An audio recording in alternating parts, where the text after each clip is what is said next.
All right, chat. Welcome back with another community live stream,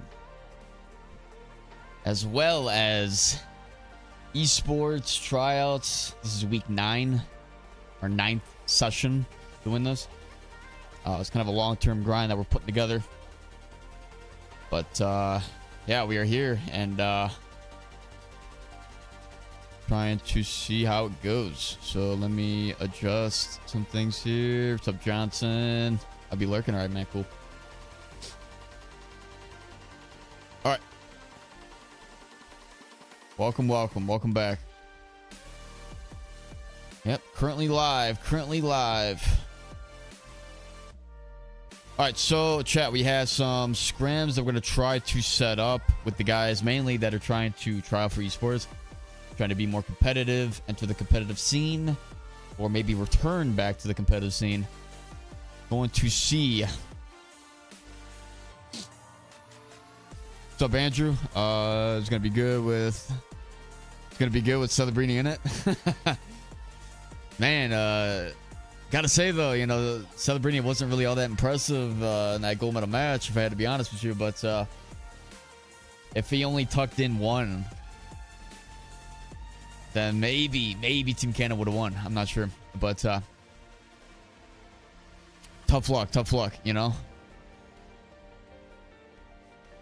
Why is my chick keep doing this? It's like it would keep like the chat box will like shrinking or something on me, so like I can't it like cut off some of what you guys are saying.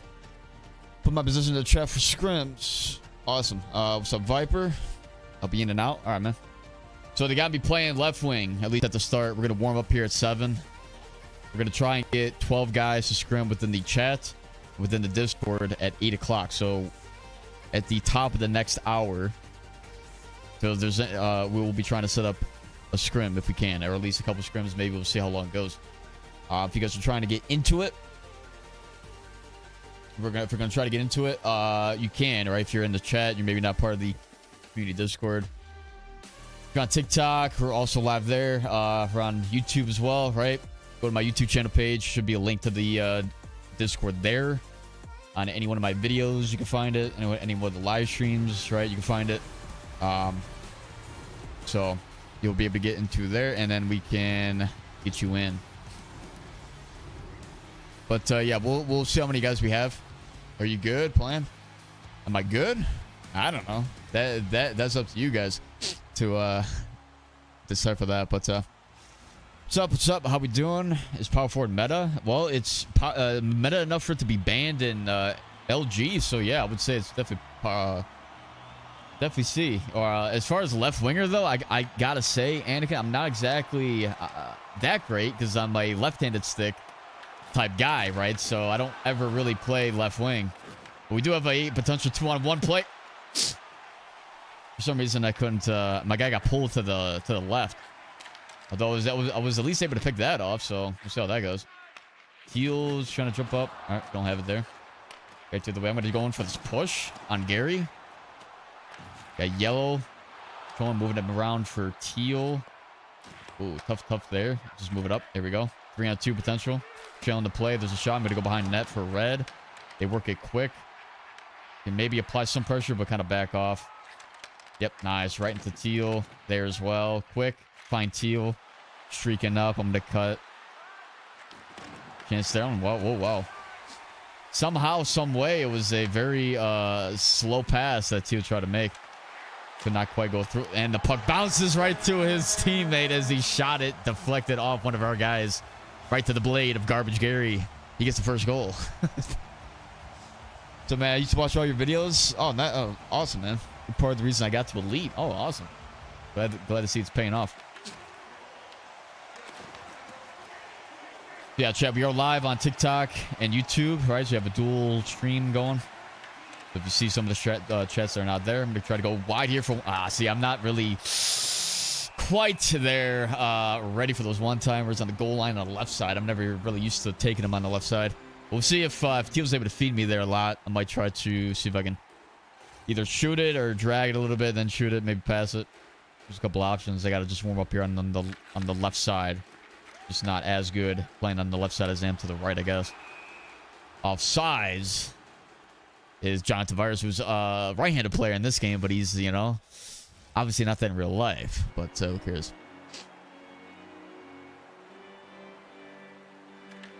Also, Hike, you must love that gold medal match.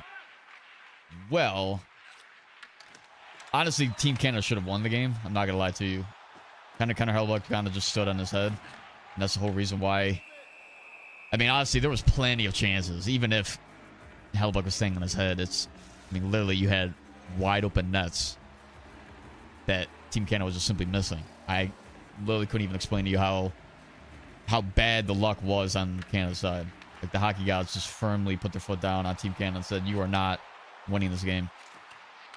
And it's like, it's one of those tight games where it's like, you know that, you know, the way it's going, all Team USA really needed was one chance. They got it in the overtime frame, and friggin' unreal.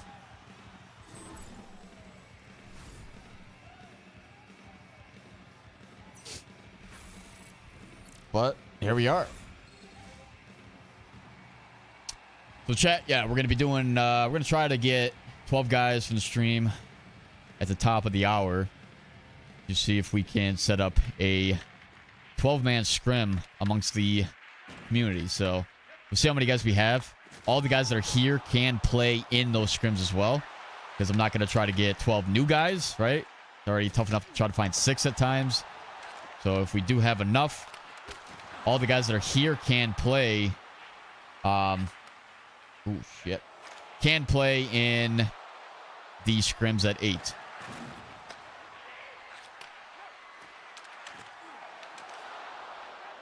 Oh my god, the right side's wide open. I thought he was gonna move off his freaking post. He didn't. I also have to figure out where I got to be positioned on the left side as well. There it is, cut. Yeah, I do see Teal jumping up a lot, so I kind of have to rotate. Like, my read on that is where like, does Teal jump up? And then my immediate read is where's Red. If Red is also up in the play, then my job as a left winger has to be to rotate behind him. It's got to be an instantaneous kind of read that you make, right? A lot of forwards don't do that.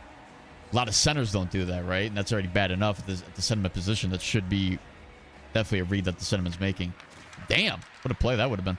I actually could have went in on that. If you think about it, if I went in, if I cut in, it would have been a chance for a chance for me to go right to the net. I just kind of backed away. Didn't really know. But those are set plays, right? Eventually, if we ever move guys forward, right, and we start to develop a little bit more chemistry in terms of what set plays you want to make, those set plays could be obviously made, right? But Sentiment's going to win it, stick lift to the inside winger. He can then take it right to the net for a chance. Try to quickly surprise the defense. Got to push on in on that. Got to try to support through the middle as well. It's also my job as a winger, especially on the weak side, right? I can always curl up to the slot area to help out the centerman. How about the high slot area, the opposite one-timer side? That's where I got to be as a left winger, right? Or as a winger in general. Centerman's obviously got to cover the middle as well. But he may push in towards the puck here on like the half wall or something. So somebody's got to replace him to the middle. That's the job of the winger. So you kind of give up the point at times. I do believe that the point is less important this year as opposed to any other year, I guess, right? Mainly because the chances of a defenseman to score from the point is kind of not likely as compared to the other fours potentially closer to the net, you know, for a chance, right? You want to try to help out your defense a little bit there, you know? Unless Teal is confident enough to play to that far side, but you kind of want more support, I think, through the middle. Though that play, like, this is crazy. Also, Chad, we are in the Elite Cup finally. This is the first season now where Hackpack is playing in the Elite Cup. So congratulations to all the guys, right, that help us get there as a squad. So all the games that we played up to this point, we were able to at least get to Division, is it 5 or 4, whatever it was, to make the Elite Cup. So awesome job there for everybody. It's literally just because we played games, you know what I mean? It's not nothing crazy. But yeah. Yeah, so we're doing pubs right now. At the top of the hour, we're going to try to get 12 guys playing. So everybody who's in chat, kind of stay tuned if you're not already signed up for scrims. I don't really know exactly, the exact count. The guys that we have in now, currently playing, can all play. Oh my God, no way. I can't score that. Are you kidding me? Quick release, and it came off like a freaking muffin. Like it was me on defense taking that shot. I'm a damn sniper with mid-80s, I think. Close to 90s with my shot. That was weak as hell. I couldn't roof it top shelf. Couldn't get that much elevation on it. Let's go. I contributed because my 19 points in 8 games one night. Yeah, that was actually there it is. There's a shot. See, I'm not really used to pulling it on my right side like that to the forehand. Like, damn. Seen lots of playmaker or dangler. Yeah, I mean, honestly, I've seen a mixture of all the short, like quick, like the short build archetype players, like the dangler, playmaker, and sniper. I've seen them all. I try to send that back, and I'm dead on the ice. I'm actually dead. I'm injured and everything. It's funny how they took out the sort of glitch where you can if you're injured, you can cancel the animation and get up immediately by holding the shot block. So like the left bumper, they took that out this year. It's been in the game for many years, but that was a way where if you were injured, right, and you were getting up slowly, you could just tap the shot block animation button, and you would like quickly just kind of put yourself to a knee and then get there. Yeah, I'm very slow trilling on this play. Everybody really back check, but Yellow stepping up. Got a play to the middle there, and that was a quick injury though. I'm back to full health on my guys. So Blue getting hit there. Out in front. Trying to just see. I feel like these passes are just a little bit too slow. Like I'm fading away, anticipating a quick pass. It's just not getting to me in time before somebody else then is able to cut off the lane. Here I can work back to the point. And I can help out through the middle again. I will help out that one. I have delayed a little bit, though, on that left side. But we do have the personnel to get there. Gonna cut to the middle. Red's playing there. There's a pass. Oh, a shot blocked, I think, by his own teammate there. I don't even know. I think we had a chance. They got blocked by one of our guys. I'm not sure if they got back to block that. It's all right, though. Keep it going. So, chat, during these, I'm going to explain kind of the expectation for the scrims if we do actually get there. But as far as the scrims, like, there's not going to be any points wagered. I was kind of talking about it through with the Discord. Why did my guy, like, I don't know what the hell happened there. Back to the point. There's a shot. I was kind of talking with the, within the Discord to see if I can get through. Quick pass over. Blue. Backhander shot. Imagine that going in. Crazy. I mean, we've seen worse. But 5'9", 160-pound sniper. I think I'm the same. Maybe 5'10". I'm not sure, but I'm at 97 speed. I lowered my height to get that 97 speed. But we have... There's not going to be any points wagered for the scrim. The way that I wanted these scrims to go is kind of like when we do it for real. We're going to see how it goes tonight, if we can get it to go. We're going to see how it goes, but there's not going to be any points wagered. But if we were to do it live, sort of the way it's kind of going to go is that like people, or the guys that are trying out for esports have already kind of accumulated some points towards that position, right? They're kind of been ranked on the leaderboard based on the amount of times that they showed up to these live streams within weeks 1 through 9, right? That we've kind of been doing this stuff, right? Nine sessions that we've been doing it so far. To kind of make it a little bit more interesting, we're going to try to do some scrims to wager some points, right?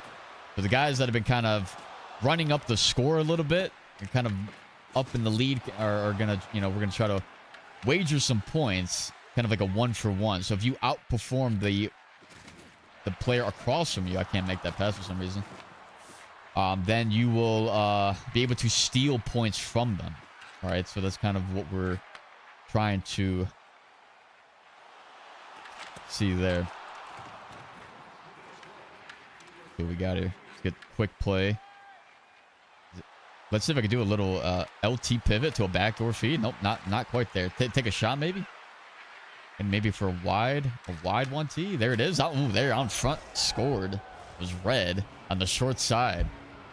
Goalie jumped over to the left.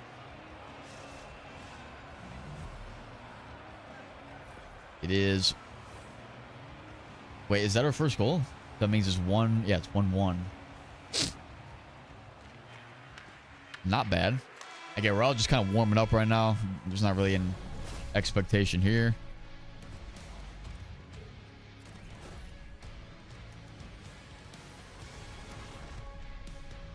So, yeah, I don't really know if anybody's watching. I do not know how many guys we have in so far or going to play. I think we got a couple right wingers. I think one right D so far, a couple left Ds. So I think we got. I mean, I'm gonna be locked at playing G, so because I know I'm not gonna be a part of the sort of like wager portion of it, right? So if you're, it's literally it's mainly trying to be it's mainly strictly locked for esports guys that have already kind of, you know, gathered some points to their position, right? It's kind of, you know, we have, like, if you think about it, if you look at the leaderboard channel, we have for each position there's at least 4 guys that have accumulated points, and then two positions have 6 players that have points, right? So the scrims are supposed to be mainly tailored towards those players to sort of wager the points that they have to try to, again, either run up the score that they already currently have or potentially close the distance off some of the guys that have started to run up the score. You know, there's some guys that have at least 2-3 points ahead of some of the other guys, right? So it's a chance to kind of make those games a little bit more competitive, kind of mean something. It also allows for me to sort of analyze the talent that we have against the guys, right, that are there. There's the pass. Ooh, looking for a goal line feed. I get rocked again, bro. So this is what it feels like to be like a Connor Bedard type player set, where it's like he's a goal scorer, not really defenseman. You know, a short, small guy that can kind of get rocked very easily. It's kind of what I'm feeling right now. I don't really have much size to my player. We'll see here how we trap. It's something that I'm kind of looking at as well. I do, again, I will kind of explain kind of what my expectations are. But I mean, if you're esports caliber, you're esports caliber, right? I don't need to tell you anything that you won't already know up to this point, right? If you're that type of player, you will know exactly what I'm talking about. I'm gonna go backdoor. There's a shot, and oh, he shot it back towards the goaltender, and then he does a spinorama. I was an Andre Vasilevsky type save. So that's what we're doing here in EA Sports Under 26. That's the brand new animation for Under 26, I think. Actually, no, I think it's been in the game for a little bit, right? So that trap defense, like, this should be easily stoppable, especially since they had almost no speed getting into the zone. Somehow they're able to get in, right? So we do need to have a little bit more of a strong suit towards the blue line, either to follow guys and sort of anticipate the lanes that they may have. There's a shot, looking for a rebound, can't quite get it. Like, there's no reason for us to actually have to press anything, right? You can kind of press if you understand exactly how you're going to angle them off. But if they don't have any speed into the zone, they should never be able to enter, especially if we have 5 guys at the blue line. There's no reason. It's because, like, they stop and we kind of also then stop. But there's a way that we can sort of apply enough pressure while still having some relative speed without actually having to over pursue in any way. Pass across. There's a shot. Couldn't get the rebound. Control here. Control. Not quite what I'm looking for. Oh, good try. Oh, there it is. Ah, see how fucking slow as hell, man. I like that look, though, from Red, right? He cut from behind. I knew he was going to try to find that. Yeah, we didn't have any speed there. There may have been speed initially when I was streaking up the left side, but shot, can't find it. Teal, though, jumping. I'm down low for him. He's got 3 guys conversion on him. Unfortunate, though, they get the puck out. We got a good rotation there from Red. He can pursue. Try to help out through the middle as well. We're able to get by because of Warrior, because of elite level Warrior. It's the reason why elite traits are banned in LG. It's crazy though.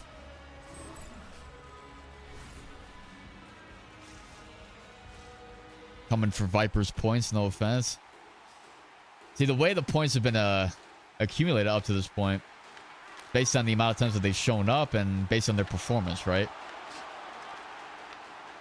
Kind of looking for guys that, you know, are committed, but I know that a lot of guys can't always show up every single session, right? So naturally, right, somebody could just, you know, get up to a certain point level, point threshold, literally because they've just shown up the most amount of times, right?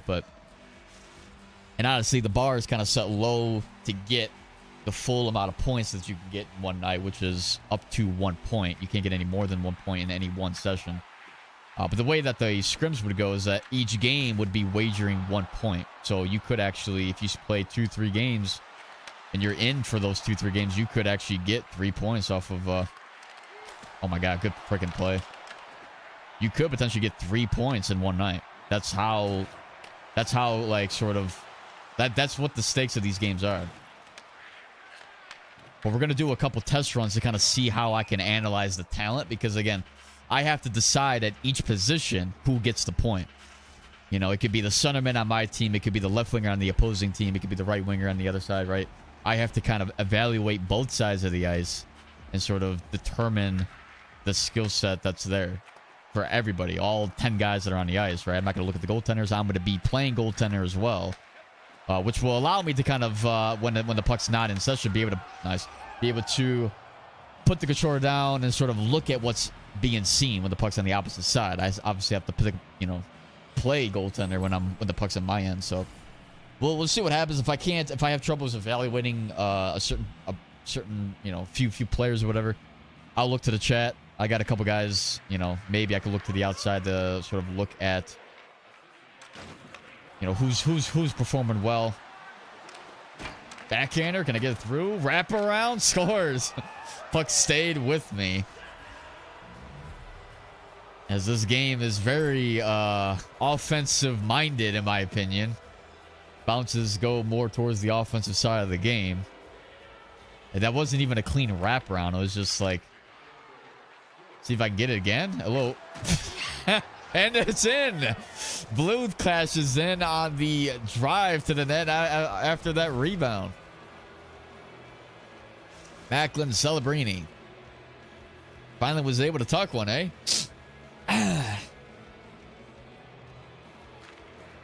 See if we can get it again, though.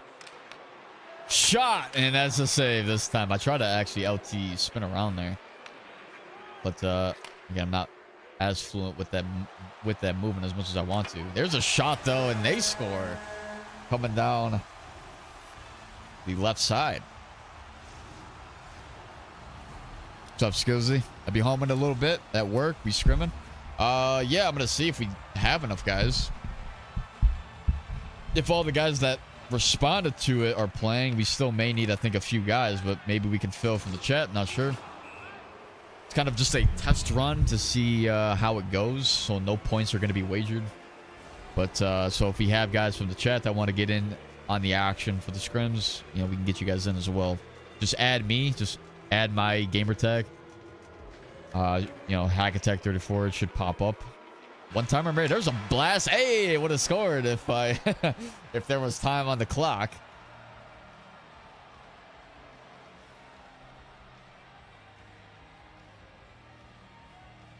That's 1-0 or 1-0 in the Elite Cup. Yeah, club final started today as well. Or I'm not sure if it started maybe a couple days ago. I haven't played the game in a couple days, so maybe it already started, but I think started pretty shortly here.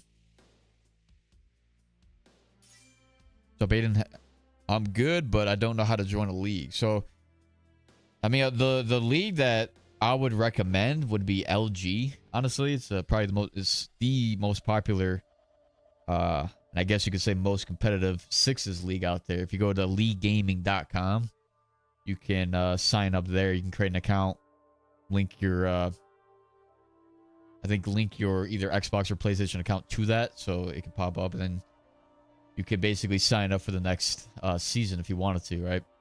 I think there's a... You should also join the LG Discord server, because that's also kind of where a lot of guys go to gather and, you know, find players and stuff like that. So mainly it's very Discord heavy, in my opinion. So if you're not really, you know, I know there's honestly a lot of guys that don't use Discord, but I feel like in this game you kind of absolutely have to have it, in my opinion. For many of the leagues that are out there, Discord is really the one platform that a lot of guys are using for it. Like, it's where most of the leagues are gathered, and sort of that's where you can find a lot of guys too. So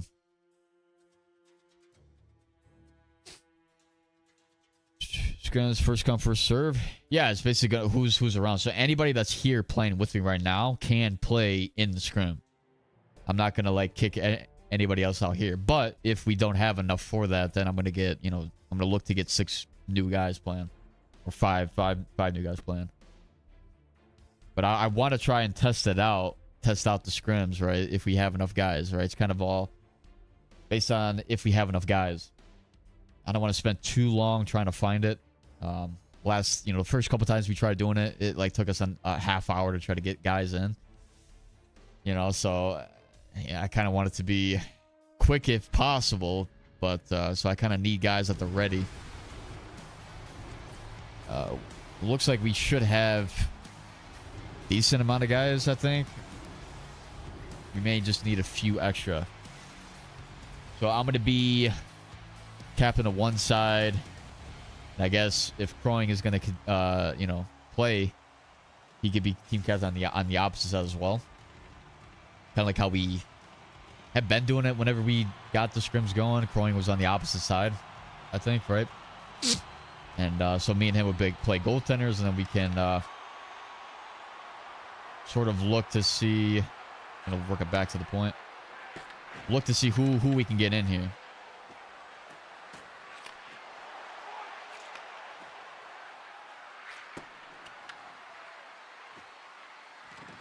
See if we can find. Throw a little bit. Work it back. Out in front. There's the cut play. I was looking for the freaking side to open up there. There's a shot. So I do like the cycle that we had there. Trap defense if we can still if we can still manage it. So my job on the trap is to cover the left boards. Kind of force the play to the inside if possible, or I can even follow the winger on my side and help out the left D. I'm going to cut to the strong side here. Get there to the outside. Cut in. A shot. Can't get it through. I got knocked in my ass again. I feel like I'm very soft in this game with a 160-pound player, but it happens, 5'10". Absolutely zero balance. Actually, I do think my balance is actually quite low. I put a lot of emphasis into my shot, so I should be taking a lot of shots, honestly.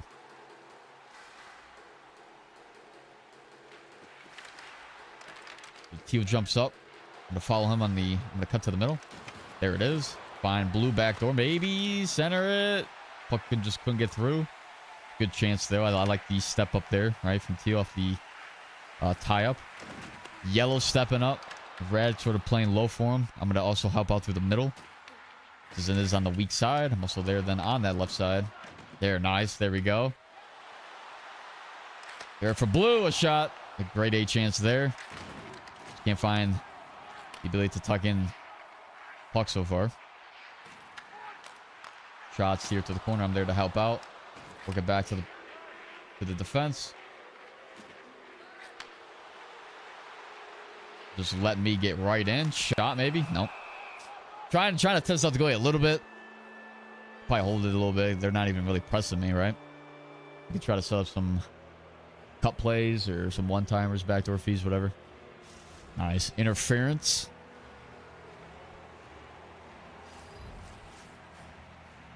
Power play. Let's see what we can do. Try to cycle a little bit if we can. Got it there. Whoa. I'm going to try to, I'm going to send the Ovechkin's office. Ovi's office. I tried. Ooh, damn. Okay. All right, game. Tried to work it around the boards. It, like, tried to pass to the middle, and that's why it deflected off the guy's skate. Maybe somehow, some way he got there. Yeah, I don't know. Whatever. And bad poke check. Shouldn't have even poke checked, honestly, but I thought the loose puck was there.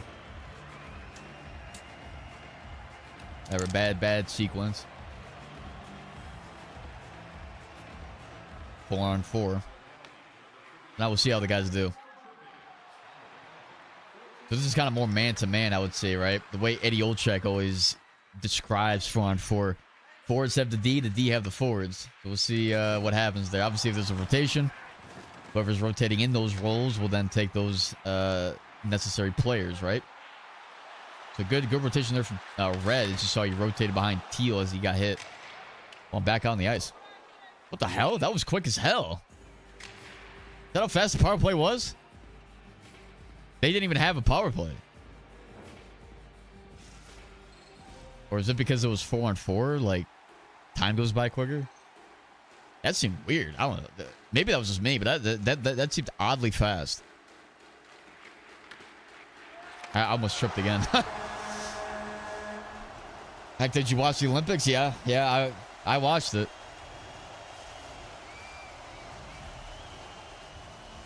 I don't know. I can't. The only thing I have to say is I don't really understand how Team Canada didn't win.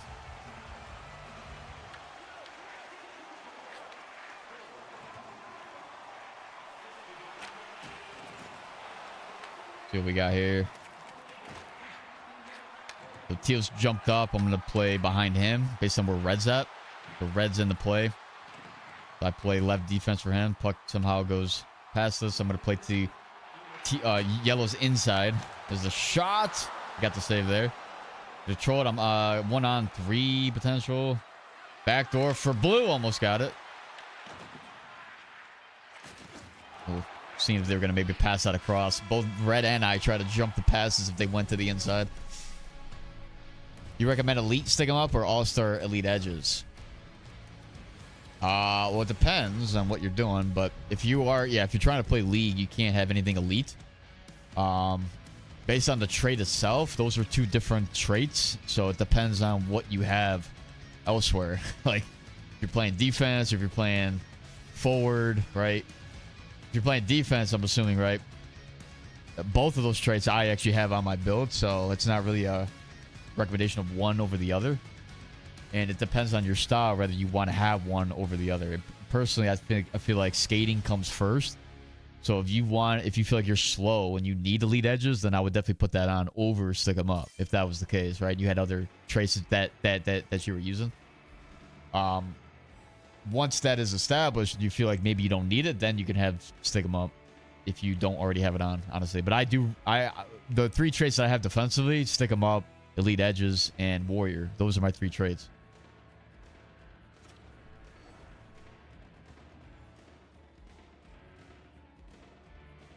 So that's kind of where I sit on that, really.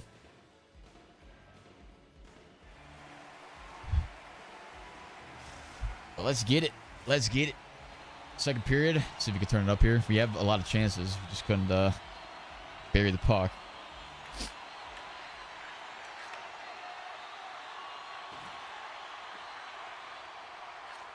There's a blast there. Did I help out? Nice. Turning it up. Drop it back for Red. There's a shot, right? They all kind of like converge in on me and leave the middle open. I was thinking that was a penalty on Blue. Somehow it did not work. Oh yeah.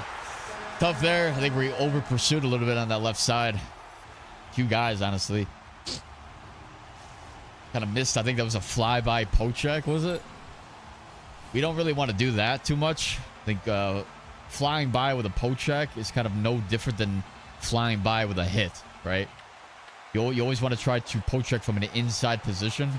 How I always kind of recommend poke checking. Is always making sure that you keep inside and over the top leverage when trying to poke check. Then holding the stick out is very crucial as well.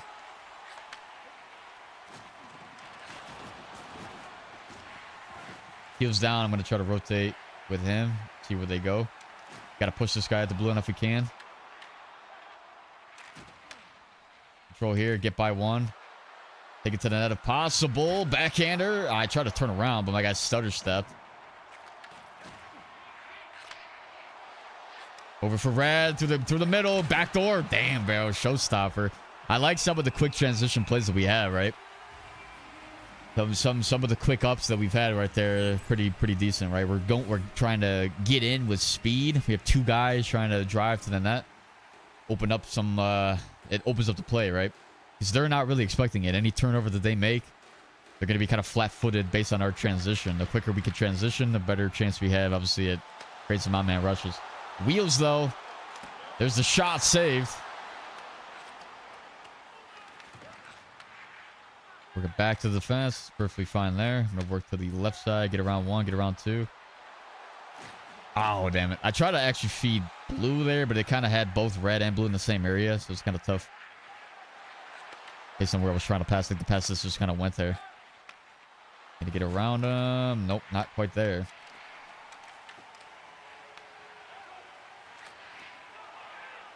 I just rotated all the way to the right side somehow. Back door, try to find it. Nah. So we don't have to kind of get away from... Yep, I'm going to close that off. We don't have to really kind of move away from our trap yet. Not off the post.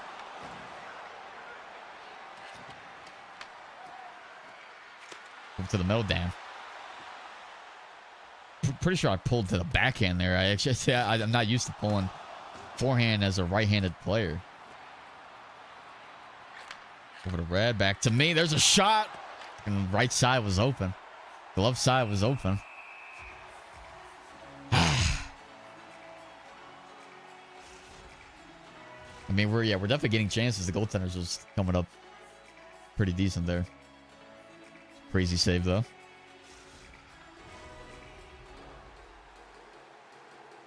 You can see why an LG defenseman archetype is banned. Overpowered.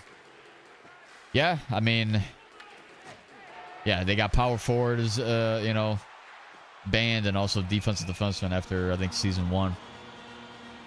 So that kind of, I guess, leveled off the playing field a tad bit. You're starting to see like the other builds again. PMD is kind of what I'm seeing as being locked up on the defensive side again. I don't really see two-way defensemen being used, although I'm not really playing LG, but in terms of esports, I didn't see it.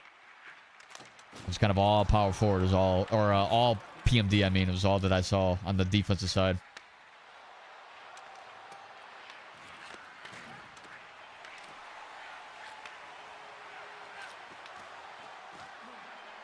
Got a middle, forces to the middle again, damn it.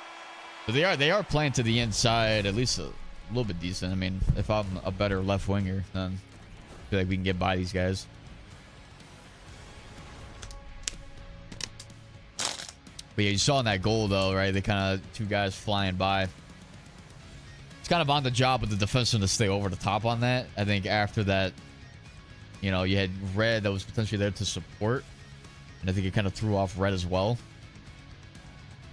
And everybody tried to back check on that, and we just couldn't quite get them.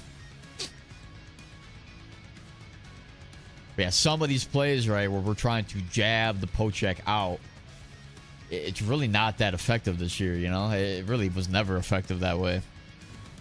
But so a lot of it is based on the way that you're lining your player up. Always try to poke check from an inside position is what I always try to recommend to players. Try to read what type of move that they're trying to do. Never try to fly by right with a poke check, because it really just doesn't. It's literally just very similar to an all-in hit, right? And if you miss the hit, you know, you over pursue. It's no different with a poke check.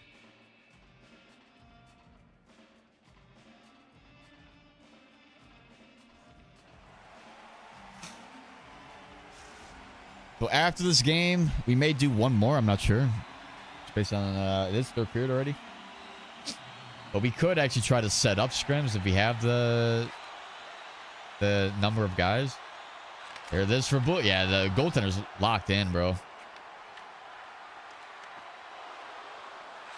Ah, yeah, they are definitely locking that up a little bit. It's never a bad look, though.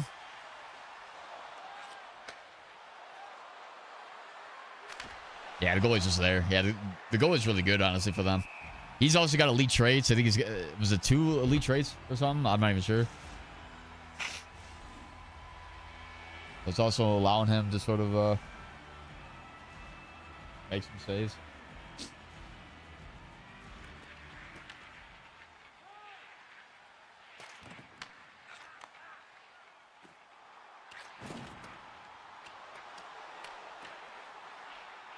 See if we can do that. Nice.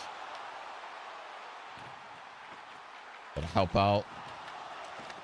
Pass up there. I'm gonna join the rush anyway. Need to go down low, we can, or look for maybe a one-timer. Nice cut. Shots, there we go. Freaking finally. Cutting into the middle. See, I just have to be strong on the puck sometimes and just like pick my moment to cut in and shoot. A lot of times I always look to pass or work to the outside, but sometimes I just got to take the middle. I don't do that enough on the right side. Especially with quick, yeah, I mean, honestly, having quick release helps to be strong on the puck. There it is for blue. Yeah, see, the goalie's just making saves. We could easily be up 5-2 right now. If you think about it, some of the in tight shots that were taken. But hey, that's the job of having. That's the price of having a good goaltender. It's the perks of having a good goaltender. I mean, right?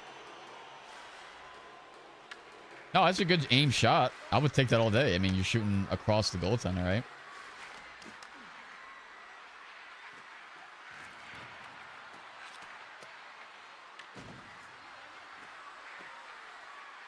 Shot again. Just looking for short side shots. Work it down low for him. Work for the cut. Oh, John almost deflected.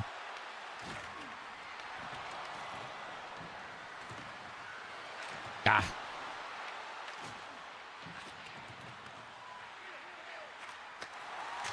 I think I'm honestly just forcing it a little bit too much. Yeah, I knew it was going to get hit, so Teal can then jump up. Yellow's also in the play as well. There's a shot. Nothing wrong there. I'm going to try to work back to the point if I can. Teal's there.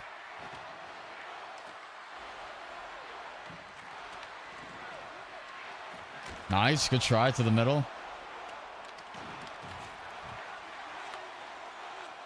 Nice. Back up. Oh, nice. Good try. I mean, we were almost able to sustain full pressure.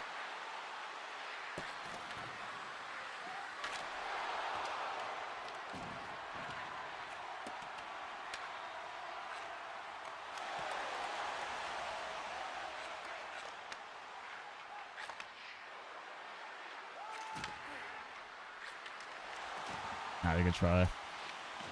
Yellow's got it.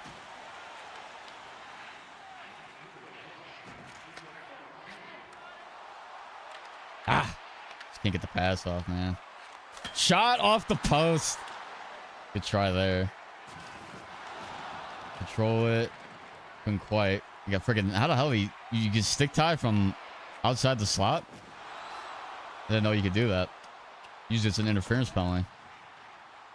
Or maybe it's because you got no contest on? I'm not sure.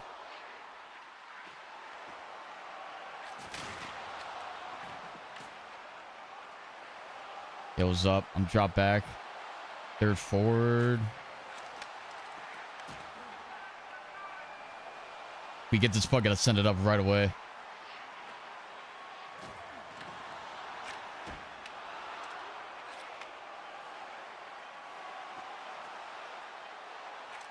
Oh, for blue. 2 seconds and 1. Send it. Yeah,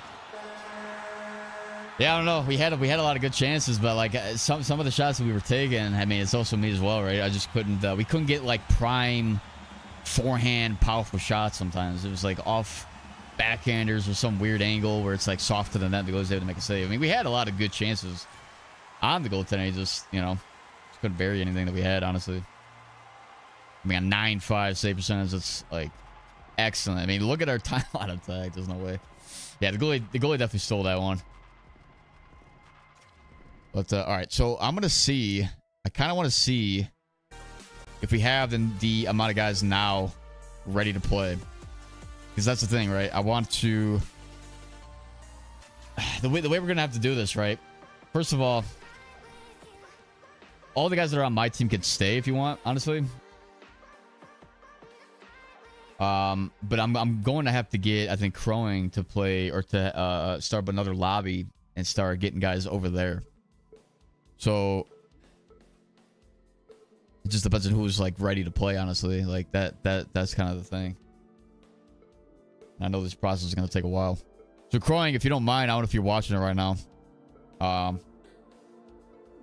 If you have another club that you can start up with the, you know, with the lobby, I'm gonna see who's ready to join you. Because yeah, there's really no other way to do it. Either that, or I could tell everybody here to join Crowing, and I can get 6 new guys or 5 new guys on my side. I'm not sure though. I don't think it's gonna work though. Or I guess we'll see how we're gonna do it.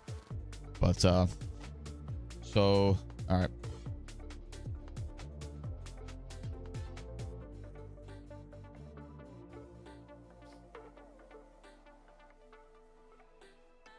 I mean, I don't know how it's gonna work really, because like that's the thing. Like, let's see. All right, so whoever is not in my lobby right now, although I am gonna have to have one more guy join us. First of all, I'm gonna be playing goaltender, so I'm gonna lock that up now. So I'm the G. We need another left winger to join me. Whoever is ready to play. If you're in the stream right now, join off me if you are a left winger. But as far as everybody else, we need 5 skaters on the ice to join Crowing. So if Crowing can, so his Crowing, I think it's Crowing 427. Is it 427? Yeah. So Crowing just put it in there in the chat now. If you're on YouTube and you want to join his side, right? Because obviously we're already filled, and we're about to fill right now. We need 5 other guys to join Crowing so we can set up a scrim. Honestly, ideally, we want to do this for guys that are esports eligible, and I would probably want to have a better setup in terms of getting this stuff set up, like a channel that's dedicated to just the esports guys. But honestly, it really doesn't matter, because some of the guys that are just, you know, the guys that are signed up, right, are not always here as well. So we kind of need to fill with whoever else is there. But all right.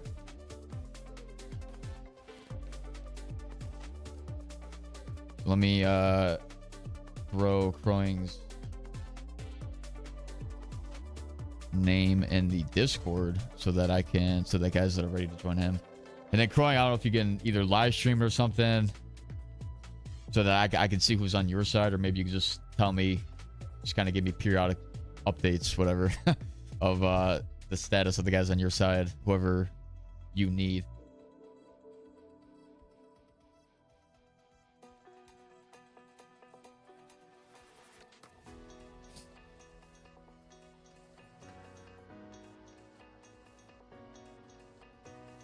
All right, I sent the message up in Discord.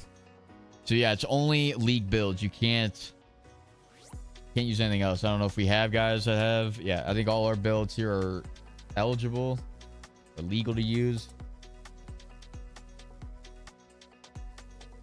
Looks like it. All right, so his Twitch stream is up. Let me just kind of pull that off here. And honestly, Johnson, if you are actually in the stream as well, it would also help me to kind of keep an eye on that as well, if you could. We got 3 guys on his side. We need 3 more to join Crowing 427. Join him. Xbox Team 1. That's his his club name. Didn't you have a crazy name or something? I forget what your team name was before, but it was like something. I feel like it was kind of weird. Either that or it was your player name that was weird as hell. I forget what it was, but it was like, what the hell is this? But so yeah, we are trying to have guys that are trying out for esports to be a part of these games, playing their position. But if we need a couple fills, you know, we kind of need a couple fills. This is kind of just a test run to see how the scrims are going to go moving forward, right? Because eventually these are going to be a little bit more competitive. Guys are going to be wagering a point towards their position so far, right? In each of these scrims, right? Every single one, every game is going to wager 1 point, right? But for now, we're just kind of test running it. There is no points going to be wagered. We're just kind of trying to see the process of setting it up and seeing how I evaluate the talent on the ice. I also switched my goalie cam to overhead. So because when I'm doing fixed, I can't really see what the hell is going on. So I mean, I can see a little bit, but I can't see the whole ice. So in terms of being able to evaluate talent from that angle, it's almost not possible. So I'm going to go overhead playing goaltender so I can see everything. And I can still flip the camera to the action and back onto me if possible. So I have, if you're on my streaming now, I already have 6 guys. I'm trying to see if, let's see. So I don't know if Skillsy is around or let's see. Connolly. You could join Crowing 427 or Crafty. But we're going to need a left winger and a center as well to join Crowing. So we need a forward squad. Literally center and two wingers to join Crowing's team. So anybody in chat, maybe if you're on TikTok as well, you want to get into the action, just add Crowing. And then you can join off him on his side. We got Mantis to join. That's nice. Let's see. So based on whichever side Mantis joins or which side he picks, should be able to get another center, right? I think.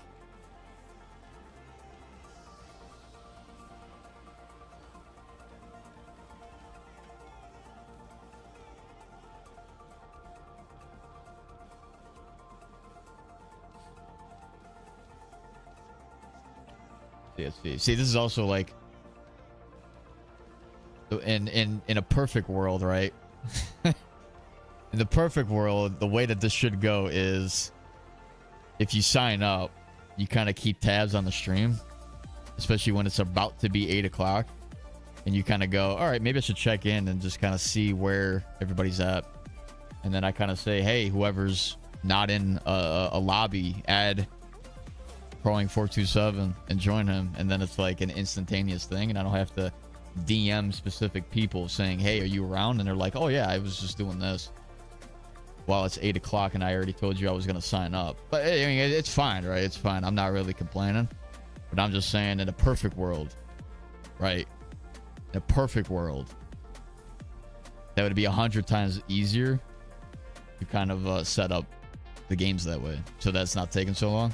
The same thing in drafts too. You kind of think that, like, when you're on a team, right? Somebody, like, if you're you know, in a lobby and team captains are picking the guys, right? And you kind of get selected by a captain, that you think that you'd add him and join him, like, at that time, right? But then we got guys that are like, oh well, I'm still on the road coming home or something. You know what I mean? Or like, I'm taking a shit right now, so I can't. I'll be there in 10. Because obviously his shits take longer than just 2 minutes. Because he's got to, I don't know, do all crazy kind of stuff, right? Ideally, if you sign up for something, especially, you kind of should be there. You know what I mean? Like, you should kind of be present and kind of keeping tabs on it, not doing something else, and then forcing guys to be like, oh, sorry, I just took a nap. I don't know how the hell that happens, but you got to have almost sometimes very little, like, awareness of what's going on for that to happen. Common sense isn't that common, unfortunately. That's what I mean. You know what I mean? It's so crazy. Next time we do like LG with the Discord and lineup on Thursday. On Thursday? As far as like doing it during the week, it's kind of tough for me right now. Eventually, yeah. Like Wednesdays and Thursdays, I kind of want to move.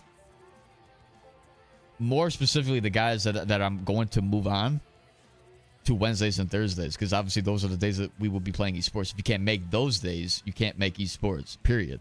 So I'll just kind of move on to the next guy, or I'll hold your position, you know, for a later time if you can't make it. So we need a left winger to join Crowing. So I don't know if he is signed up for right winger, but let's see. Play left wing.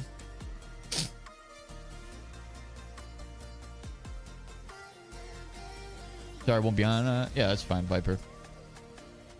Don't worry about it. I think we got the winger positions figured out as well here as well. And as well for these scrims too, ideally, we want you guys to be playing the position that you're signed up for. So as far as like points being tallied towards your position, if you're playing anything other than that position, with some exceptions, I could say like if you're playing left D, but you're signed up as a right D, I could maybe give you a pass for that. Be like, all right, well, you're playing defense, right? Even though you are on the opposite side, it's fine. But again, you know, and the way that these games would be more competitive is, again, we're having the guys playing their main position. You should be signed up for your main position too, just to kind of clarify that. Because again, if you're playing a spot that you're not comfortable with, that's only going to downgrade the rest of your team as well, because now you're not executing things that you should be doing, you know. Sometimes I feel like it's like being on the left side definitely hurts some of the guys. Like it hurts red, it hurts teal when I'm playing left wing, just to be clear, because I'm playing left winger. But again, performance during those games really isn't the main thing. All right, so we're filled. So again, we're gonna go with the same code that we did before. We're gonna go 3434. Any server, make sure grudge is off, and everything else should be there.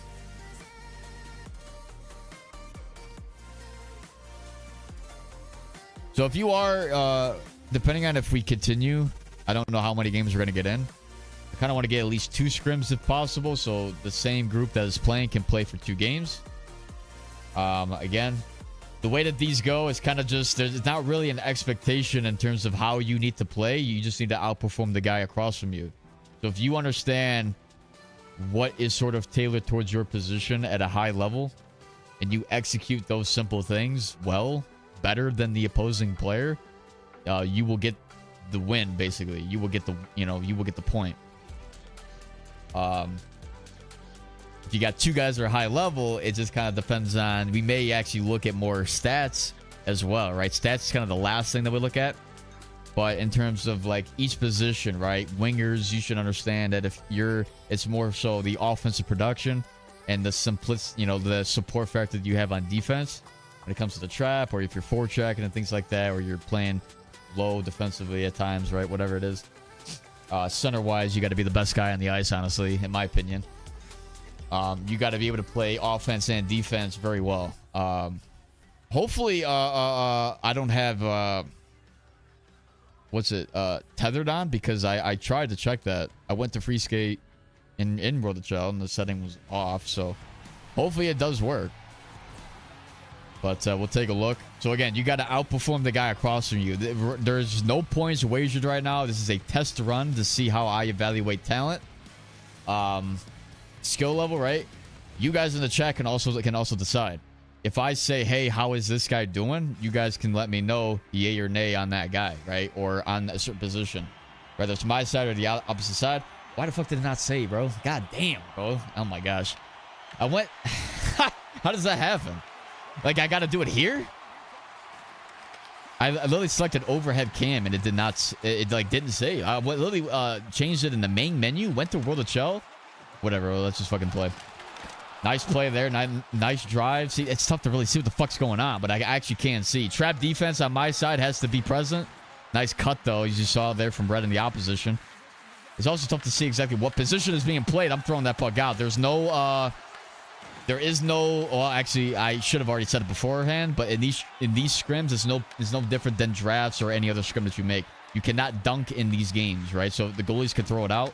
There should be no dunking from the opposition. Like the roll out there.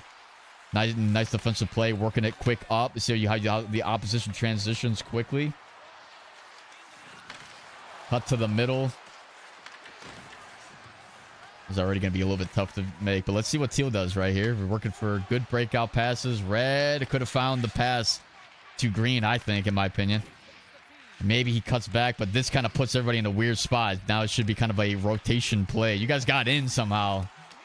That is lucky. That's also bad on the opposition for not being able to hold the blue line there. No reason that should have happened. Green's got it. Works it for Red on the opposite. And he scores. I should have covered that short side. Now, just to be clear, goaltenders, I'm not looking at it. I'm not looking at my position so closely. Just to be clear, my expectation is I should be able to make almost every save. So I'm always going to fault myself, but I'm not always going to call it out. So if I'm calling it out on bad defense, I'm literally just calling out you guys specifically, right? But also know that I'm not trying to be arrogant and selfish and say that I shouldn't, that I'm not calling out myself, right? So just understand that. Every goal is always on me, but I'm just calling out what I see from the defense in front of me. If a goal happens, right, it's also because of the bad defense in front of me to let up a grade A chance. So that's also who also takes the fault. And I like the quick ups from the opposite team. Center cutting down low. That's blue there controlling it. Quick up. See what we can do here. Green, where does he go? Teal controlling it. Nice find. Red jumping up. There's another grade A chance there. So the defense has to be able to stay strong through the middle. The center as well. Got to follow the centerman. Rotation back. Trap defense. Should be hard to enter. Somehow able to still do so. It's like you guys got to be able to push at certain times to hold these guys. There's no speed into the zone and somehow getting in twice. Work it through. Up there, nice. So let's see it. Hughes got it up to nice quick play there. Tough, honestly. Wasn't a whole lot of speed from anybody because there's not much stamina. Poke check. Slava skills off to the to the bench for 2. Also, yeah, again, stats like that, penalties do knock you a little bit. You should have no more than 1 penalty a game, I would say. If you have more than that, that does affect your score a little bit. Shot. Let's see how we cycle a little bit. We got to be able to establish a cycle. That's Teal on the opposite side controlling it, able to kill off some time. Let's hope that I can make that save, right? Like, see it? Nice. Control there, working it outside. Perfect entry. Control, establishes the offensive zone cycle if possible. Try to just throw it to the middle, honestly. But there are some guys that I feel like are just kind of playing even right now, first period.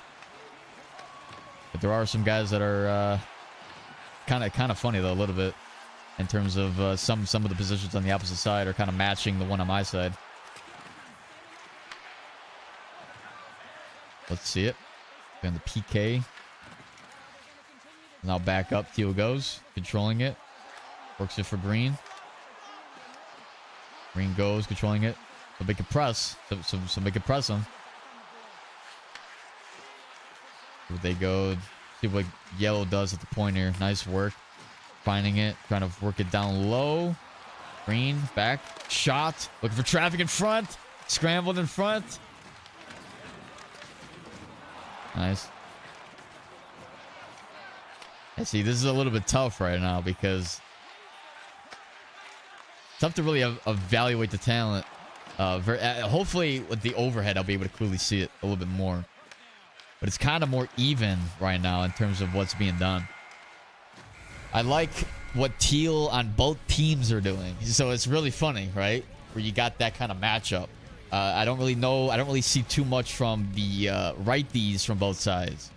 But that's mainly because when one side kind of takes control, the opposite side kind of doesn't really have much to do other than kind of just play, you know, to the side of them.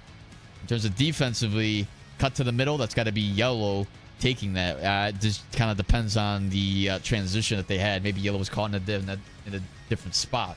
In terms of the centerman position, you had the centerman on the opposite side take a penalty. Didn't have it on my side. Kind of seemed like it was more neutral on that side as well. Wingers, tough to say who's exactly outperforming the other right now, but I need to have overhead right now. Goalie cam. Where's the goalie cam at? Did I already pass it? Is there not a... Oh, it's here. I'm literally looking right at it. There we go. Jesus fucking Christ. I need this. Lefty and white playing a good trap. All right, awesome. See, now that's a good call out. You guys are seeing things that are gonna see now I can see it a little bit closer. So again, it's gonna be a little bit tougher for me to kind of be so locked in. But yeah. So just based on that, again, we want the defenseman to be controlling the puck. So if you guys win it on a tie-up, and you guys don't immediately go right in, just work it back to the defense and work a controlled breakout. Honestly, like work a quick reset. Here I'll be able to see kind of who's... Also, I got to be able to also understand that I'm playing the fucking game right now. And not just do whatever. There we go. Trying to throw that out, but the goalie wants to cover it.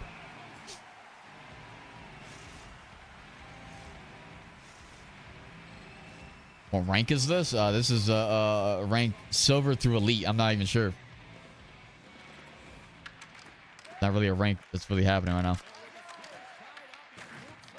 Let's see it. Trap defense. Yellow goes in. It's all right, though. Let's see how yellow controls the puck here. Nice pass. See, I can see that. Green to the outside. Working it. That's a bad pass. You want to be able to... It's got to be a forehand strong pass, honestly.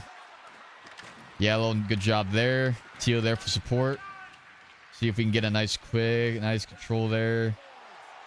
Try to break it in himself. Maybe on that pass to the inside that green had, or that cut to the inside of green had. May have been able to go through. I'm not sure. Yellow. Getting another trap. Good find. Nice, good shot there. Quick up. It's the centerman. Nice defense to match that. Yeah, it's kind of just matching it right now. Tough pass. All right, though. Good trap, honestly. Across. Give me that save, though. I'm not even really... I got to look at what I'm doing, too. Again, it's not really so much about the stats. Again, if I outperform... Like, I shouldn't necessarily outperform throwing on the opposite side, but if it happens, it happens. Kind of just depends on the team in front of us, right? In there. Yellow. Try to find green. It's kind of tough, right? Because there's not a whole lot of stamina. Nice find there.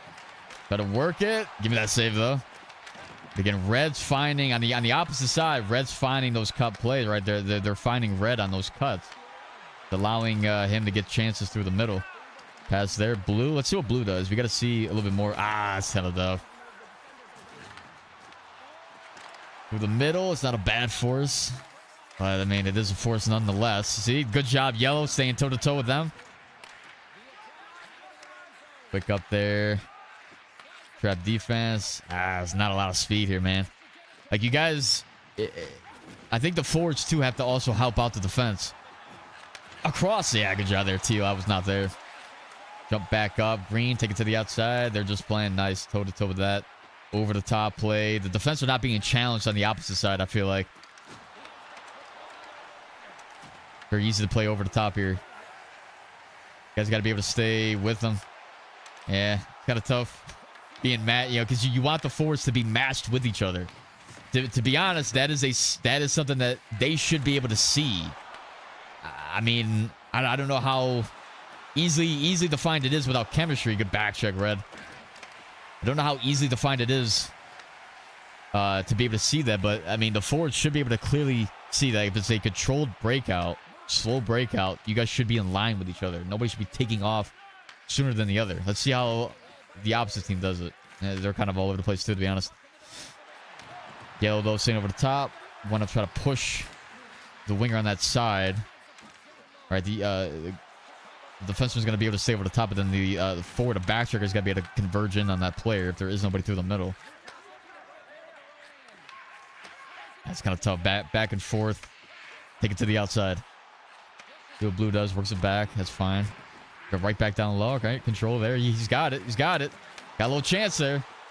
It's good. It's a good try. I like the comfortability, right, of being able to kind of control that puck. Nice. Fine. It's crazy how they get that picked off. Yellow staying over the top. It's just kind of back and forth matching it, right? There's really nothing standing out.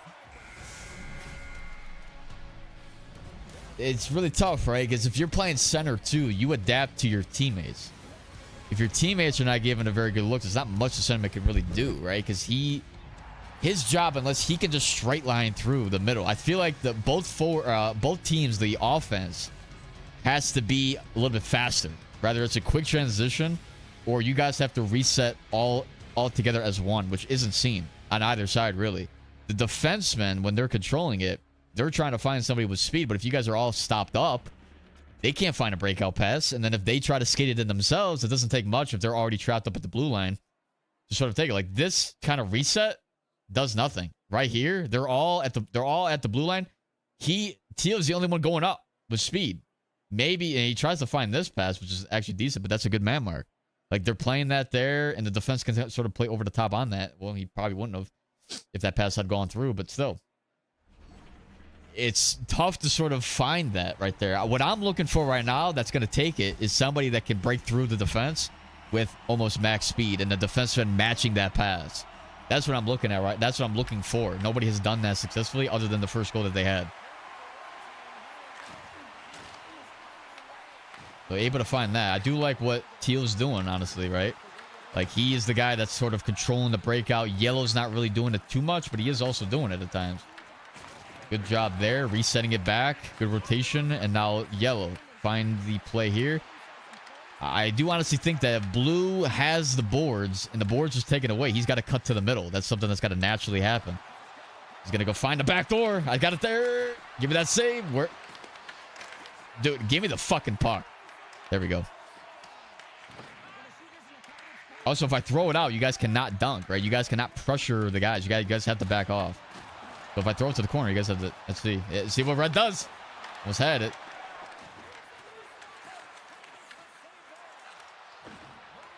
But this is kind of where it becomes a little bit tougher to sort of judge the talent, because I can only really look at small glimpses of you guys. Somebody's got to stand out here. Somebody has to stand out. The defense playing really well, but if you have both defensemen on both teams performing well, because there's not really a rush that's sustainable from the offense that's really able to get by them, it's tough to really decide who to really pick there. It kind of just looks at, all right, the smaller things. You have to look at it from a closer perspective to really see exactly what's going on. I mean, I'm fucking as dialed as I can be right now, and it is very close in terms of who's going to take it. Because of, I mean, you look at the matchup. It's 6-5 shots, 1 goal. There's not really a lot happening, right? Or if a team is producing offensively, it would have to be like over 10 shots by now. He's got a rotation there from red. Yep. Like, I do think the wingers on my side are a little bit lost in terms of the offensive zone. They don't know where they need to be, and that's also limiting the offensive production. So that's a good break-in. We'll get back to Teal. I can tell that that's Teal on the opposite side. There's a shot deflected. Almost went in. There's another shot. So, like, you got the centerman. I think the centerman and the defense on both sides are doing well. Like, I'm not... Now, that's also not discrediting the wingers, too, but I do think that we're a little bit wild at certain points. That's, again, I'm trying to be as, like, constructive as I can. See what he's got here. Teal. Oh, he's got it. I was looking. I thinking he was gonna find that winger wide. He goes in for the forecheck. I want to see a trap though. I mean, you guys can pressure. I'm not gonna tell you guys not to. That's good. Staying over the top. It's just matching the speed and just staying over the top and just poke checking when need to. Like both defensemen have done that right now. It's really crazy. We can find it. See that pass has to somehow find red down low. It has to. Back to Slava. Oh, a good pass. Jesus Christ. But at least I'm able to read that though. Green's got it. The down low if we can. Good pressure. See, that's where you guys can pressure, right? If you guys are there close enough, that's where you can. It's when there's distance created, then that's when you want to back off. There's the shot. I'm going to throw it out. My team will have to start pressuring now because we are down by 1. Right? So now the wingers have full go to pressure. And then the other team should be still expected to trap. There's no reason to kind of apply more pressure than what's already there, right? Hughes got it. Control through the middle. Find a cut if it's there. You see how there's just not enough speed from the other forward. It's really what it is. You got the red on my side driving up the middle, taking guys with them. You don't have the wingers kind of doing that as well. They're kind of going half speed. That's limiting the break on a trap. You do not have speed against a trap. You have almost no chance. Oh Jesus! You have almost no chance of getting in. It's got to be full speed. Full speed, make it nice. Make a cut either inside or outside, whichever space is there, right? Got to be defined, right? It's got to be a defined cut, but you also have to be able to manage your stamina bar. Nice defense. Good drive there from the opposing centerman. Good freaking pass. I'm not going to call myself for I mean, it just is what it is. Just scram. I'm not even going to go for empty net. Jesus Christ, making bare minimum saves. But you could tell, right? This is where it becomes very difficult. Because I do think if I were to call it immediately, Green on the opposite side won that. Just barely. I think also the winger on the opposite side would have won that as well. Now, the centerman position is where it becomes tough because I think both of them played the position well. It's tough to really see exactly. Like, you guys both kind of had it. You had the centerman on the opposite side take a penalty, which does dock him a little bit. But it's really tough to really say. It's tough to say. I don't really know. That's where I would have to say, what did you guys see in chat? Because also the defense did the exact same thing. I think both teal positions played the best out of the two. Like, they controlled the majority of the puck. Now, if I were to go into is it box score? I would have to look at stats to sort of determine, is it all events? No, it's got to be individual stats. This is where I freaking hate it the most. And I would also, you have freaking, what the hell? You got Jimmy Cap up here at the top. Like, how? I have to scroll down to see what these guys are doing. What? Doesn't even make sense. And there's not even anything to look at. You can't even look at, you can't look at the individual stats, can you? Shots, I can't look at anything really. The box score is really just for hits, passing percentage. There's nothing for takeaways. Am I even looking at it wrong? You can sort. How do I sort? Oh, it's sort by minutes? Still though, this doesn't really tell me much. Puck possession time. I think, is this teal? Or no, this is teal. So you can see, right? I don't know who's the is it, no, it's not Taz. I don't know. It's oh wait, both of you guys had, is it these guys are the forwards, right? Yeah, actually puck time possession was actually almost equal. That's kind of crazy. But I did think teal had the better to see both of you guys kind of control it like that. Like, that's what's so tough to really analyze right now. Puck time possession, you guys kind of controlled it evenly as well. Silva's the other guy, right? Yeah, it's C was so even, tough to even say. Their C did set up more plays for the wingers, but that's also a move from the wingers getting open. See, it's very tough, right? Because again, you have to look at then your teammates. Are they getting open? Like, it's not. it's not a bad on our center if the wingers on our side can't get themselves open too, right? Like there's only so much that the guy can do. But that's the kind of the problem with it, right? Yeah, then you'd have to look at stats to sort of determine it. Now I can't really say. I mean, I would have to go with, if it's so even, like you would have to be based off if there was a penalty. There would have to be something, like it would have to be stats then that kind of determine that if there was a goal or not. It would have to go to the opposite center because he did score, even though there was a penalty. The goal, I think, means more.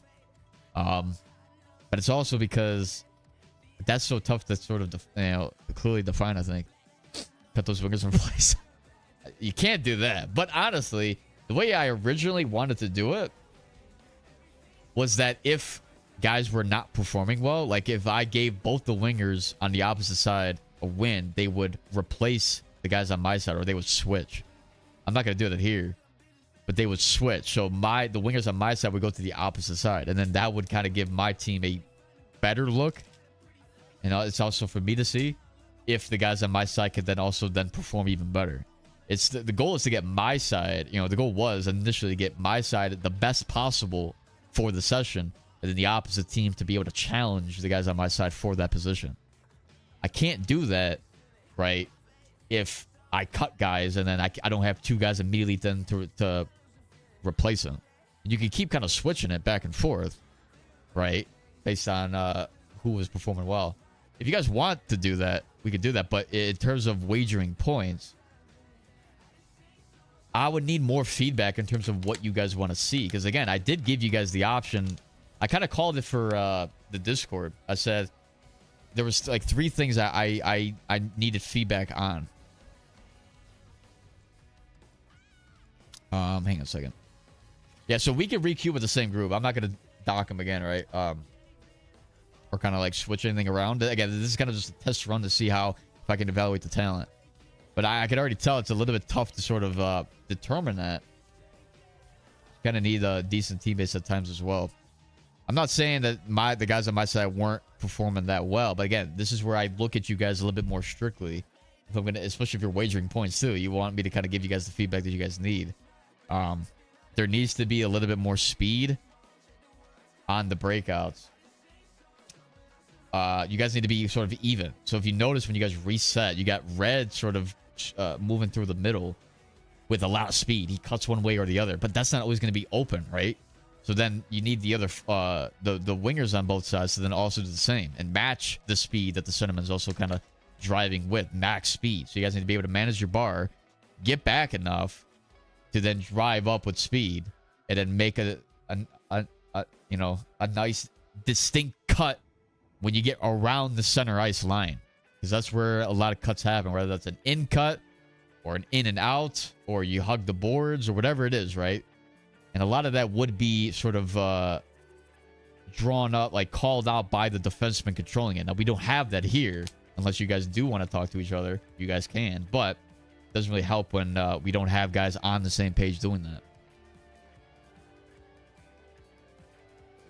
Naturally, though, you guys should know where to be when it comes to the breakouts. When you guys do reset, you guys should be able to know, hey, I got to get back into my zone, manage the bar, allow the defenseman to control it, and then drive up in a straight line along the boards, along the center ice, or yeah, through the middle.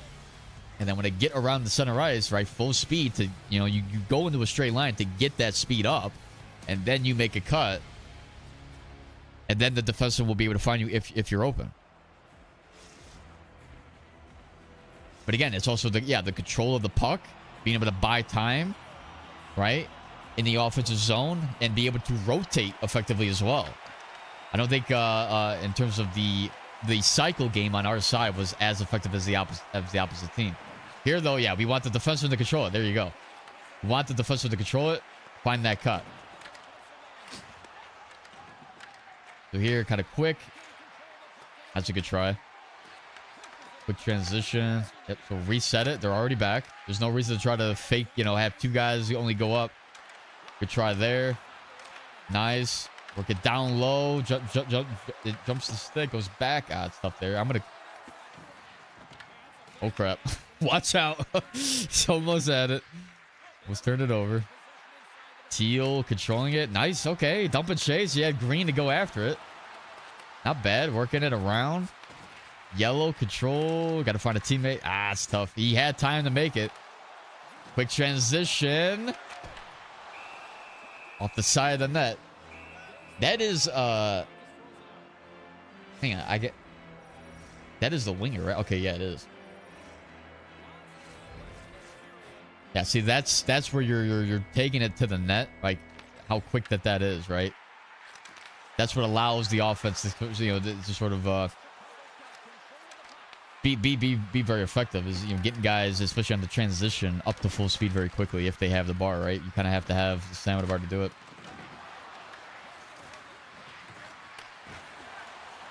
A good try, but I mean, it is a force as well. Nice defense. Man marking there. That's center on center action. Working it around. Green. Quick up. Teal's rotating. Also yellow. Teal's back. Red moving. Back door. Almost had it. Shot. That's a good try there. Good patience. I like that. Uh-oh. I don't know what happened to Teal there.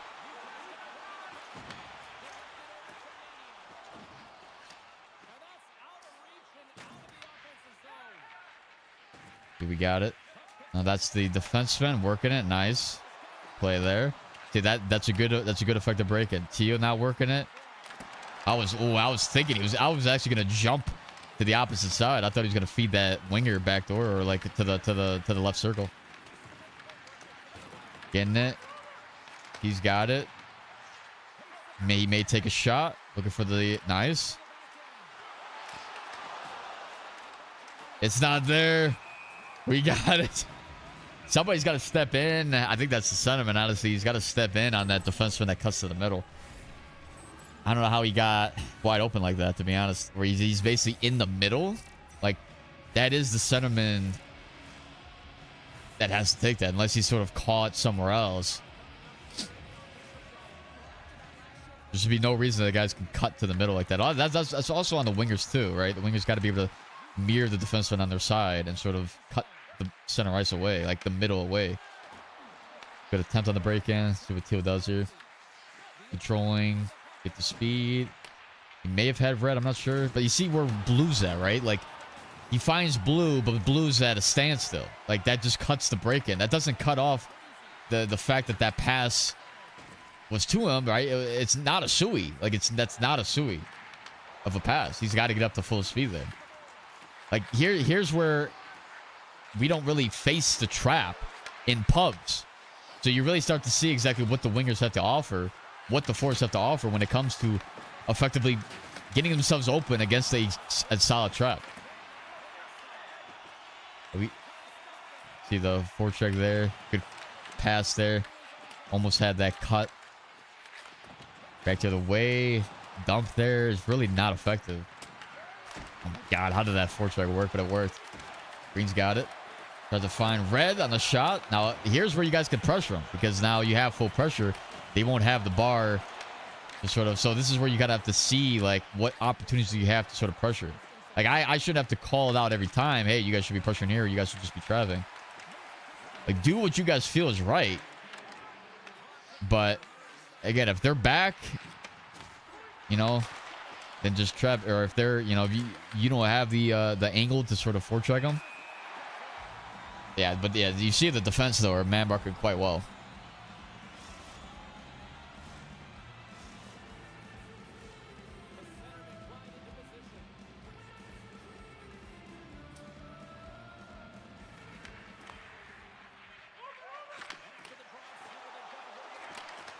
Cut there to the middle. That's the way they scored initially in the beginning. So I like the offensive production on the opposite side, man. I think all three forwards on the opposite side are playing quite well when they get into the zone, right? I like the sentiment sort of cut to the middle. They're able to find that pass, right?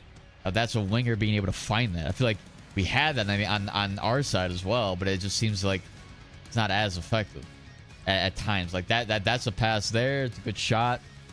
Full pressure. I mean, again, this is more even again, where it's tough to really track. Now, here's another thing to look at, right? If it's so even and I kind of make a call, just to be clear, all the wager games I'm going to look back post-stream.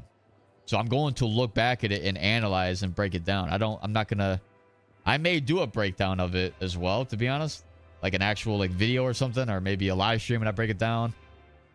But I will at least look at it. So when I make a call on somebody, because I have to make a call on somebody, whether that's that chat that does it or I do it, if I break it down and I see something that I didn't see live that determines a win for that player that lost, I have the authority to basically flip the point altogether.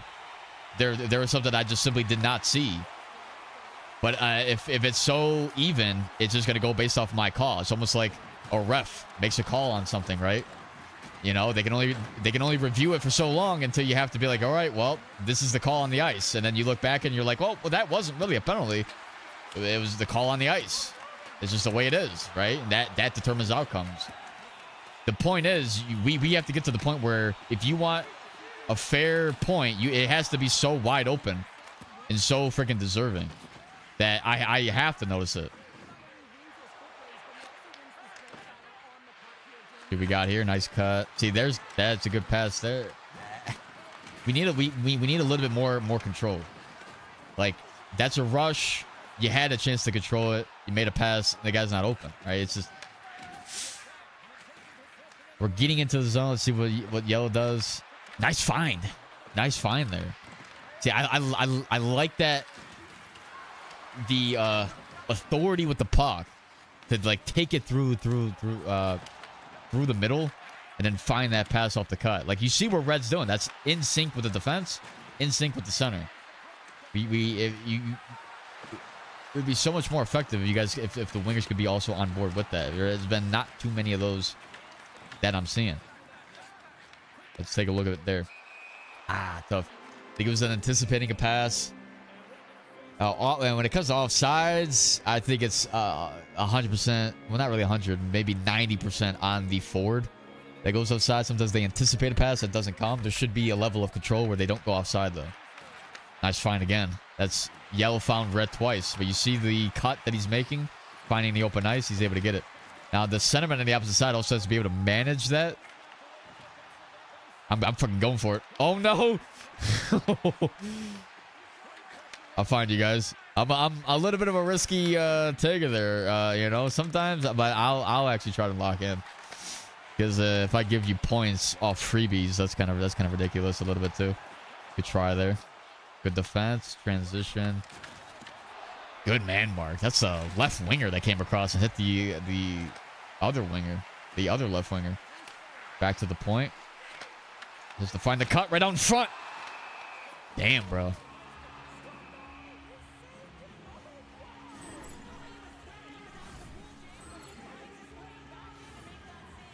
Yeah, I'm definitely covering the post. You ain't gonna give me that time. You ain't gonna give me that time.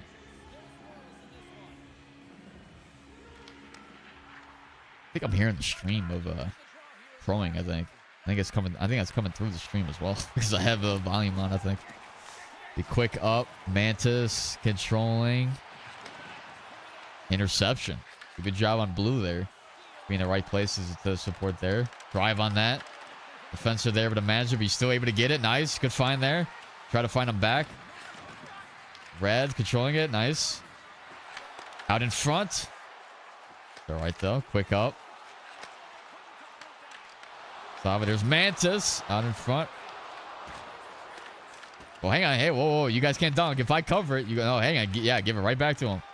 Now, let's see what we got here. Teal. Fine. Like, I do think Teal's making the right pass. You see where he's kind of like, he's controlling it.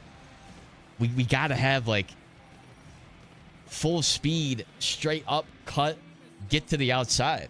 Kind of turned around somehow. I don't really understand. We shouldn't be, like, ever backpedaling on a breakout. As a forward. Like, that's, you cut off your speed entirely. Nice back check, though, from Green. I like to see that. Inside, outside. Nice find. Back door. Good defense. See that? That's matching it. Now that's Teal making that. Now he's controlling it. Nice freaking icon, I think. Work it back. Back to him. Try to find a cross. I like what I'm seeing, though. Guys being in the right place. Good puck moving as well. Defense able to stay over the top on that. Got to find the middle there, and the Sentinel's able to stay over the top on that and match that. See it? Winger getting hit though. Try to find that pass. See what Yellow's able to do. Control shot. Nothing there. Trap defense. I don't know where that was, to be honest. You see 8 shots. I think, again, both sides, the defense are playing about as good as they need to.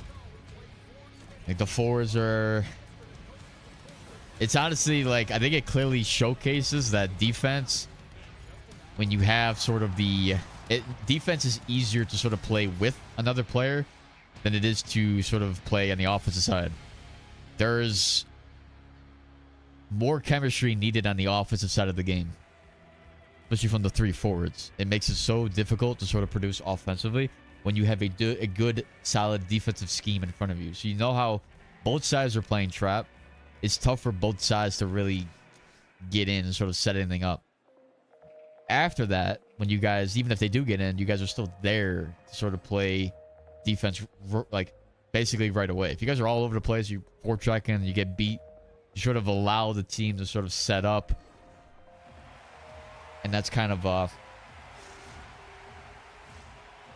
where chances, like, seams in the defense sort of open up. Gaps in the defense open up that way. See what we got here. All right. Just work it back. Yep. That's a good job from Yellow. Finds Green. You see, man, trap defense. Very tough to beat. Nice find. I'm not sure where Blue was. If he was just up in the play for some reason. He's forechecking. Work it there. Theo shot. Oh, a chance on the rebound. There should be no reason why he walks in the middle, though. That's kind of what I'm looking at. I got to pay attention more closely to where red on my side is going sometimes in the defensive zone. He shouldn't have to collapse to, like, the back door or anything like that. He should be able to stand strong man through the middle. If Teal on the opposite side is going to try to drive in, he should just match him and just absolutely wreck him. Unless there is, like, 3 guys there. That's the only thing that I could say that would call for that. And then the winger then should be playing better on that defenseman. See here, man mark. Stay over the top, cuts to the middle. Able to get by. Nice, though. Had back check support. Green, inside, outside. Hey, all right. He's able to sort of get there, but the defense is just able to match him. Still, I think he could pull up maybe a little bit and create something. He's able to get into the zone, though. I do think Green, though, is playing a little bit better this game than last. I like where he's going, passing around. It's just kind of a soft pass. But I do like what he's doing, right? Cut there's the centerman. Let's see what the defenseman does here. There it is. Try to find Blue, I think, on the opposite side. Defenseman work it down low. Back up. Shot. There's the shot. Good try. Teal controlling. Again. All right. It's a little bit tough.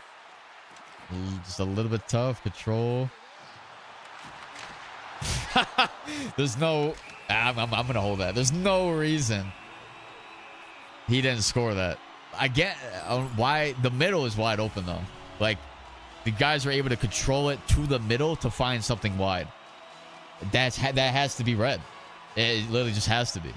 There's nobody else needing for him to be, there's nobody else for him to cover beyond the guys in the middle. It also goes with, I guess, where the defense go. Kind of have to look closely at that as well, but I don't think they're going too wild, or Red kind of has to play differently like that. Off the post, scored. Full pressure still was active. I couldn't really move, honestly. Good find. That was a winger to winger, I think, right? He had Red as well. Get a point on that.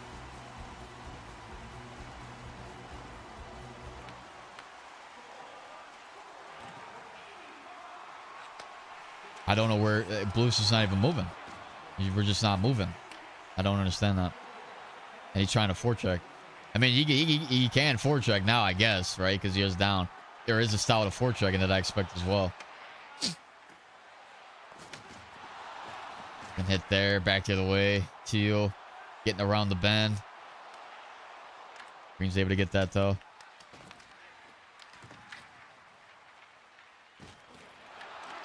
See, I have to do a really good job in terms of just not sort of looking too much at who just has the puck. Because sometimes, right, I could say Green is playing better this game than he did last game. That doesn't mean he's playing better than the opposite winger, right? The opposite left winger. I mean, we do have now a goal from Green on the opposite side. But that's still, I mean, it's not going to necessarily put him ahead just because he scored. But it does, you know, help that case for the opposite guy as well. I don't think the puck is being controlled too much from the left winger on the opposite side, but that doesn't mean that that's a bad on him either. I think they're still kind of evenly matched. You got Teal going up on the opposite side. Controlling. He's going to find maybe a backdoor feed. Work it down low. He may find a goal line feed. No. See what Red does. Try to center it. Able to get that. So you guys can't pressure. So I expect both wingers to maybe go in, angle them off if you can, and try to jump a route if it's there. Try to just work his way all the way by. Here's the cut. Pass in front. No, he tried to just get me on that one. Back to the point. Nice. See, that's a good jump there from Green. He tried to jump that. Green's playing a little. He's definitely playing a lot better now. At least from what I've seen. Nice cut. Scored. There we go. There you freaking go. First goal in the scrim for us, or you know, the 2 games we had. I think both wingers did something there on that play. Nice job. It's a nice, good, fine cut, good pass right from Teal to find the guy, and he drove right down the middle. Right, that's what you want to see. Full speed driving.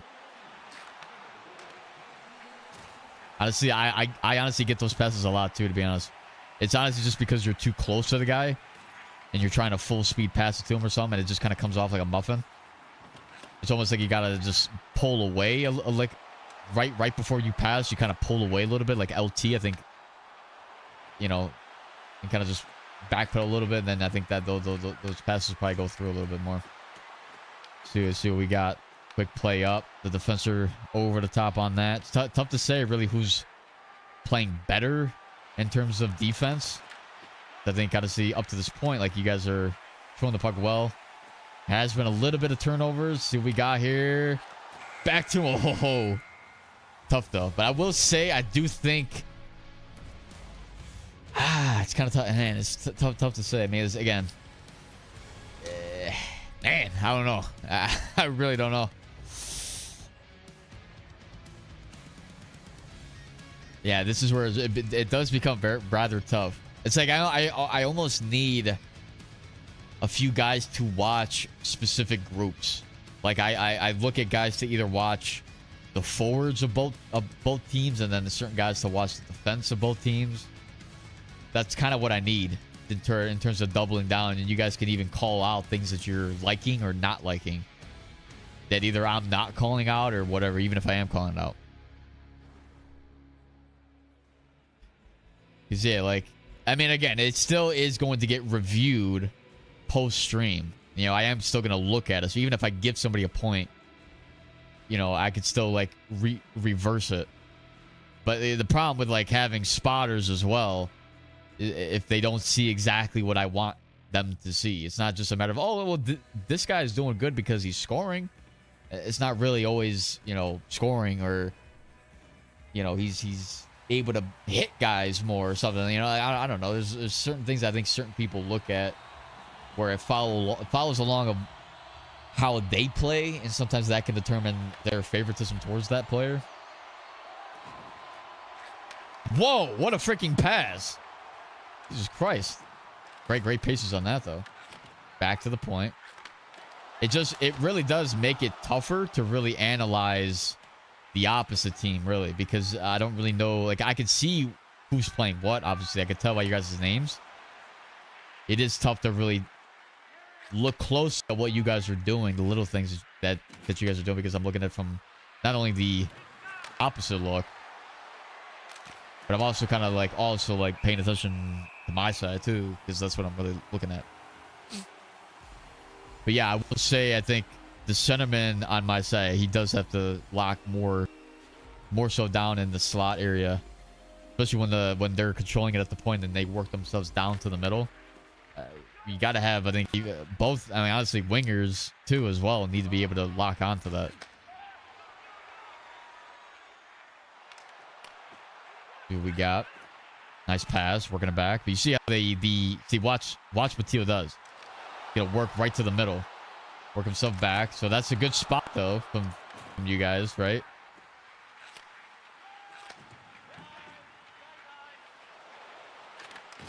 Good try there. Yeah, it's really tough. I mean, it's honestly tough because there isn't call-outs. And you also need to have guys in sync in order for the calls to even work anyway. But this is also... Nice play. I fucking knew it. Fuck. Good shot, though. But yeah, you break that down. And again, it's like there's extended time that the guys are able to control the puck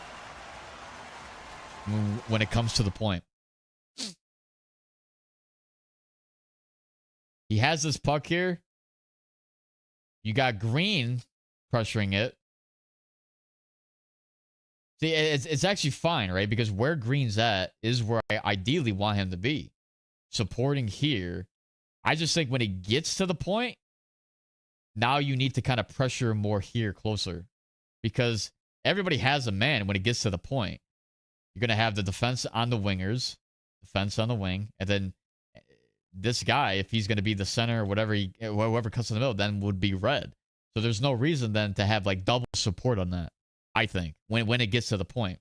You got Blue pressuring, able to force the pass, but if Green was already here, this stops this from happening.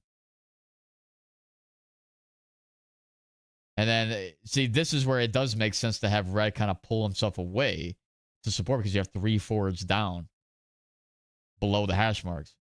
But this has to be, I mean, it just has to be stopped from yellow. You know what I mean? Like, that has to be picked off. It's got to be a little bit tighter coverage. You know they're going to be looking for those one-timers. I mean, I think both defense on the opposite team would have won that. I think the centerman would have also won that. Blue on the opposite team would have won that. It's honestly... I would honestly say all 5 closely. It was very close, but you could tell time on attack. They had gotten that. I mean, the stats don't lie sometimes, too, when you try to confirm it. So, close game. They had more time on attack. I think when you look at it from an individual standpoint, I think all 5 guys on the opposite team did slightly better than our guys. If I looked at box score, now, what would you guys have said? Anybody who's not playing and isn't biased towards their own game, right?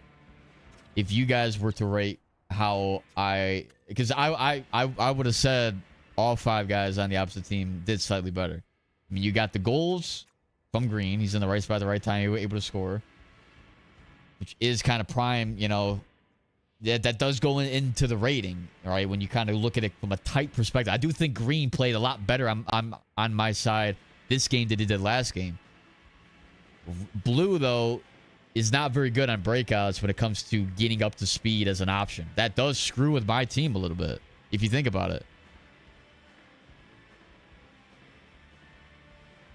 Right? Because when it comes to them being able to break out, if they don't have an option on the boards or something, right, with speed, it just seemed like when it came to break-ins on my side, you know, they only really could look at red as like an option.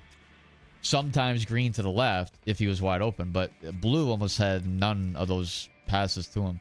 Yeah, this does not tell me much. I thought it was gonna have like takeaways and stuff, and like the actual stats that you see in how else do I see it? You said player summary? Oh, player summary. I'm in box score. Oh, this is how I see it. Okay. Yeah, thanks for calling that out. Let's take a look here. Actually, yeah, we can go based on the ratings here. You see how the offense on this side did better. Offensive or defensive rating. Oh, wait a second. Right D takes it. No, just yeah. I don't know how to actually judge that. Does nothing for me. Hits doesn't necessarily do it for me either, but it does kind of help out. Passes completed. You can tell who's kind of making the passes. You kind of have both teams kind of do that. I mean, this really doesn't tell me much, bro. Like there was more takeaways, interceptions. Like the sentiment intercepted it 6 times as opposed to nothing right here, you know? Face-offs does kind of go into it sometimes, but I don't necessarily dock you or... I mean, I don't know, man.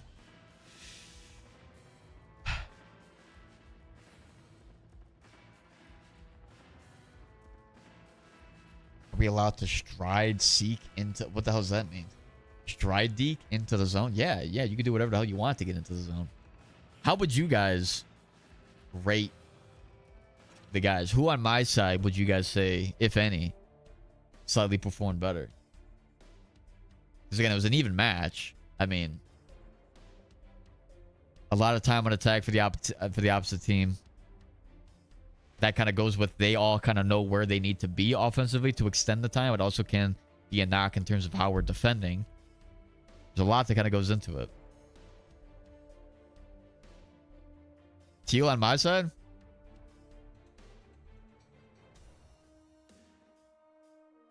What was he doing better than the opposite Teal?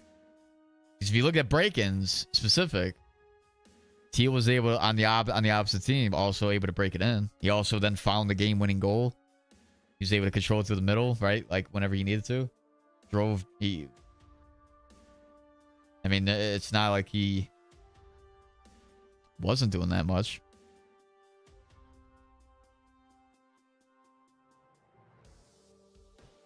Well, it's not just one thing, right? That's what I'm trying to call out, like multiple things that those guys are doing. I mean, again, it's tough as well when you don't have guys moving with speed when it comes to the break-ins. You know, because Teal was controlling it, able to find certain passes, played well defensively. Got into like that's a tight look, right? When you look at it from a tight perspective, but I don't like to go based off of the amount of takeaways that you get, the interceptions that you get, because you could be in the right spot and the team will never look your way. That's another thing that you always have to pay attention to. The stats I hate because it just kind of showcases what is being done on the ice. But the guys that aren't getting the stats doesn't mean that they're not doing shit.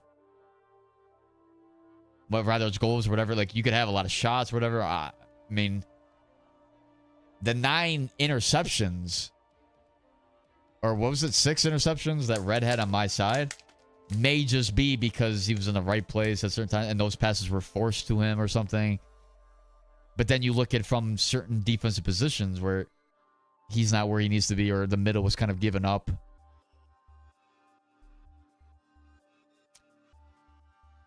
Joining the rush, breaking the puck with harder plays to make, man marking. I could say the same for Teal on the opposite team. Yeah, on the opposite side as well. It's the same thing. He joined the rush. He controlled it. He was able to break it in. He was able to man mark.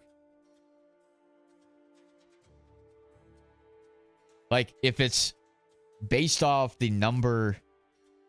If it's based off the things that are just... Man, it's so fucking stupid, too, because, like, it has to be clearly defined. Like, in my opinion, it's a coin flip at that point. If it's so even that you have to break it down to a very small detail... It's kind of just coin flip. What did I think? Who won the game? They won the game. They had the most time on attack. Them as a team played slightly better than us in all phases. You see what I'm saying? That does go with your teammates as well. But if you were... What I'm trying to get to is that it shouldn't be so close. That I have to kind of be like, oh, well, he did this because, you know, he did this, whatever it was. How do you guys want to switch it up? Do you guys want to switch? How about this? How about we have both defensemen on both teams switch? No, actually, yeah, actually, I want both defensemen on their side join my team. And then the defense on my side join them. We're going to keep you guys as a stack right now.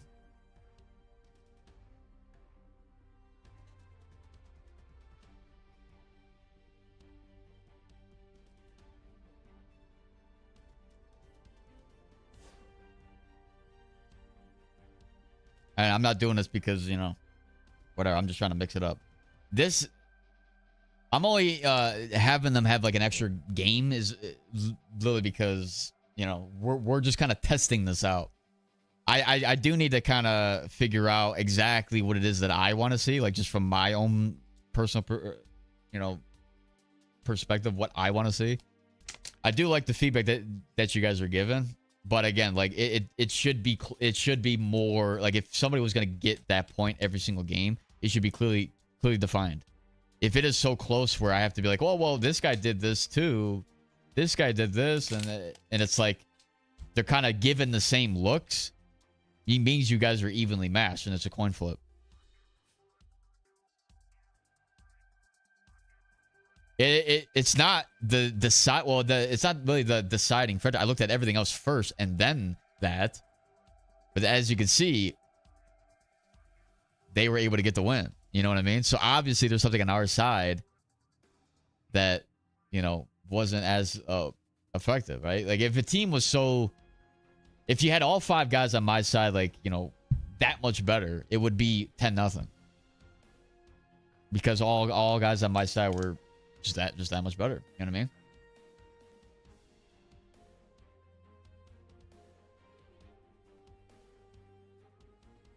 Or Harlem, can you switch to the other team if you're in chat? Hopefully you are. Or if you're in yeah, if you're in the stream. I mean, we could switch and have other guys in as well. I just don't know how many I mean, yeah. Should we switch and get other guys in? I'm only doing this just to test it out. I mean, if we want more guys to, yeah, we do kind of have to get more guys in.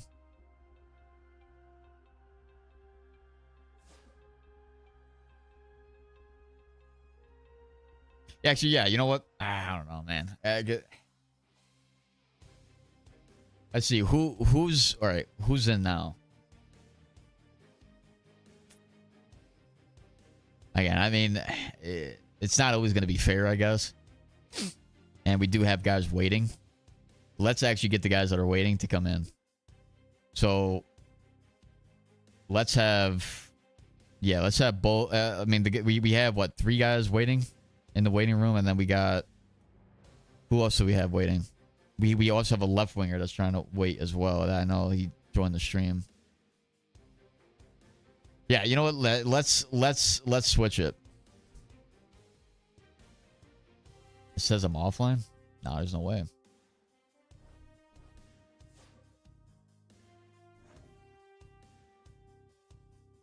Actually, you know what? Here, let me fucking reset it.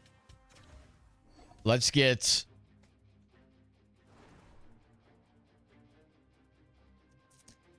Let's see, who's in. Somebody just let me know.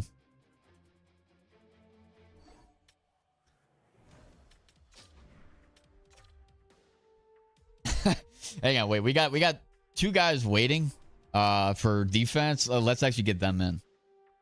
I know I kind of told the guys to switch. We got both defense.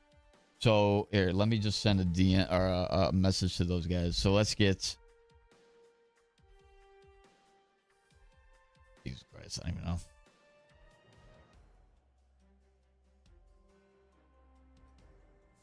Let's get him. Hang on, nobody should be joining me right now.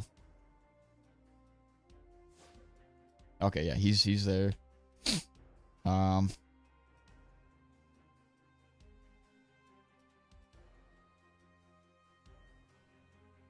Actually, fuck it. Let's have...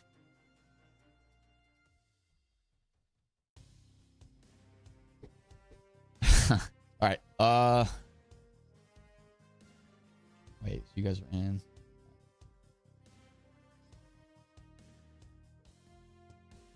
What's up there? Let's see, join me. And then I'll put him.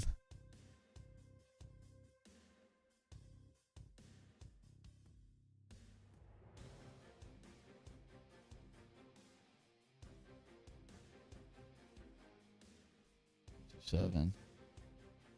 And join him. We got, yeah, the guys are never mind, the guys that are here can stay, I guess. We got hang on a second. I told Noah to join me, not nah, hang on. I know you guys were waiting. We're all kind of confused in terms of who. I already decided who I wanted on my team. Here actually well, fuck it. I don't know. It really doesn't matter who joins what, I guess. I guess Noah joined Crowing's team, I guess. Hope you guys are here. My side's already there, so hopefully we're getting everybody in, right? So we need the Sentiment.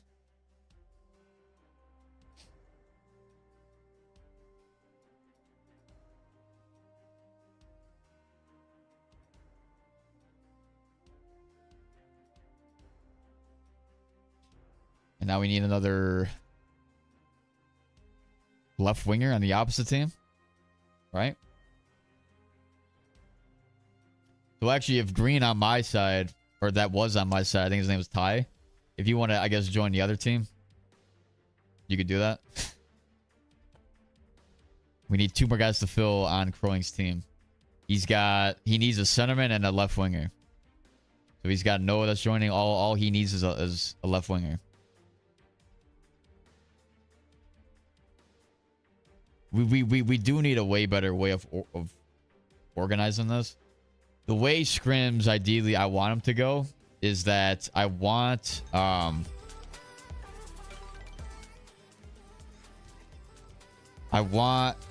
like there would only be a specific time frame, like two scrims.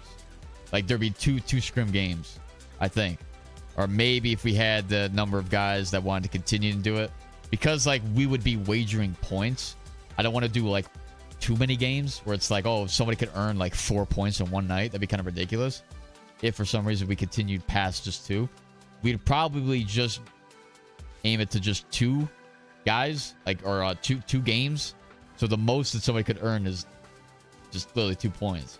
And if you played the same guy, you would technically be up. If you guys were even, the guy would all of a sudden be up 4 points on him. Because he would take 2 points from him, add it to him, he'd be up 4 points. Right, so that in and of itself, in 2 games, if you outperform that guy across from you twice, you could very quickly open it up.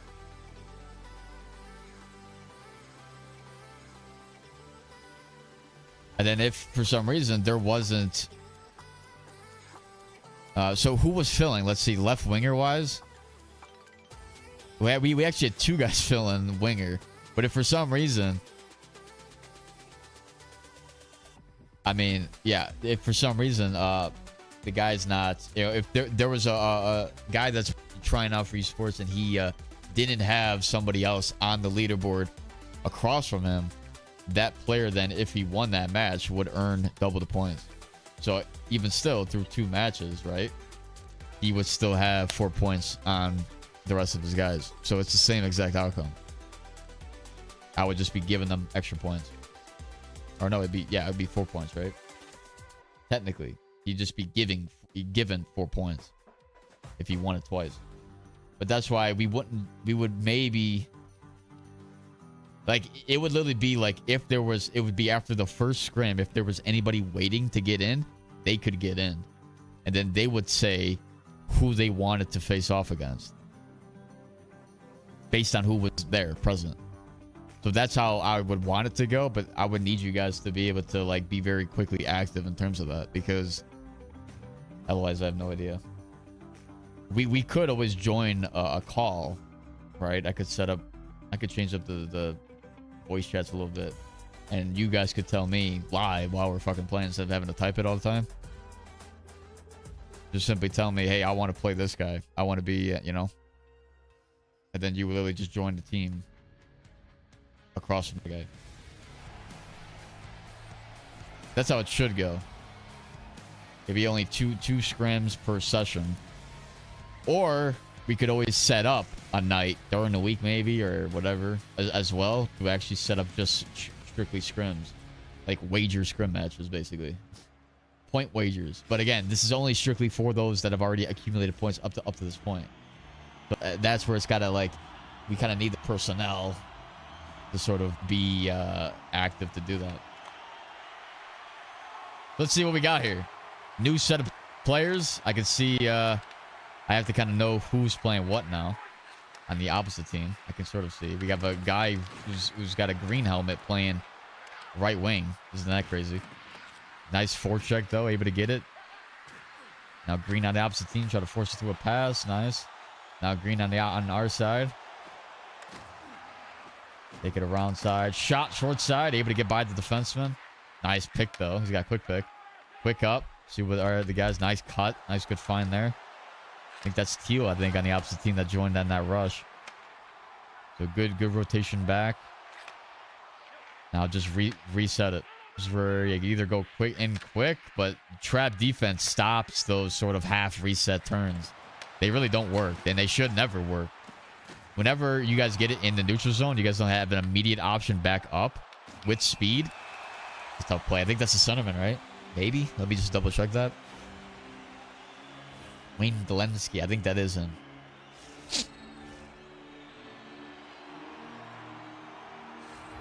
You guys get it in the neutral zone. You guys don't have an immediate pass back up. You guys should be rotating it back into our zone. And then, like, resetting the play. That's how it should be. So blue goes, works it back. Back to him. Nice find. Good pass. Good find. Able to go right back in. Controlling it to the outside. Utilizing the space that's there. Somebody down low. They're working in front. Green got it. Control. LT. Try to work himself back to the middle. Shot. Okay. Pretty good control. We want to try to get clean reps in if we can. It's a good try on the trap, honestly. PK, so it's kind of tough to manage it. Nice pass, scored. Good find. That's good. That's good control there. The right D on the opposite team has to be able to match green a little bit better when it comes to because green has been able to control it a little bit on that side. So it's a little bit better of a matchup, I would say, maybe. We'll see how it kind of pans out. And see, like that, it should never work. It should never work. If there's 5 guys trapping at the blue line and they go horizontal hockey like crazy, there should never be a chance to go in. Almost never. Especially if you follow the guy through the cut, because they're literally going to go east-west the entire time. You can't go north-south until somebody else goes in. So it should never go in.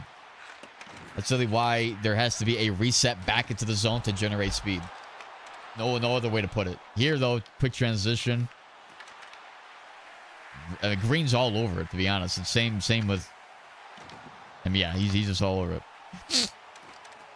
Red to the outside, able to get by, cross, scored. I don't know what happened on the opposite team. Game comes down to if there was a step, it looked like Red had to kind of rotate down, and he couldn't really get. You know, he wasn't really able to stop that play on the corner, but then the backdoor feed has to be stopped by the opposite defenseman. Here comes Blue, backhander.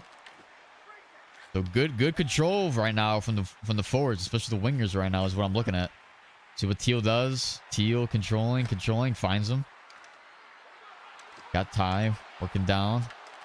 Poke check from yellow. Good poke. Work it back up with speed. Red, can he delay? Penalty, 5 minutes. Damn, that is tough. That's a tough one. 5 minutes? It's all right. It's all right. I mean, that was a good hit. I'm not going to lie to you. I can't even knock you for that. But it does show up. The refs called it. And I think Red's also injured, too. You can tell he, like, turned very slowly. Yellow able to keep it in. Got to find that pass. Get the pass. Ah. It's all right, though. Good play. Good try to keep. All right. They're able to get it out. See what Teal does here. Control. Working it up. What we got here? Good forecheck. Yellow's just all involved. You got the rotation back though, so he is allowed to do that. Teal trying to jump. You guys can pressure, right? You can definitely pressure because you're on the power play, so you could send the wingers to do so.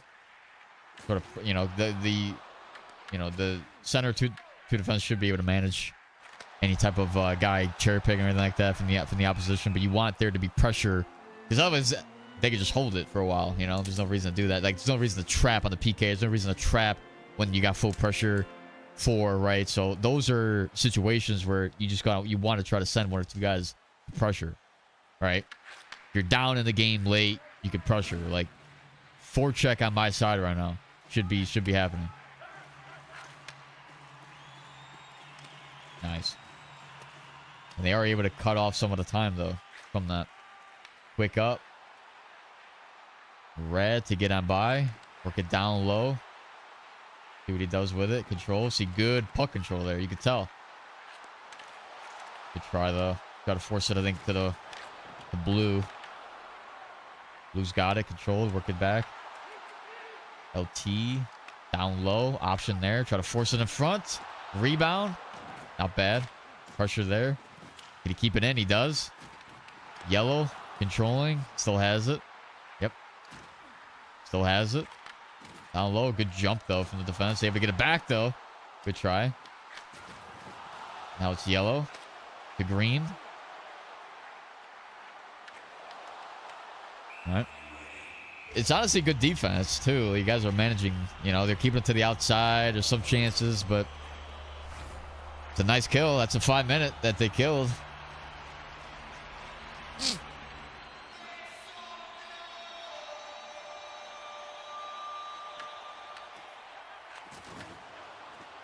Got red.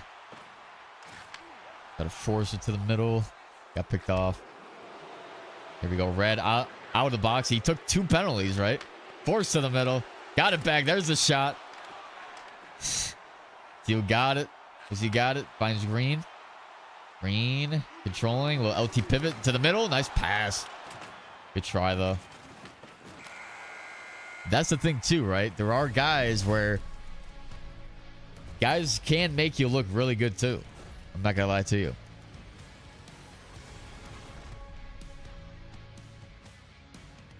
Crafty is new. Yeah, if there's anybody here that isn't signed up, or that, you know, for the Esports Tryouts that wants to be, right? In the Discord, if you go to the Esports Tryouts channel, you put in your you put in your game or your gamer tag and the spot that you want to try out for. And then if you're in these games, right, you can earn points towards that position. You'll appear on the leaderboard. All right, so the most amount of points that you can earn at a general, like, community live stream would be 1 point. For the wagers, each point is you wager 1 point or the half point that you may have, right? Because there are some guys that only have half points right now, or they may have 0 points, right? So if you're somebody who's signed up but doesn't have any points, you can't wager anything. What will happen is you could still play in those games and you could still earn points. You would then be put onto the leaderboard at that time, and you would have 1 point if you won the match. Now, if for some reason somebody who is on the leaderboard that is playing against somebody who isn't on the leaderboard, they would earn double the points for that. Now, but again, if you had a half point and you were wagering somebody and you lost, you would obviously lose that half point. The other guy would still gain 1 point. I'm not gonna downgrade him to only earning a half point because the other guy only had a half point to give. I'm still gonna treat it as if you're playing against somebody for a full point, because that could also determine who you want to play as well. Like, you're obviously gonna want to play against somebody who's got more than just a half point if that was the case. Who he's got? Look at back. Shot. Easy save there. Nice pass. That's a new one. Where you send it up to a winger, he passes it right back to the defense. No, we didn't see that at all, I don't think, by anybody. Very easy to alleviate pressure. It also allows for the defenseman to sort of alleviate pressure from himself, and also then to get the puck back and sort of find somebody else. Very, very easy, right? Good freaking passing. Jesus Christ, good play. Right side, outplaying.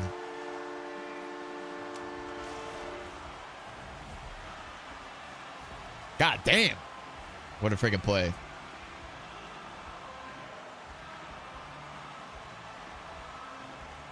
No, so here we're not wagering any points.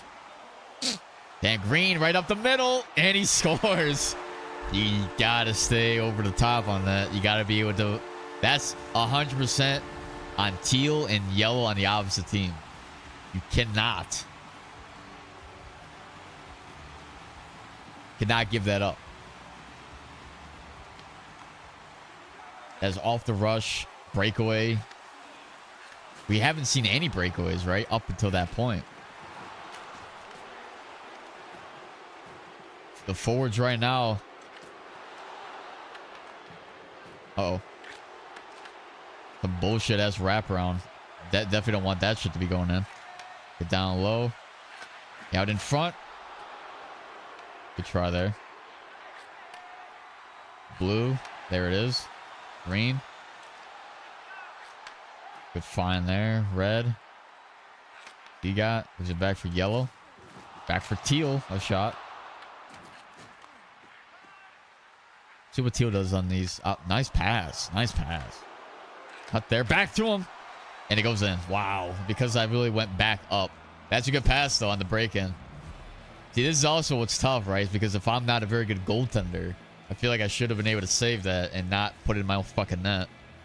That could also give, like, sort of freebie points to some of these other guys if they're able to just get it by me. I mean, that was a good play. It also is still on the defense to stop those cut plays. And I'm saying defense is like a team defense thing, not specifically the defenseman, because they could be covering something else. I think the sentiment also has to take accountability for that.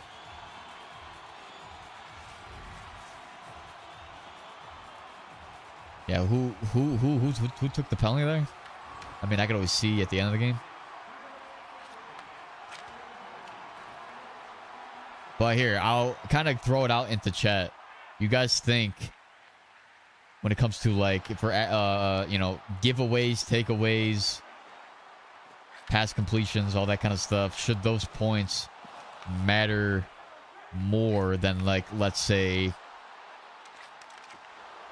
I mean, I don't really know. You can't really say anything else. Like, should it matter more if it's, like, very tight?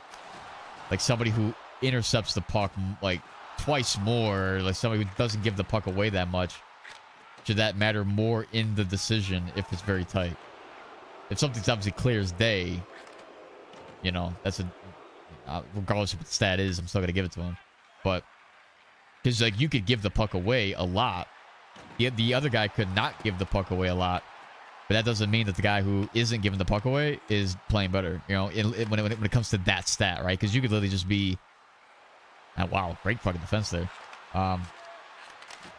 Okay, what the fuck happened to me? Come on, dude. I mean, that was a great slide over, I feel like, eh?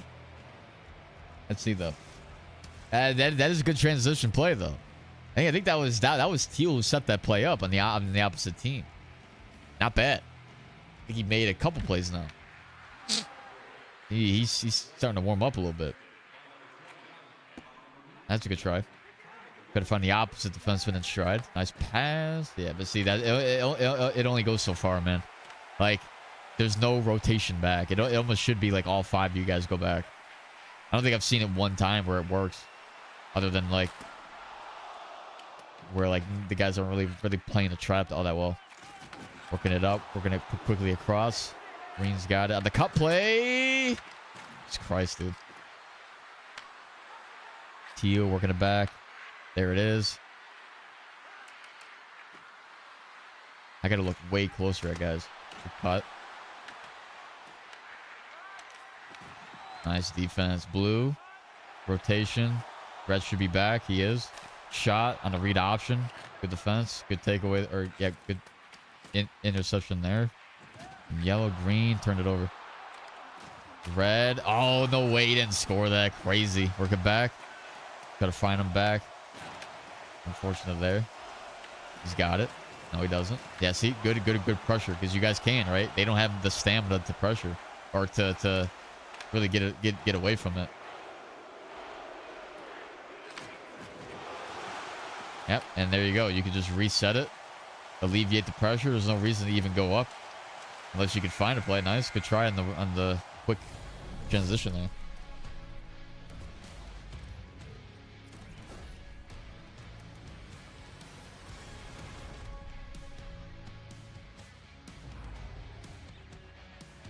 Damn.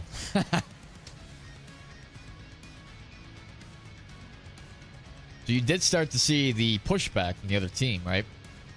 I still do think that the 3 forwards on my side to this point are playing better than the opposite team. I think yellow as well.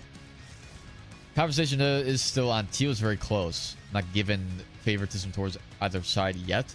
Again, I can look at the stats to sort of look a little bit closer. Maybe I'm missing some things on Teal on my side.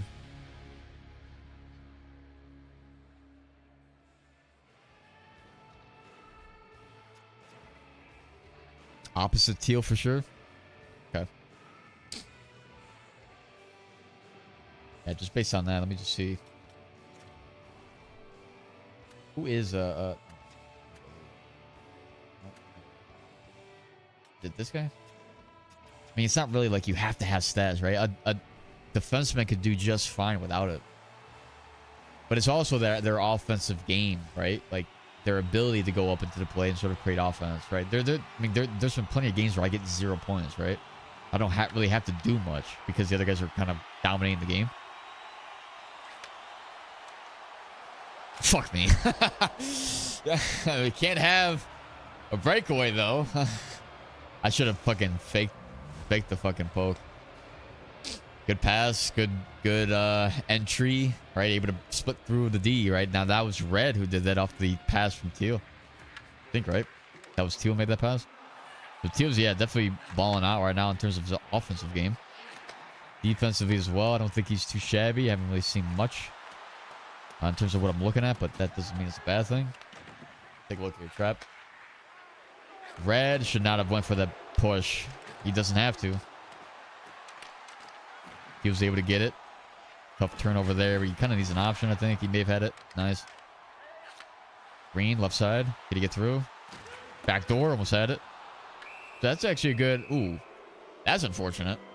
Those penalties... whatever, man. He's trying to obviously get the backdoor feed. It kind of... He goes in for a hit. After, because he didn't get the puck. I do need to look closer at the centerman position, both sides.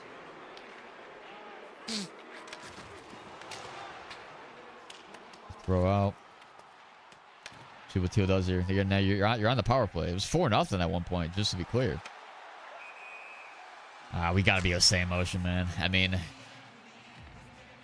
Teal can make that pass. There is nothing wrong with making that pass. You can't expect him to just go in, too. There's just still be always some kind of motion forward. And that is something that I've seen from Green a little bit, where it's like he kind of just sometimes pulls away, and he really should be always looking forward with some kind of momentum, even if he has to slow down at touch. Right? It shouldn't completely take away.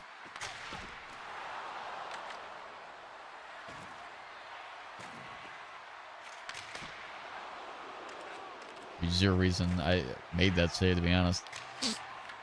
Even get out. Green, take it to the outside. He does. Puck went in off. I don't know what happened there. Green's able to score. Drove in. Puck bounces.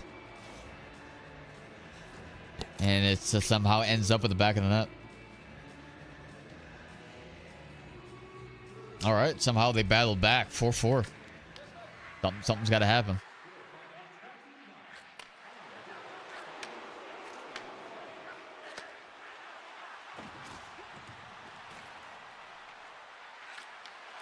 Jesus Christ. I'm so jumpy though sometimes. I shouldn't be. Who we got? Yellow controlling. I just don't see this ever working. I mean, this is a little bit better. Now you start to generate some speed. Yeah. Can't go offside, honestly. This could be, even if you expect the pass, forwards, the job of the forwards is to be able to hug the blue line as tight as possible. Keeping your momentum sort of forward, so in case that pass does get to you, but you should not be jumping offside. That's all I can say. Do think maybe Green on the opposite side to that right side was open on the very last second type pass that could have been made, maybe. But let's see. Yellow's involved. Shot saved. See, Crowley's gonna do obviously a lot better than me. Yeah, let's see what Yellow does here. See, finds Green. Quick back up. Able to stay over the top. Yeah, Teal's balling out right now.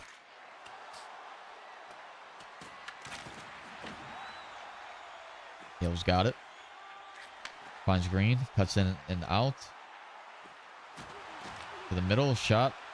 Able to back check that quite well. Yellow. Oh, a little bit tough there. Nice. I don't know who came back for that. I kind of missed that. But whoever backchecked that was freaking golden.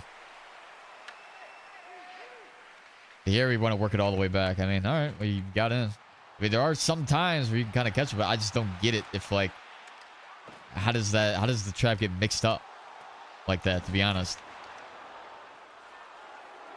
Red's got it to the outside, controlling. Backhander. Able to pressure, keep it. Green's got it. Down low he goes. Got to find a goal line pass. Out in front. To throw it. Cannot dunk. Cannot dunk. You can't dunk. You can't dunk. You cannot dunk. You guys cannot dunk. You got to give it to us. You got to give it to us. What are you guys doing? Okay, whatever, man. You guys got, you guys got to give it to us. I don't know. Yeah, I don't understand what you guys were doing. There is no dunking. I forgot to call that out. I know we had new guys. If I throw it out, yeah, guys have to just back off. Good trap.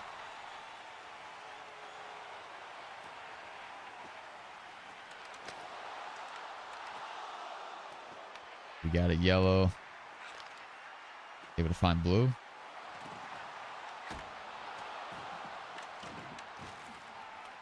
You think the other team has started to adjust to some of the plays. Nice freaking back check. Down low. Got to find a play there. Crush him down low. Jesus Christ. Yeah, there was definitely a pushback. Definitely a pushback from the other team. 4-0, now 4-4.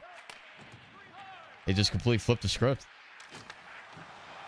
It just seems like the offense is not as effective as it was in the first period. But yeah, that is actually on me. I should have told you guys. Kind of said it again like multiple times. These scrims are played exactly like scrims in drafts and when you're playing, with your team, right? So there is no dunking. As soon as the goalies are, kind of said to throw the puck out as soon as they get it. so that it keeps the game moving. So then the guys that do get it, or if they, you know, guys that shoot it, whatever, they have to immediately back off and allow the other team to have puck possession. So that keeps the game moving, and it also allows for both teams to, you know, sort of have the puck, have a chance to break it out and stuff. So it's not just like a team is just dominating with pressure up the ass, and the other team can't fucking possess anything. That sort of, and also just keeps the game moving.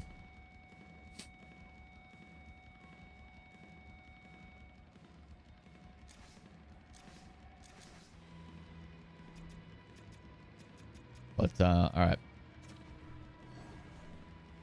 So I do think that the forwards on the other side are starting to battle back a little bit.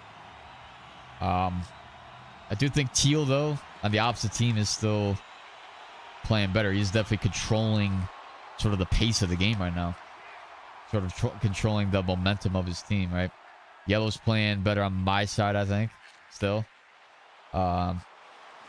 Just a little bit. I mean, it's starting to become a closer game, though, in terms of the other positions.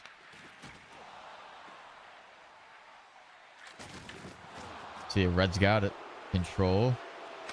On the front, and he scored. Wow. Should be saved on me, but it's also still a defensive problem. I mean, cuts in from the outside. They came back from 4-0.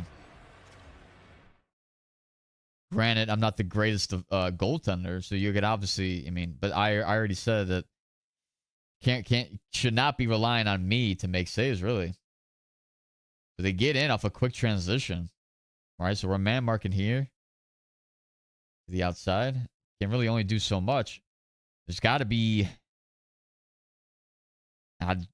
no reason he's just wide open. Wide open backhand. I mean, it's a backhander, right? I shouldn't not be able to make a save, right? But, you know, especially something like that. But it is still, you know, whoever is playing center, I think. Yeah, depending on the rush, too. You kind of have to look at it. Who is the center, actually? I can't even... Yeah, all right, so it's him here, right? So he went into fortune.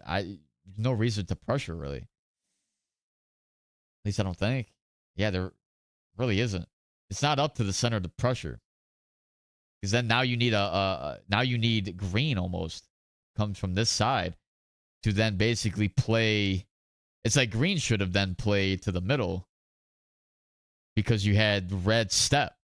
So whenever a centerman steps, right, that now you have to have a requirement of whether that's a defenseman or a winger then play to the middle. It puts everybody kind of in a weird spot. Now that should be Red still, but what Green is seeing is that he's seeing this guy.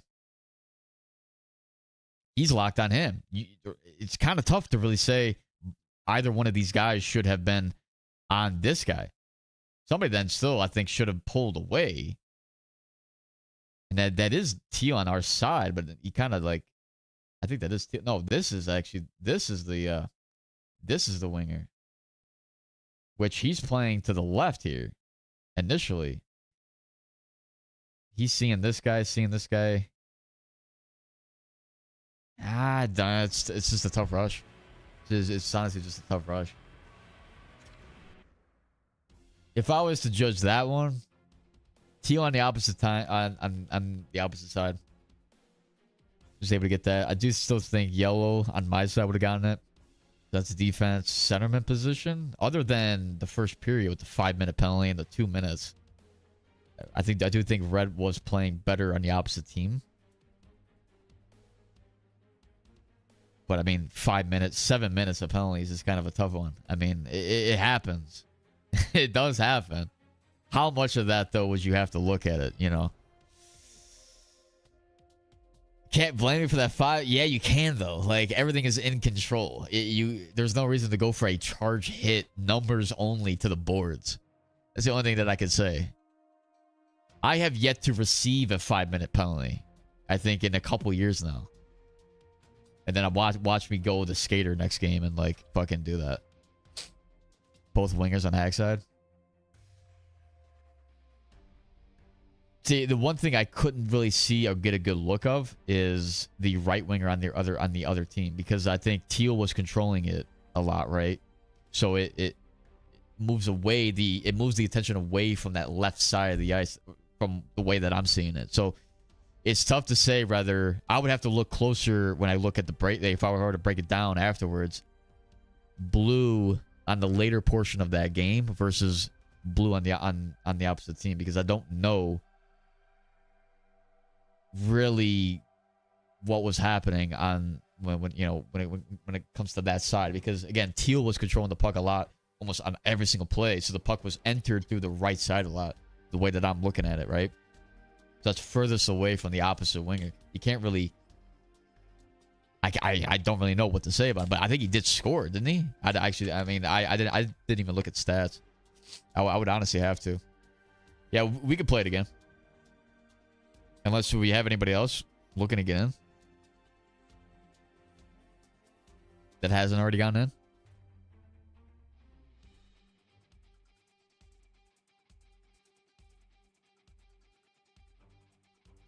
G on the other side. Yeah, clearly. Obviously. What the fuck do you think? If I outperform crowing, I think that's also an issue in and of itself. Well, I mean, yeah, most of these guys just got in, so Viper, if you want to get in after, I guess you can. We'll play probably a couple more. I'm not sure, actually. I don't know.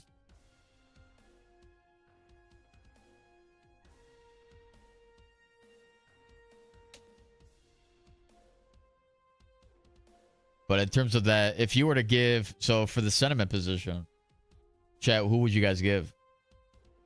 Because you have to consider the penalties as well, right? I know that's like, you do have to. Beyond that, though, I do think Red's game was solid on the opposite team.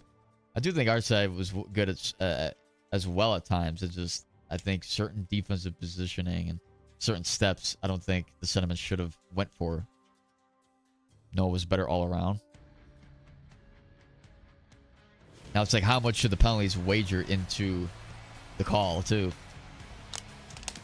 Because you could say, oh, well, the team killed it off, but what if it was 4 goals from that? And the score was 8-0 or something. You know, like, obviously then the penalties would mean more. But that's your team bailing you out then. That doesn't say anything for you. I mean, it's a 5 minutes kind of tough to say. You'll never see you'll never see top esports teams get a 5-minute penalty. I don't think I've ever seen it. Like, that is 100% controlled by the player, regardless if you think that it's a clean hit.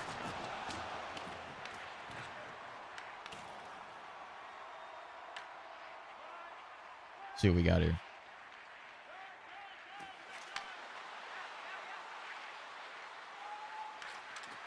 Good try. Let's see what we got. Yellow. Got to find in front. There's the shot. See how we trap versus their break-in. Able to get in. Offside. That's on the forwards. Whoever was offside there, you got to allow Teal to get in. And I think that was blue on the opposite side. I can't really say for sure, though. That was on the left side where that offside was.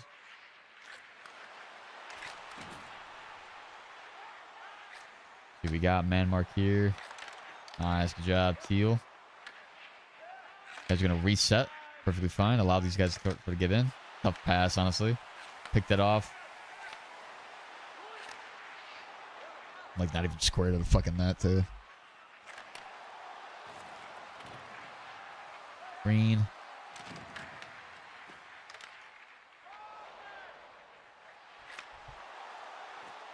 The left side across. Jesus Christ, dude.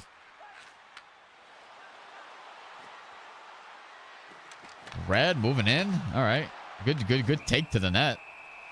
That's a good take. I'm not gonna lie to you.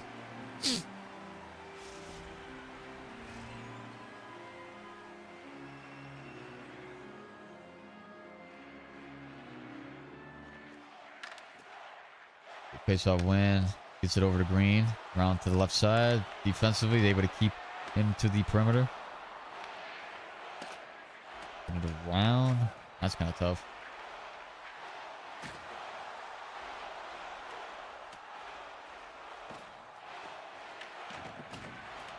See what we got. Keep controlling. Works it for center. Or for red.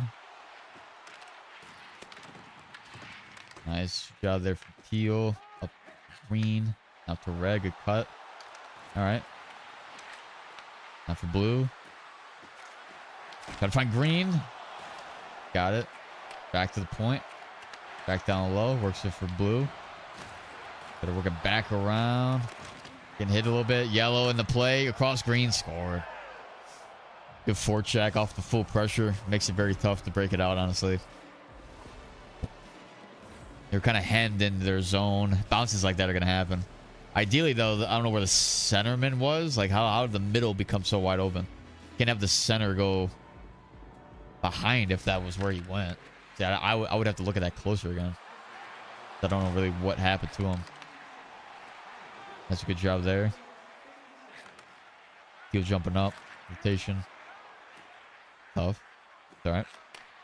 I'm going to go back to him. Yep. Yeah. Let's go all the way back. All the way back. I mean, this is where, yeah. I mean, all the way back would entail almost going all the way to that, to our, like, hash marks. Allow the forwards to get behind our blue line. That would be a full reset. What I do see a lot is guys who go like half reset. Good job there from me. That's kind of tough. Breaking in green, a shot. They got the rebound. It's in. That's blue.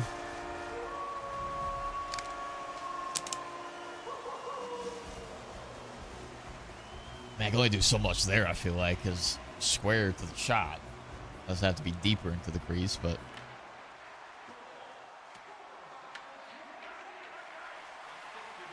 Break in. We need a little bit more speed. It's tough for Tio to find a lane there. Because we got guys they're pulling up.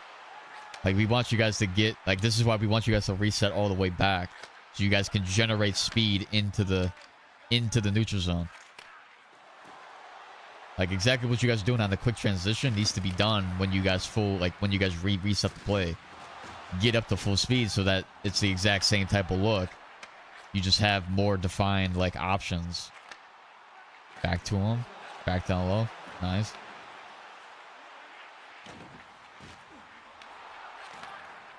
There's teal. Working it down low for green. Works it around. Support option there. Down low. Back to him for the cut. Good defense. I think I want to look back at where both red and teal were on that left side.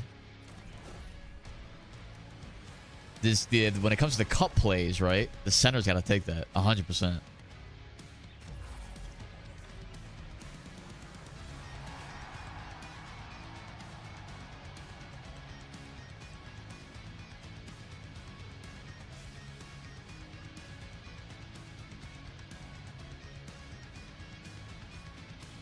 Yeah, I mean, there does have to be a way for guys to be able to, like, battle back into the spotlight, right? Like, if they have a rough period or something, that shouldn't define, like, how they finish a game, right? You take a look at that last game, like 4-0, it was almost everybody on my side was starting to, like, you know, take it away, and all of a sudden, second, third period, they battle back and they win. It's like, well, clearly there's something that was present there, but I want to take a look back at this chance here, because you would look, this is the defenseman. You got the centerman here. Lock on him. Playing through the middle. Okay, so there was a rotation. Teal's got to be here. Red's got to be here. I mean, okay, I guess that's fine there. But yeah, he got beat. So then he's kind of drawn to down low. Works it down low. Puts red into a tough spot. Red would have to be very patient. He would have to almost stay more to the middle. Like, teal can't get beat to the perimeter. He's got to stay more inclined to the inside.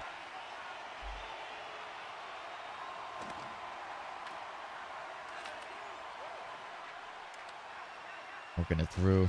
Penalty? How's that not? Blue with the pick. Finds green. There's red. Good chance. You watch the break in here. Okay, nice. Good find. See, if you see how you guys had speed, even though he was that red bar. If he was at full bar, he might be gone, right? Back to the way transition play. Because I think blue was down because he got hit, right? So it's tough for him to get back. It would have to be more man-to-man to the outside there.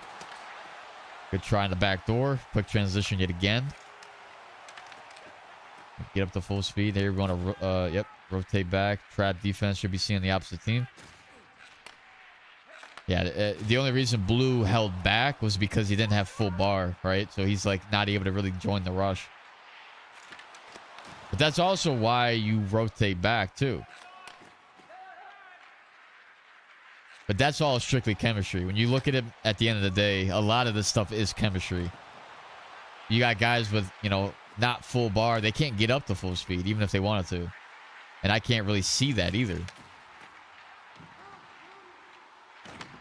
Down low. Nice pick. He's one-on-one here. Got back check in place, though. Green taking it all. Able to delay enough to extend and now work the cycle. Good pass. Good try. That was all from the wingers there. Nice. Able to go right on in. Here we go, green. That left side. Got you had the winger actually pull back. I don't like when guys do that, when they like go back into their zone to then try to wind up a big ass hit. You're just not even really playing trap. Like if they get by you, they get by you, but then they can also set up that. But that's, you know, a different type of forecheck.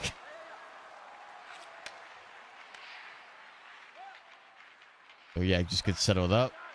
So you guys can transition. Pass there, quick play. Yeah, it's not really in sync. You can't really play tic-tac-toe too much. These guys are thinking you're going to take it, you know, and pass to them late. A very generalized break-in should be the defenseman control it when it's a trap, 5-man trap at the blue line. Defenseman control it, one cut at the blue line. You then find whoever's open or take it in yourself. Or possibly dump and chase, but even that kind of requires some chemistry. But if the guys are getting up to full speed, it's no different. Good chance there. Good rotation. So we got green shooting. Good try. Now we got yellow. Back now for green. Push there. Out in front. Good pick. Good cut. Green to the outside. He's trying to go. Wow. LT freaking pivot, bro. He's got it, though. Same thing. Tried it. Penalty? No penalty. Maybe finds the cut play. He's got it. Nice block. Oh, green. Ah, green was open. That's all right. Someone's got to go down low for him. It really wasn't an option. Unless he went back to the point. It's honestly extremely tough. I would have to try and designate certain guys to look at certain positions. Or the chat would have to just be very active in terms of what they think. I mean, it's tough, right? Because, again, we're trying to wager points. So, like, every point means something. Again, it would be confirmed through a breakdown.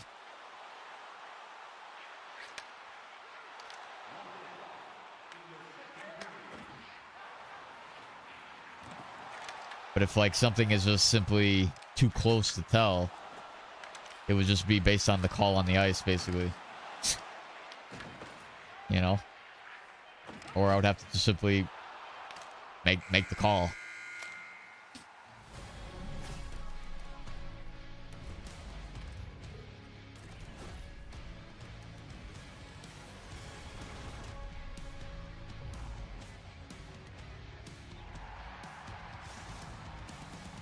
Does seem pretty even.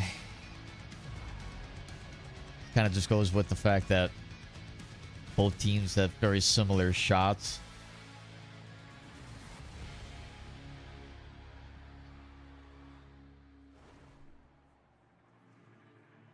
There's 9 shots to 5. They have more time on attack, but Less there.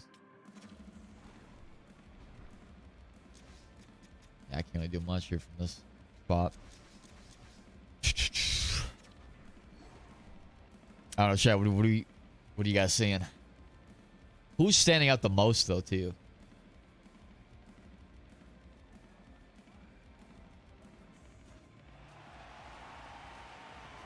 Like, I do think defenseman wise it's been kind of even. It still is, I think, Teal on the opposite side that's really dictating the break-ins and stuff and controlling it. So you see how he's getting in with the, you know, but I mean, it's not always gonna work though.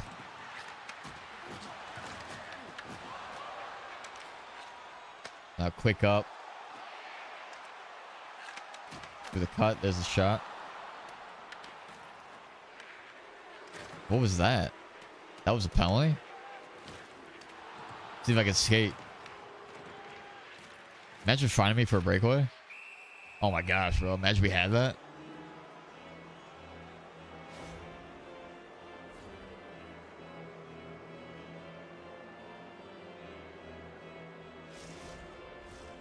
So you're saying both teals are playing good.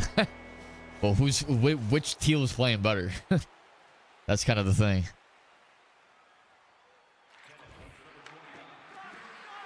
Here we got green. And a front shot saved. Here we're looking for maybe like a 1-3 basically. Green just got absolutely freaking labeled. Here we got working it down low.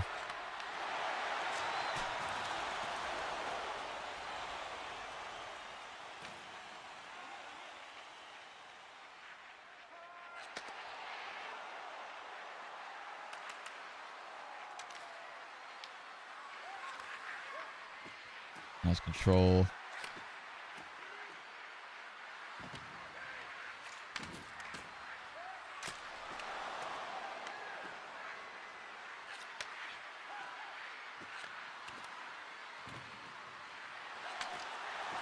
Nice pick.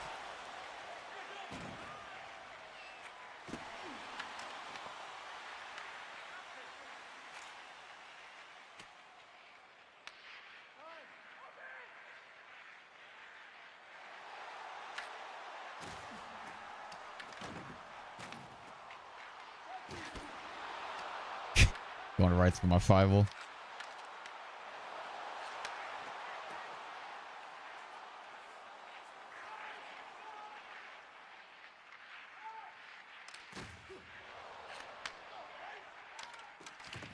Yep, it's a good trap.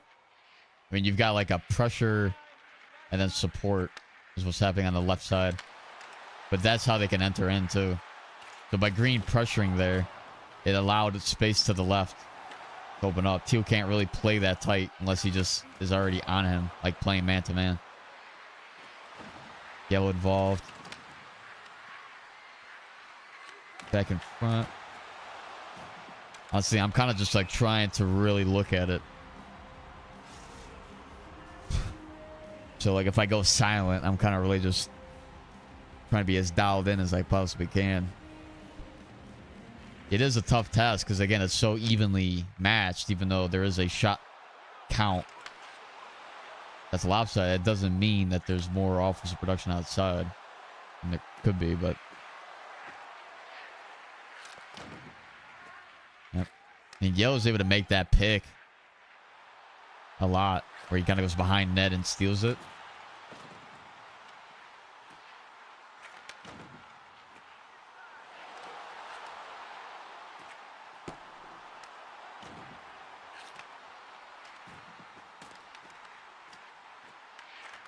Nice, working it up.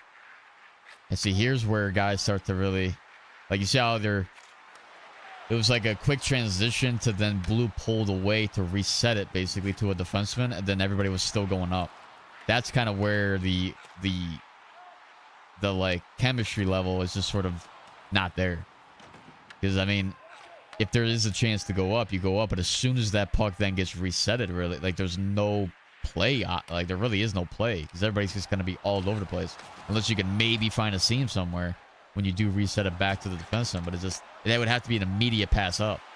Like, it's like a D-to-D pass almost is what's kind of being simulated. There's the pass. Shot. That's got to be on defense. I saw that, though, a mile away. Quick up 2-on-1. Good job, though, from Yellow. We do want Teal, though, to see any type of cherry pickers that they may have, right? It's good to get involved in the offensive rush, but your eyes should also be near the point. Blue's going to have to rotate back if he can see it quick enough. Red's also back. Get down low. Back to the point. Goes a little too far.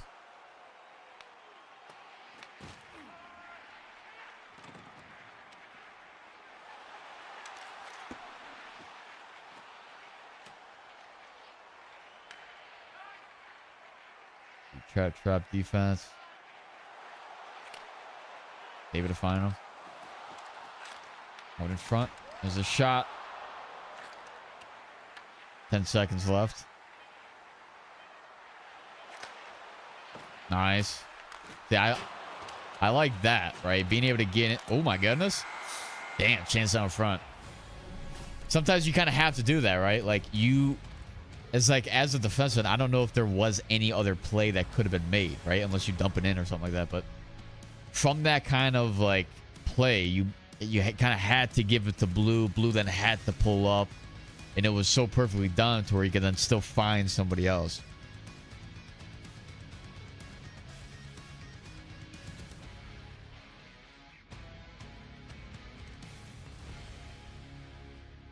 What channel is this game on? Dude, we are not.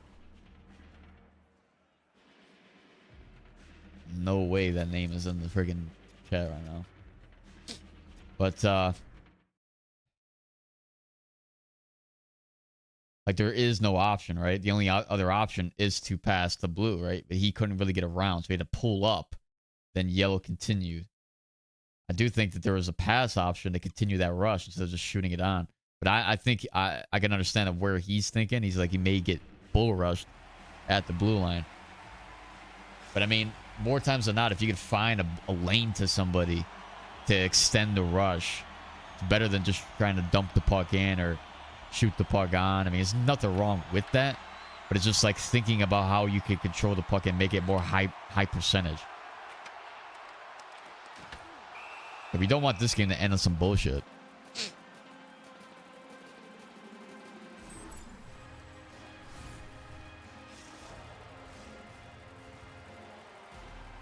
Like, as you can see, right, both teams are kind of more evenly matched. I mean, there's 18 shots to 9, so there's lopsided this to that.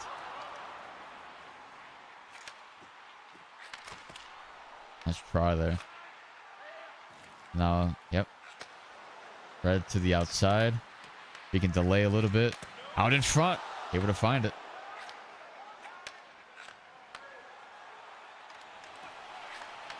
Wow. What a pass. I'm just not able to get over. I didn't think that pass was going to get all I didn't even think it was going to get all the way over there. I thought for sure we had that.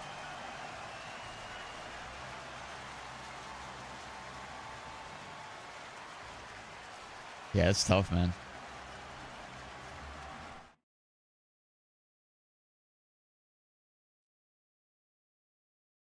That's red. LT to the outside. Able to break through it. I was thinking that was going to get picked off. And it was a poke check. Back door. Kind of tough, man. GG's. Yeah, that's probably the last scram. I mean, we could probably still get a couple more games in, maybe. But we'll probably just do pubs.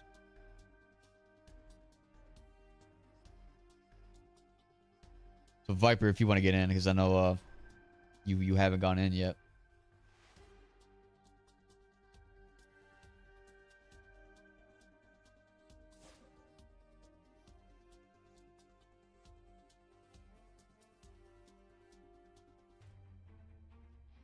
All right. Yeah, I think that's done with the scrims. We can, whoever still wants to continue playing, though, we can, I guess whoever wants to just join me at this point. Yeah, Viper's got to get in. He's already in. So that, it's tough to analyze it, right? Like, I would have to take into consideration points and stuff. I mean, again, if you think about it, right? If a team wins over another, unless there was one guy that was just like completely ruining it for the rest and just completely taking away, there's no way that the better players would be on my side then if we lost that game. You know what I mean? Like, the majority of the wins would have to go to the winning side because they won the game. It's which team is better than the other team. You know, you don't have it. It wouldn't be like, oh, 3 guys on my side would have to win that. It would have to be based off more. It would, you know, when it comes to forwards, I guess, or wingers, it would have to be based off who's scoring. Like, you can almost give the win to Green there because he set up the game-winning goal. You can give the win to Blue there because he set up the game-winning goal, or he scored the game winner, right? It's not always 100% based on that. There's other things that can contribute to it. But if a game is so even, and it's not like people are going, you know, mistake-free or whatever. Like, it's going to be... There has to be more of like, all right, well, obviously, like, the wins would have to go more towards who won the game. It's not going to be like 5 guys across the board are going to get the win, though. There is going to be guys that are playing very well on my side that should be deserving credit. But like, like if it was a 5-0 loss, like, every game was close, right? So you may see things like that kind of open up. I don't know, man. But who would you give? So I would say, again, it would be teal on the opposite team. It would be red on the opposite team. I would have to look closer at yellow on both sides because I didn't really think that there was. I saw a few good plays, right, from both sides. I didn't really see much of yellow on the opposite team again. But that's, again, because teal was controlling the puck more. It's tough to really say. You know what I mean? And then it's like, all right, well, you had the game winner from set up by both wingers on the other team. You can almost say pretty much everybody, I mean, pretty much everybody on the other team would have gotten that point. Then it's like, all right, well, then all it takes is like, you know, one guy to set up a game winner on my side to then what? All of a sudden, all my guys would get the win. Like, nah, I don't know. There has to be certain parameters, but I mean, it would be too. It's kind of too tall of a task to really give a shit, you know? Because if you think about it in the hindsight, if it is too close, then it should be based off who won the game. I mean, you can give the because it's also like, all right, well, they're getting the shit done, like they're getting it done. They won, you know. Unless it's clearly defined, clearly pointing out to me that somebody is outperforming on my side, even though the loss was still there.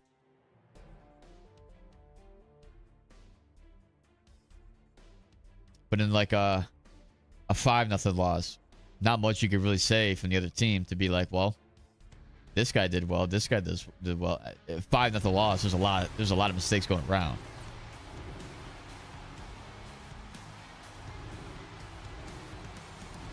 Right, that's how hockey works. But when I gave here, the reason I'm trying to evaluate it from the team or from individual perspectives is because that's what people wanted it to be based off of. What I asked people in chat. I kind of want to flip my camera back to fixed, to be honest, but we'll play it like this again. I asked people in the Discord. I asked, pretty damn descriptive, I would say. The 3 points I said is, do you guys want to pick teams?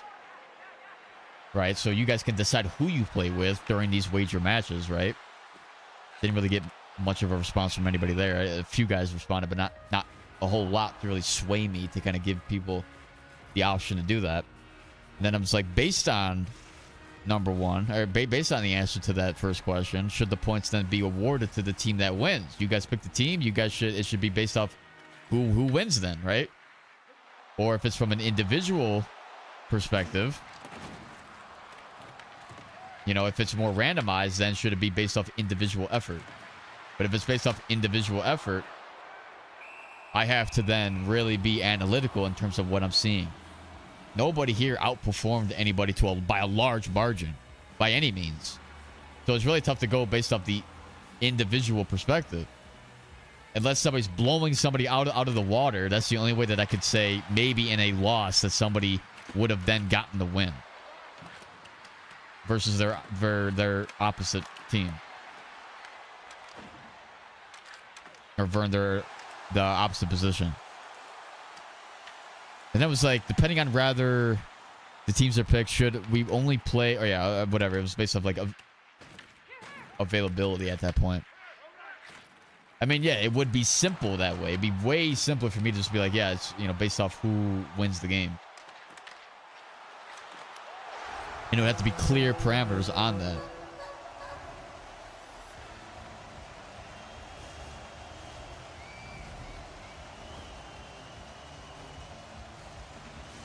It's not a matter of what I gave it out to other people. In a simple world, it would be based off that. But we're also talking about like trying to nitpick people that could play at a super high level. Like all in all, this is an attempt to see who would be the right match, right? You know, guys, you know, trying out for esports, who would be the right match that I could pick up? You know what I mean? I'm trying to do this as evenly, as fair as possible. So a lot of it is like weird, kind of like stupid shit that we're doing, but I'm trying to give it even as fair as possible, where it's not just like the guys that are making it to every single session has the first chance to move on. I feel like that's kind of ridiculous a little bit. There's three things that I sort of look at it, right? I look at who's committed, who's available, and then who's the most skilled. That's like the third thing, the last thing that I look at. Commitment is obviously like you're telling me, hey, I'm going to play. I'm committed to the grind. I'm committed to the process. I went through the 5-hole of me? What the fuck, dude? The second thing is like, all right, the amount of times that you show up. Somebody could be committed, but they're just never around, or they can't play Wednesdays, they can't play Thursdays. I can't have those guys on my team then, right? If I was going to have somebody join the squad, potentially, right, down the line, whatever it is in a tournament, I need to make sure that you're available to play on the set times, the set days to actually play, right? That's the only way it works, right? So that's where the availability point kind of comes in. And then it's the skill level. If you can't play at a high level, can't play. But that's where it becomes so difficult, where if we do these types of games, right? The whole point of the scrims, first of all, was to be like, to give guys a chance who haven't been able to make to every single session. Guys that are like 4th, 5th on the freaking leaderboard, right? A chance to catch up to number 1, 2, the guys that are running up the score because they made it to almost every single session. They've gotten the point every single session. They're at 5 points now, and somebody's at 1 point. How are they going to get to the top 3, top 2, whatever it is, if I actually move guys on to the next stage, just because they haven't made it to the amount of sessions that the number 1 and 2 guy are making? It has to then come down to skill. So that's where I'm like, well, in order to make it interesting, let's do scrims. Let's scrim each other. Let's see how you guys match up against each other. If somebody's standing out, they should earn a point, right? They should earn an extra point, and you should wager points based on that effort. If it's based off of wins entirely, somebody could get a hat trick and lose 4-3. But does that mean that because they lost, they should be deducted a point? To me, that's not necessarily fair. So I could set a certain rule where it's like, if somebody's just outperforming, getting a lot, like they're the only guy performing on their team, yet they still lose the game, and it's clear that they were better than the other player that they were playing against, then sure, they should get the point, right? But if I were to go based off these games now, all the games here were so even. And the guys that were kind of like were performing, their opposite player was then also performing. There was nothing that was like, oh, well, Teal on my side was just so much better than the other Teal. It was like, oh, Teal was really good, but the other Teal was also good, and they matched the effort. But then it's like, then it's based off the win. It would have to be based off the win, or then you kind of look at the stats. But I don't like looking at stats to determine whether somebody outperforms somebody as well, because somebody even, you know, made the comment, you can have you could set up a play where you set up 3 goals, but then make a mistake and gave up 5. It's like, okay, well, then that kind of cancels out the goals that you set up, right? Because you weren't there defensively where you needed to be. So there's a lot of things that kind of go into it. If it's based off individual effort, it is so reliant on me being perfect in my analysis. And again, it's not just a matter of seeing it live, also going back and watching it to confirm the point is still a tall task, because I'm still looking at 10 guys on the ice.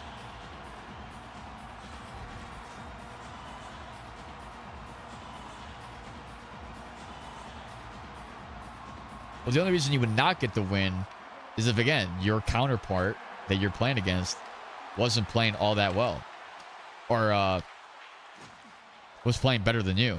You could get a win, but be a non-factor for your team. And then same thing, you could lose, but then be you're the reason that it was so close.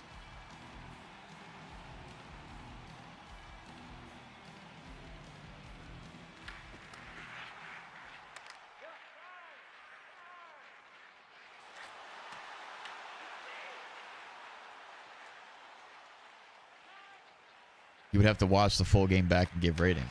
But yeah, that's kind of how I would confirm the point. It's still tough to say. Like, I could look at certain things, but again, the way that I would have to break it down, and I've done these breakdowns before where I look at like a team overall, like I kind of like zoom out almost, right? I'm not looking at things from a super analytical standpoint. I'm just looking at it from a basic generalized like team play structure. So it'd be like, all right, how well is the team trapping? And I can just see from my peripheral vision, from whatever, whether a team was playing the trap well. And then same with like breakouts and stuff. And I mean, you could see based off of who's not in the right spot, obviously, where the puck entered or whatever the case may be, who wasn't skating in stride with the other guys, right? And then goals against, you could see exactly what led to it and things like that. Like, you could break it down from those. I shouldn't have even done that. I forgot we're not playing fucking scrims. Yeah, fuck me. That's on me. I'm not even paying attention, bro. Yeah, I was going to change the camera angle, and I completely forgot about it too again. If you're comparing it to real hockey, the bad players on a good team, they're going to find someone that makes the team better, so that really doesn't make sense. They're going to, wait, what? They're going to find someone that makes the team better. Right, like, yeah, that's the reason why you trade for people, right? Like, you trade to make your team better because you know maybe somebody on another team that isn't playing all that well could shine on a team that does play well. But that's where you go from losses to then wins. But that's also why, if it is based off team, it should be then, if it is based off the win, then the guys should pick the team. The guys should pick the teams. But the issue with picking the teams is that everybody has to be available at that time to be on that team.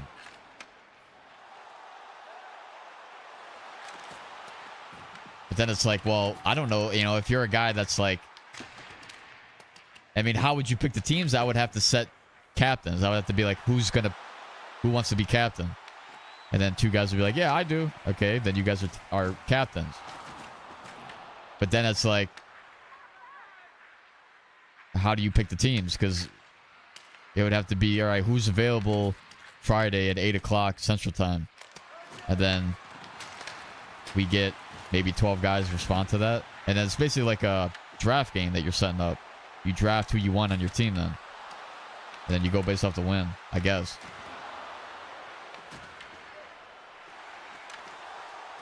But it's like all this for just like attempting to move on to the next stage. Like, what's really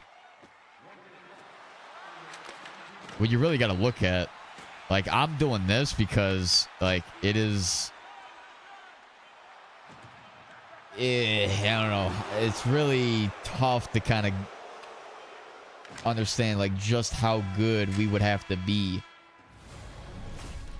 to really feel confident to enter an esports tournament. If I went strictly from this here, like, if I went strictly from everybody that's in the community, you know what I mean? Because I got other guys that I'm rocking with. This grind kind of blew up to the point where there's a lot more guys that were interested that I didn't really think were going to be. I kind of threw it up. Initially, there was only like 6 people or something like that that had initially responded to, you know, wanting to try out. Then I do my first live stream for it, and then all of a sudden I'm like detailing it, and all of a sudden there's a lot of people, right? They're like, hey, esports? I want to do that. And then everybody started to sign up. And it's like, well, damn. You know what I mean? Now all of a sudden what was 6 people turned into 20, turned into 30. And now there's like, you go into the tryouts channel and you scroll up.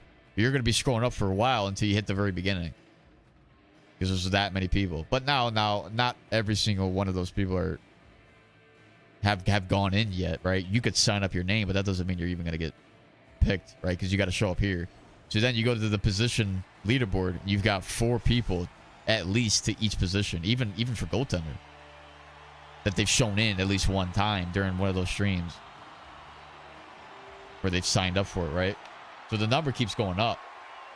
And now it's like, well, I got to find a way to sort of narrow down not only the availability, the commitment, but also the talent level. It makes it very difficult when we only play pubs. But I'm not interested in going into the LG Scrims channels to then find Scrims. I'm just simply not.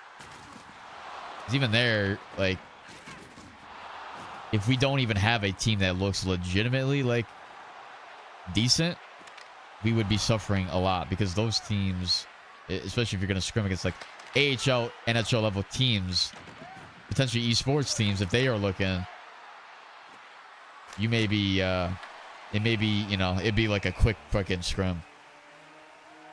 And I'm only saying that because we don't have the established chemistry, and everybody here is kind of just like, there's some guys that have never competed before, don't really, you know, so it's long time to sort of get to that point where I feel comfortable with taking us into scrims. I have to really look at each player individually, because that's really what's going to happen. If I move guys on to the next phase, we then start to enter scrims against other teams, and we start to, like, really, I start to do breakdowns, possibly live on stream, breaking down our scrim games and seeing, I mean, I don't really know what to do there. Seeing, like, what each player has to do to get better. I'm not going to do that here because there's so many players to do that. You know what I mean? It's very tough to get to that point. Especially the more players you add, the less chance somebody has at really getting in, getting seen, you know, whatever it is, being, like, considered. Because there's just so many guys that I'm looking at, you know. You also got to think about it in terms of the type of position that I would be playing. Damn, fuck me. I'm open to playing center and right D. So that means the guys that are signed up for center and right D, like, when it comes down to it, if I pick a spot, it almost cancels out everybody that's already signed up there. Also, like, there's zero guarantees of anything. You know what I mean?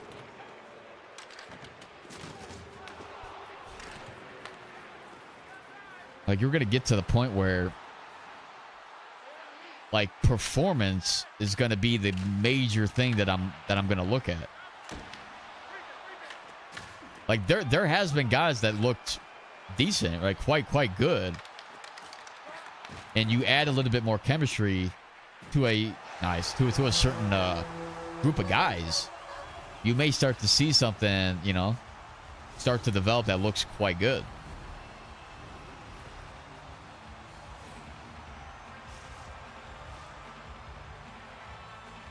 You know, this is where I kind of need your guys' feedback in terms of making it not just fair, but more competitive, like, to where, like, the talent sort of gets spotted out and people start to really look at it's tough to find it here.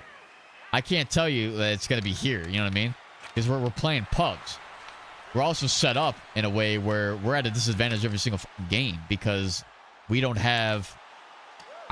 I tell you guys to not use any traits that are banned for sixes, right? Like for LG.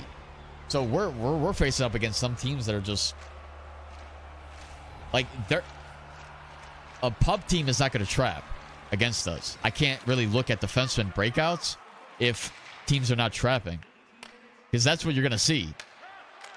Give me that save though. Give me that save though. Give me that save, though. I keep forgetting to fucking change the camera view every single fucking time. I like literally am just looking at myself just playing overhead.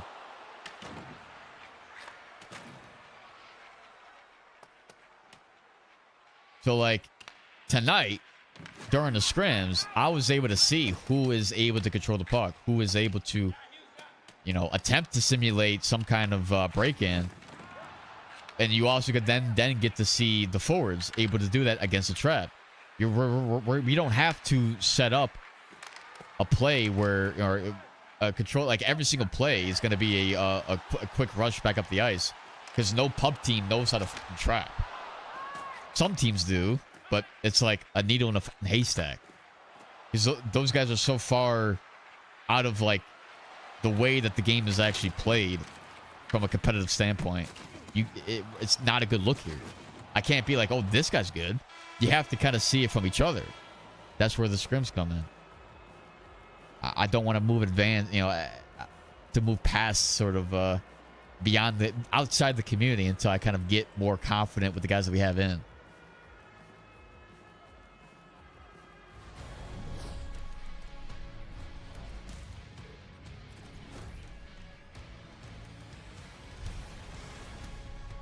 Let's see. I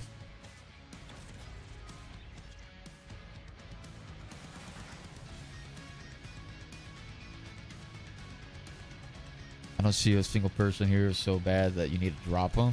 That's the thing. They're not completely dropped. They're deducted a point and can earn that point back for playing better.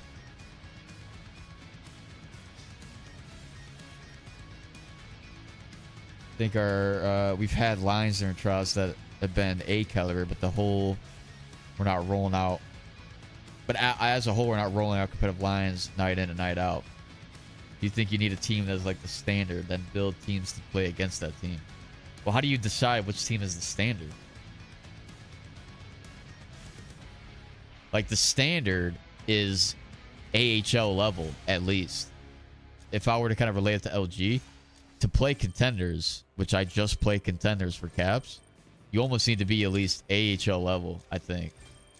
We had guys that were CHL, I think, ECHL. I think we had AHL. I had a NCAA fucking goaltender, but it's because nobody knows him as a fucking goaltender. I had an NHL defenseman. I don't like to necessarily truly compare it to LG talent level, but like from a general standpoint, you kind of have to be able to do at least what is seen in the A to at least have some idea of who you're going to be playing against. What I have to say is the teams that are winning, I think, are at least AHL level. So if we're going to compete in contenders, we have to have a line that can simulate AHL level talent, which means trap defense, good solid breakouts, good fundamentals for... I mean, it's everything that I kind of always preach. It's just not done at a super high level chemistry level. Like, it's not much to sort of simulate it if you had the guys that were able to simulate it. Guys could come together. 5 guys could come together. It's like an LG AHL line, which I played against in Caps. They're very beatable if you know how to fucking beat them. But you kind of need to have a team that can simulate that to do that. To be fair for goaltenders, I don't really know how to judge goaltenders because it's kind of just based off the shots that you get. If you can make saves, Crowing, I think that's all you really need to make. And honestly, Crowing, when you did fill in, because you did fill in that one time, you played, I think, as good as you possibly needed to, right? Like, I don't think you needed to do anything better. You know, like, it was us, the defense in front of you, that fucking sold. Is really what it came down to. I think you have lines that are ready to be competitive and ready to have chemistry as well. Have the ability to see who can be competitive with. Who is that? If I were to go based off who's on the leaderboard now.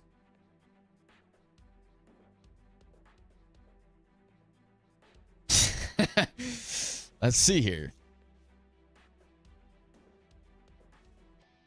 I mean...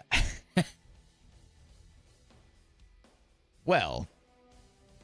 See, I would have to DM you guys separately. I mean, unless you guys really want me to say who I think is actually good and who isn't. To be fair, winger is a very tough position to master because the only expectation for wingers, well, not really only, but one of the major expectations to a winger is the ability to be just essentially like Patrick Kane with the puck. If you can't simulate Connor McDavid, Patrick Kane level of stick handling, you're already behind the bar as a forward, a winger. Center, you kind of also have to be the same like that with the puck. Like, here's the thing: the centerman position is the toughest to be the best at because you literally have to be the best player, the best overall player. I mean, offensively, defensively. You have to be as good as a winger on offense and as good as a defenseman on defense. And you just have to be... You have to have a style that combines that into one. That's really what the centerman position... And then on top of that, you got to win draws. Wingers, too, they also have to be able to rotate and play almost as good as a defenseman at times when they do rotate. But there is some, there is a little bit of gray area in terms of that, where it's like, as long as they're just doing the simple things right, they can stand out. Their main thing for me is offense. If you could set up offense, you have to have chemistry with the guys you're playing with. The only way you could develop that is by playing with each other. If you have chemistry already kind of built in, it's sort of like a natural way of playing with each other as well. That kind of just helps your cause, right? But it's like you need to have 3 forwards that have chemistry, 5 forwards really, because if you think about it, the 2 defense can also get involved in the rush.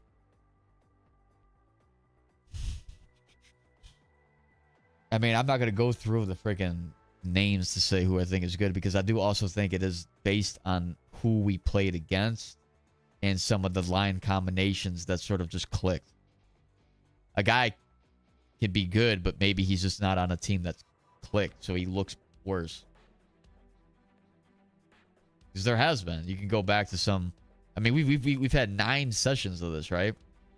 Where we play with each other and kind of seen what we want to see at times. Where it's like, wow, we're winning 5, 6, 7, nothing. It's like, whoa. But then it's like all of a sudden we lose to the team that we just lost, I think, right? Then we just lose because I was playing goaltender. Like, I'm not a good look at playing goalie, so that makes our defense look worse, right? You got to have a guy who's just able to make saves like Crowing and guys alike, you know?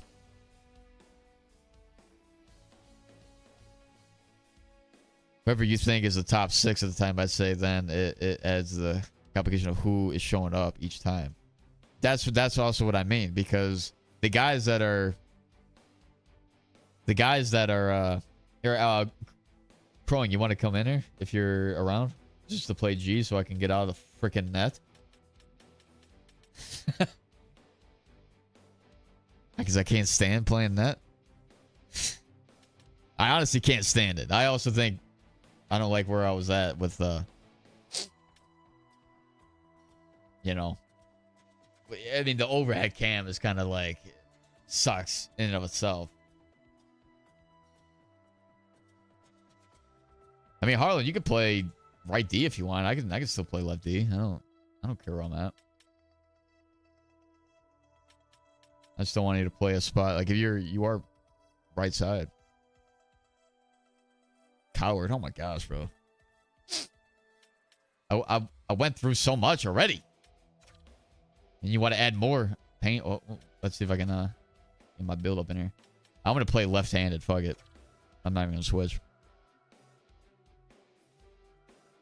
We're doing pretty decent to the overhead. I mean, yeah, it's tough to like. What's really tough for me to really perform my goalie is already the fact that it's overhead cam and the fact that I have to analyze everything that's going on.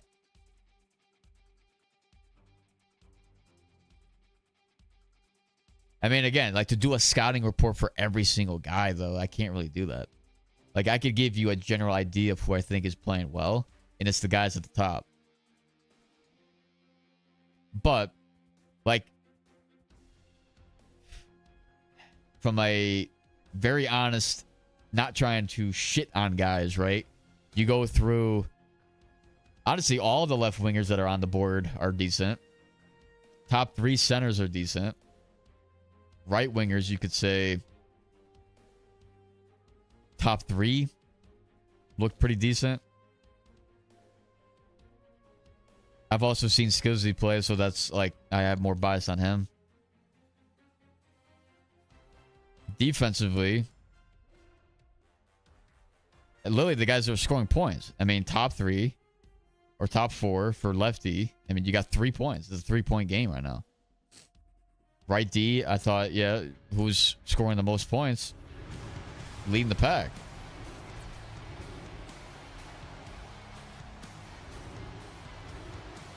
But it's like, what I will say, a weak, as much as I say, you know, with the right wingers, I do think talent-wise with the puck, we got to get a lot better. The left wingers are very good at controlling the puck versus the right wingers, if I'm being honest from that perspective.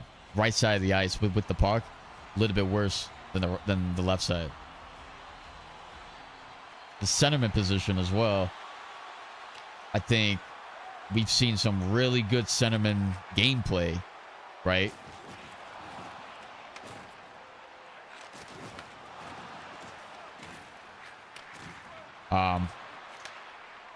To where like we may have guys, right?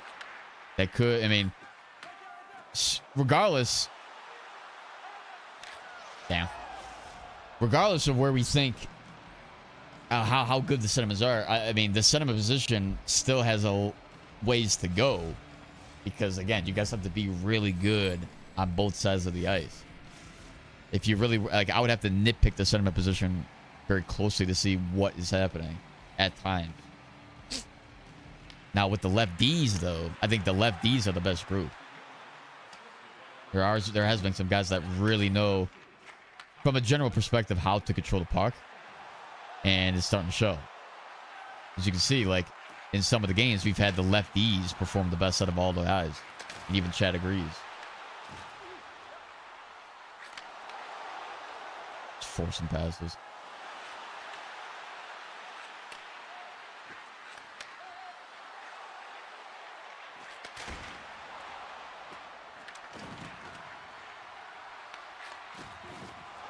Proud to send that up. And from a goalie perspective, there's really only been one goalie that's really been playing. That's Cronin. So, like the other guys, if they want to play, they're given a chance, right? Goalies, I can only really see like when if you play against a really tough team. That's the only way to really judge a. The only way to really judge a friggin' goaltender. Not really something else that. There's no other way to really judge it.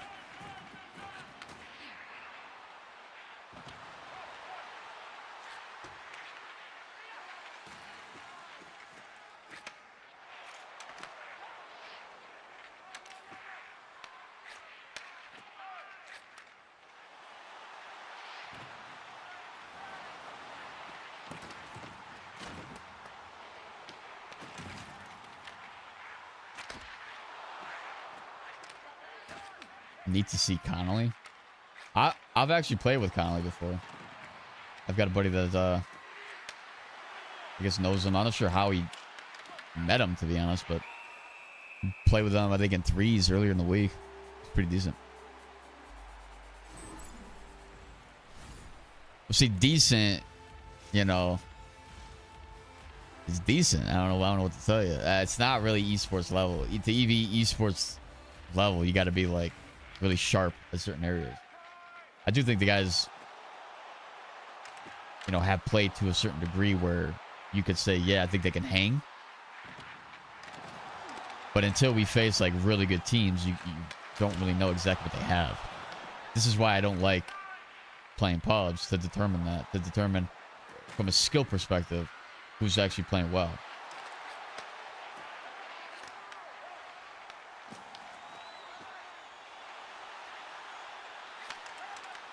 This pubs is just, it's so bad, bro. Like both, like just, it's just you kind of have to play differently in pubs than you do when you're actually playing against a legit team.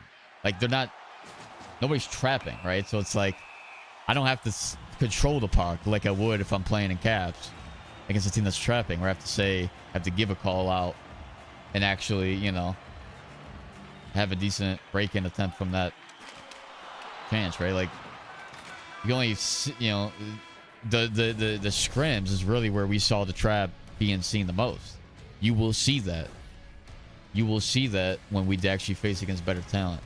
You would definitely see that when we play, when you actually play in league. But see, pinning NCAA isn't exactly good either. They're no different than fucking pubs.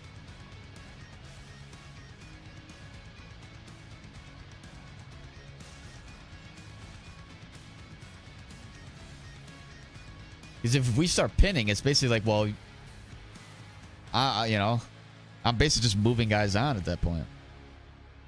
You know, eventually it's gonna get to that point, but I want us to like, I want it to be clear to me where we stand, and it's like, unless we're facing pub teams and we're just destroying them left and right, it just kind of tells you that we're a ways away. Because like, an esports team would be able to destroy all these teams right now.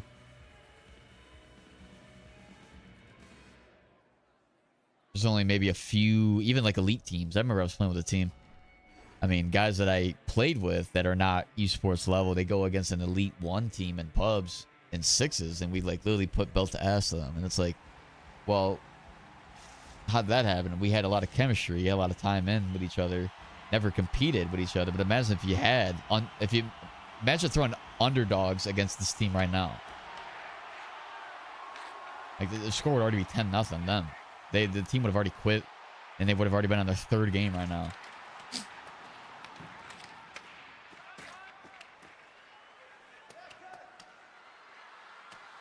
It's like,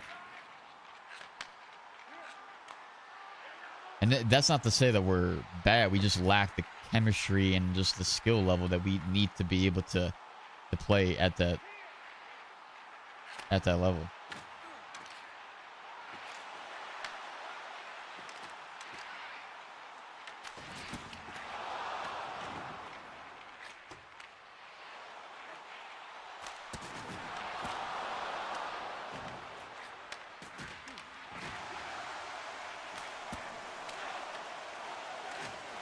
See if I can tee it up in the point. I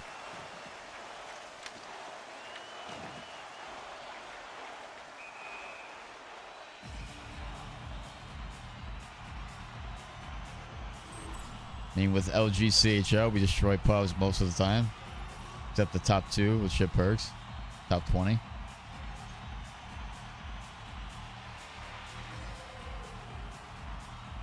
I mean, that's usually, it's really, pubs is not a good gauge to really gauge talent. Like if you're doing that with a CHL squad, it's really because you've erased all the other competitive teams off the board because they're not playing pubs. You see it more in the C because that's what they do. They play pubs. They don't, I guess, look for scrims that often. Or maybe they do, but it's not like as serious. Like if you get to a certain level, you won't dare play pubs. Like 6s, like the way to get to the top level is you're playing against those top guys constantly.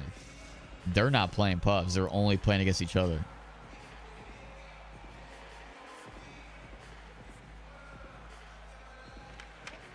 But see, ideally, you want to be pinning against other league teams because that's a better look for you. Pubs is like, is like literally this. So you don't get to work on the breakout or anything like that. Unless just based off the quick breakout. I'm like, am I lagging like fucking mother hell? It's not that bad. It just looks really bad.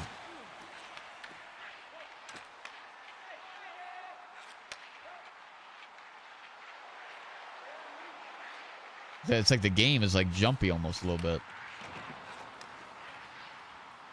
Yeah, I can't even move.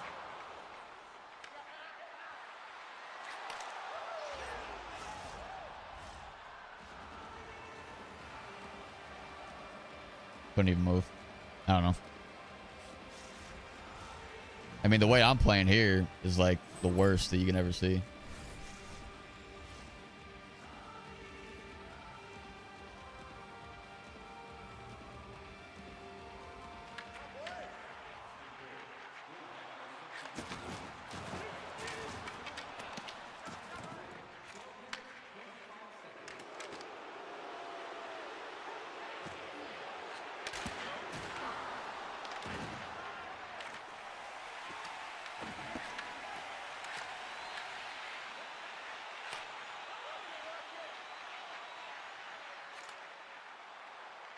See, they sort of simulate a trap there. But what their version of a trap is, they'll hang back and then load up truck. And that guy just clipped me.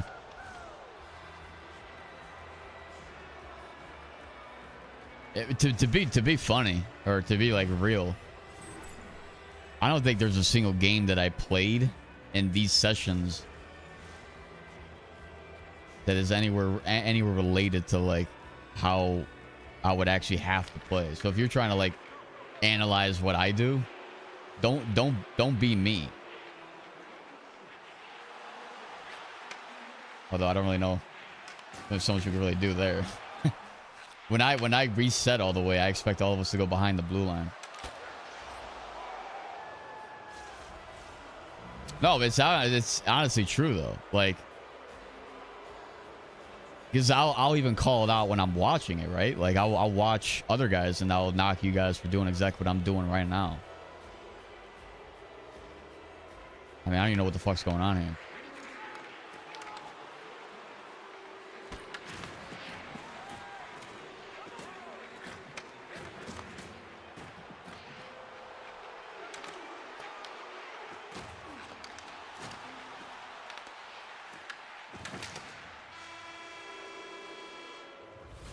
It's really funny though, where it's like in a lot of these games where like the comp isn't there, it's like I'm not even very much not locked in.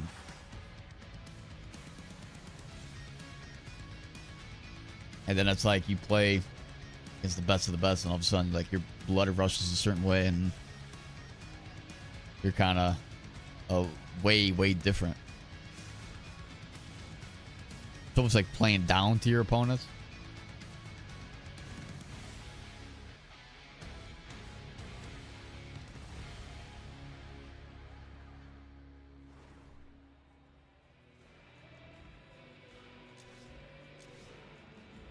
I mean, yeah, that's what makes it tough. It's also just I mean, this isn't bad ping, but it feels bad. Like, it feels worse. That's what I don't like. This is another reason why I didn't stream caps, was because I really don't think I can. Like, I don't think, generally speaking, whenever I streamed, I was ever really able to play up to a certain par, because it always feels like my ping is just a little bit worse than it should be. When I'm playing, like, off stream, it's a lot better. I don't know if you guys think, like, from the videos that I put out for caps compared to what you see here, if you think that I'm performing a lot better in those videos than whatever the fuck I'm displaying here sometimes. But it's like, feels like a night and day difference, where it's like I'm not even. Plus, they also have like fucking traits that are abused and shit.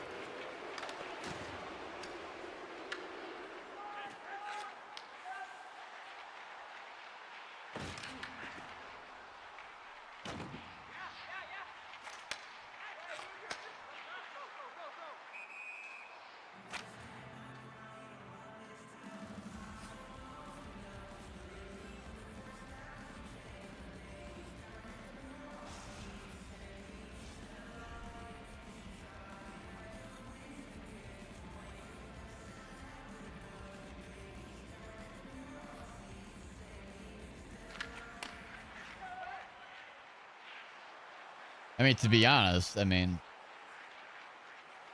think Croying, if you played LG, which I actually thought you did. You said you don't play? If you played LG, you could easily crack a CHL roster, if not better. I mean, you don't make the saves that you made by accident.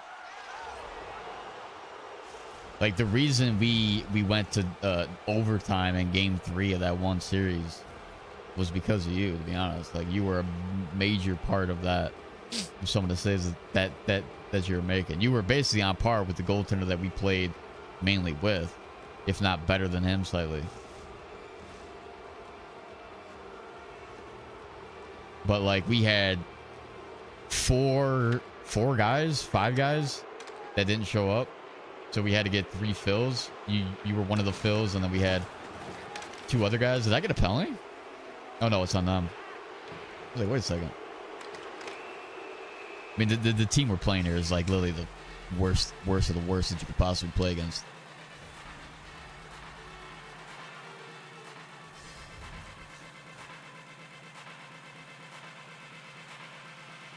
But it's like goalies, goalies are so tough to judge.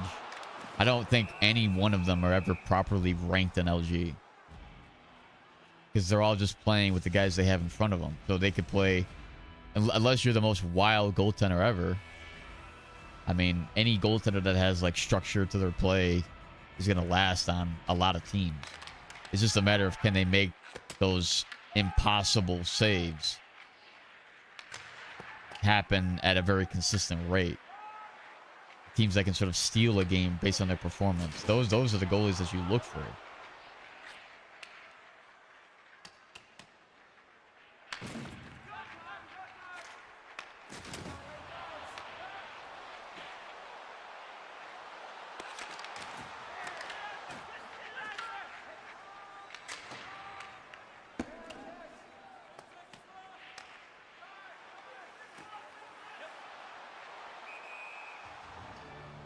I'm trying to just skate it in, man. I mean, we've had too many rushes where we go up, we get absolutely wrecked.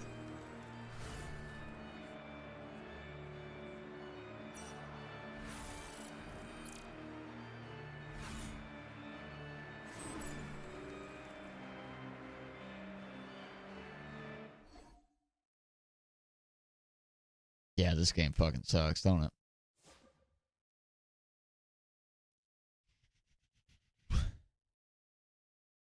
But I don't know. I think we'll have to figure out sort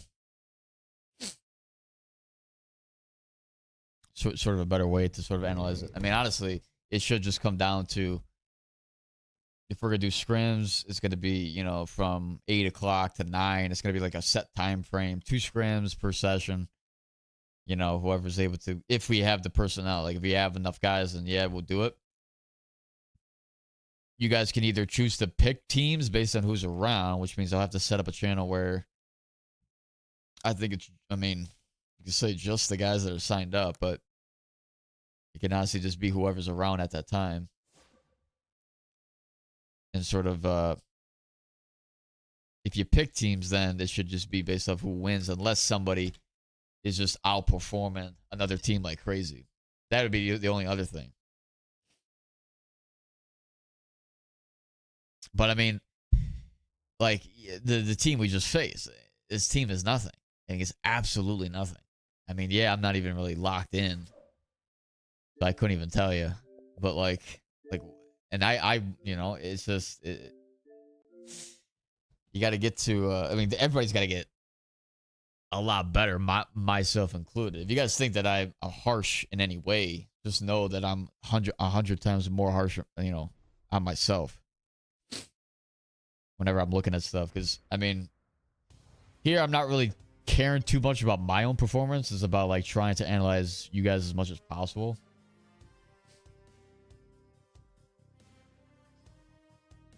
But yeah, there really is nothing in the pubs that I see that's even really all that good. But the scrims, you're able to see, like, generally who's performing quite well, especially if guys are like trying to simulate some of the stuff that I would want to see. But I mean, I don't know. I don't know. Do you guys want to do one more or just call it there? I kind of want to play center for like one game. I don't know if that's possible.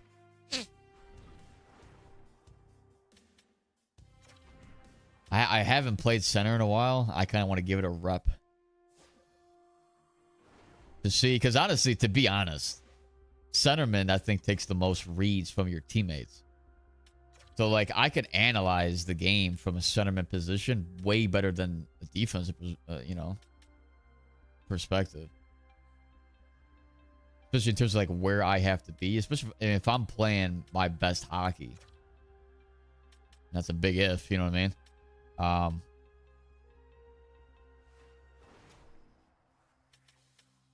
You know, I think if I'm playing center, that's where I could really see where guys are and kind of help out the team a little bit better. From a defensive perspective, you can only really give the puck to your guys and then hope that, you know, if offense is lacking, then you'd have to sort of almost play like you are a center in some way.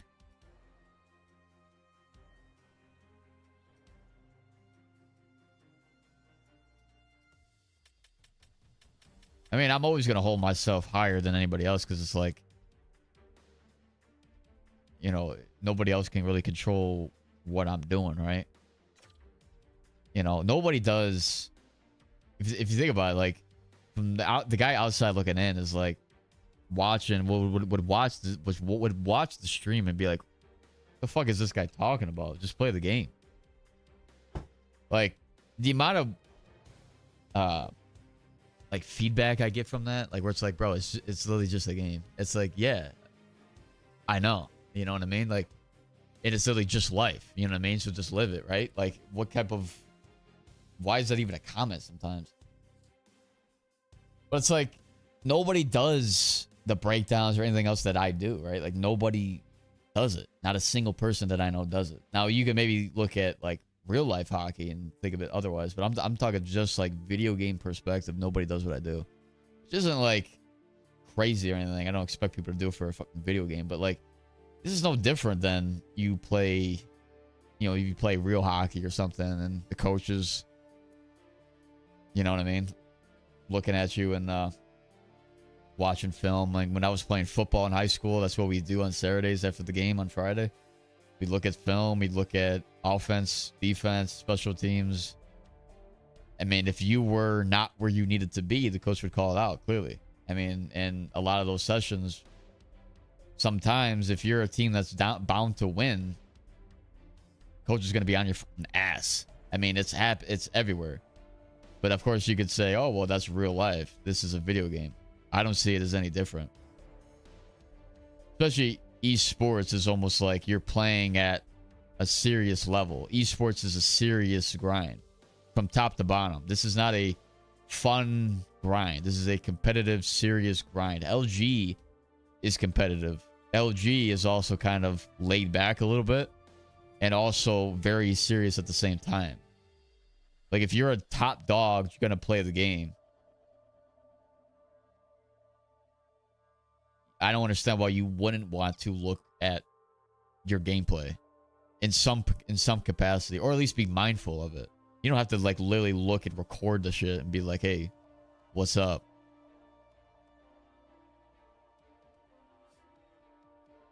You know, no, it's like, just be mindful of what you're doing. That's no different than watching film, you know, and then just kind of understand where you need to be at. But I feel like in some way, like, you know, nobody could really understand exactly what I'm looking for. Yeah, VOD reviewing exists in every comp game. Why not Shell? See, that's like that's what I'm saying. But okay, because it's like, oh, well, because it's Shell, because it's not a Shell. Like, who the fuck cares, right? It's like, well, those guys are guys that are silver, playing ranked, and they're silver. Then that's their regular grind, is pubs. Like, they have no idea this other dynamic when you enter. Like, I literally look at the community from two split ways. I look at it as from a competitive standpoint and from a casual standpoint. All the guys that are complaining about what the fuck, bro? It's just literally just a game. Looking at the game from a casual standpoint, I see them as nothing more than casual. They're a casual player because they've never actually played in a serious, high-level competitive match. Whereas like almost like you almost have money on the line. Like it's almost similar to a wager. You're gonna obviously pay attention to the game when you have something on the line. Yeah, we need a left D. Anybody who wants to play defense, even if you're a right D, you can go to left D. I don't even care.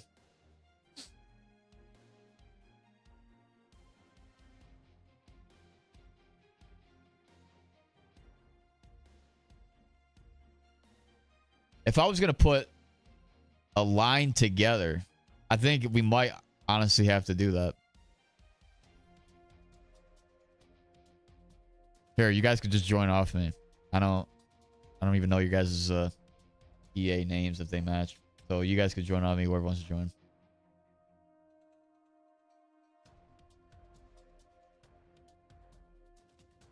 I mean, it's almost like we kind of have to do that.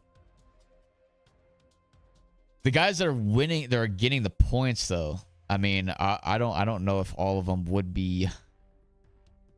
Like, I would have to almost do a line 1, line 2, if I'm going to sort of determine guys that are going to be, you know, moving on to the next stage. I kind of want to. It's not always like the guys that are just kind of like number 1. Like it's going to be skill level, like skill related. But I do think the guys that are ranked number 1 should get the first shot. But still, though, like from what I've seen, it's I haven't actually seen some guys in a little bit. But I would almost put like line 1, just kind of throwing it out there. JC Pens, probably Noah Broski, Viper, Undezi, and Mad Trapper on line 1. Probably. Now there are guys that actually play left D, or that could actually play right D if you think about it. Like if you're a left-handed player, you may want to consider switching to right D. Because if you're a left-handed stick, I would prefer you to be on the right side. You can be on the left side. I'd rather you be on the right side. So that would be kind of like, from what I've seen, first line potential, maybe. From what I've seen right now. Or not just now, but like from recent streams. Second would be Lamonte. If I'm even saying that guy's name right. Hopefully. I would probably either go with Frisch Mania or the number 3. I think that guy's also name is Noah. You got 2 Noahs. I would have to look at those guys a little bit closer for line 2. And it'd be Ethan for the ringer. And then Bazar and either Harlem or Dietrich. I'm not sure, bro. It would have to be like, I would have to see you guys a little bit more to kind of determine line 2, but line 1, because I kind of have a glimpse in terms of who I see.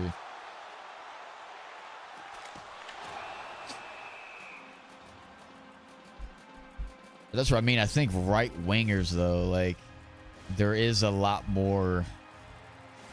There's a lot of improvement that needs to come from the right side. I think personally.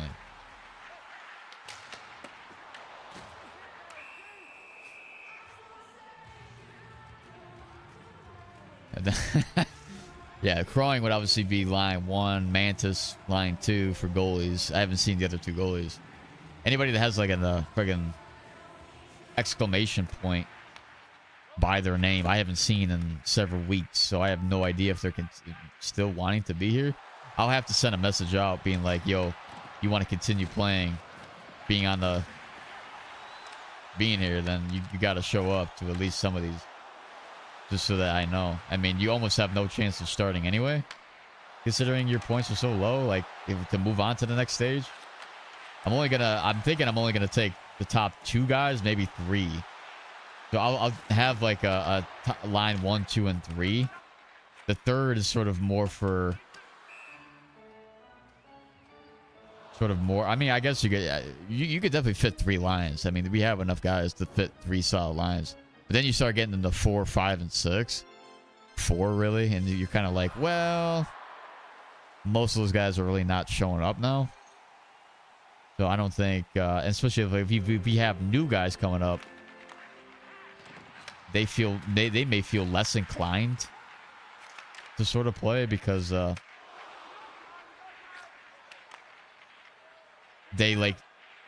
look at the leaderboard and be like, whoa, well, I don't even have points. Like, I'm like 6 points down from a fucking spot.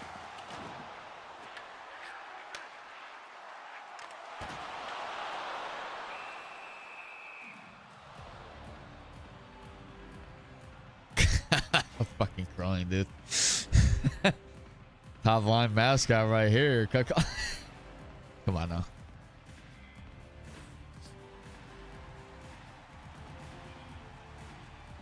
If I were to rate myself in terms of offense, like the main issue that I have is the main reason why I don't feel like I can ever really play wing seriously is because of my offensive talent with the puck.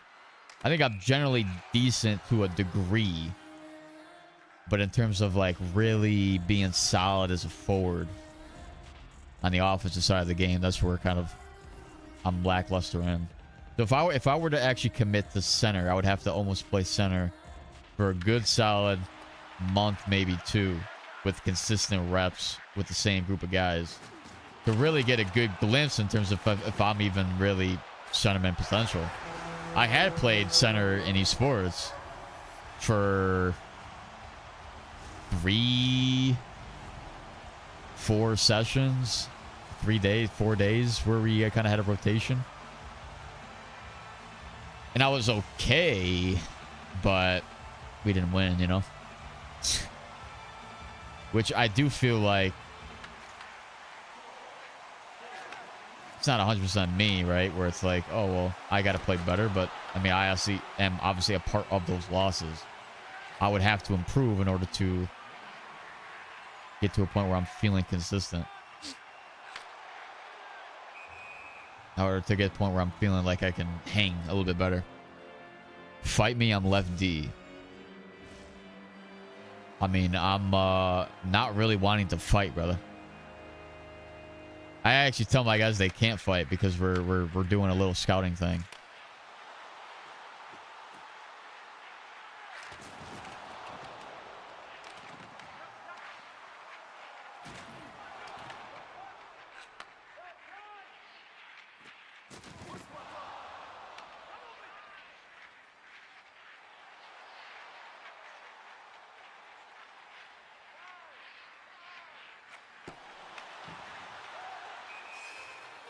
Did I go outside? No way.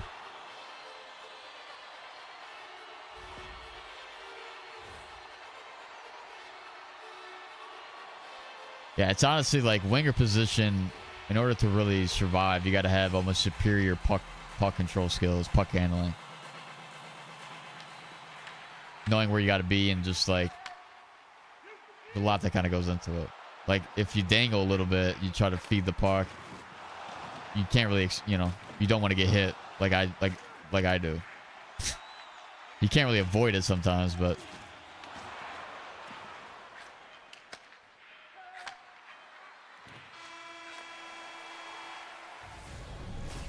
yeah, I know, right? Playing left D is kind of tough. I mean, it's the same game, right? You know, but it's like it is a weird feel, kind of like me on left wing.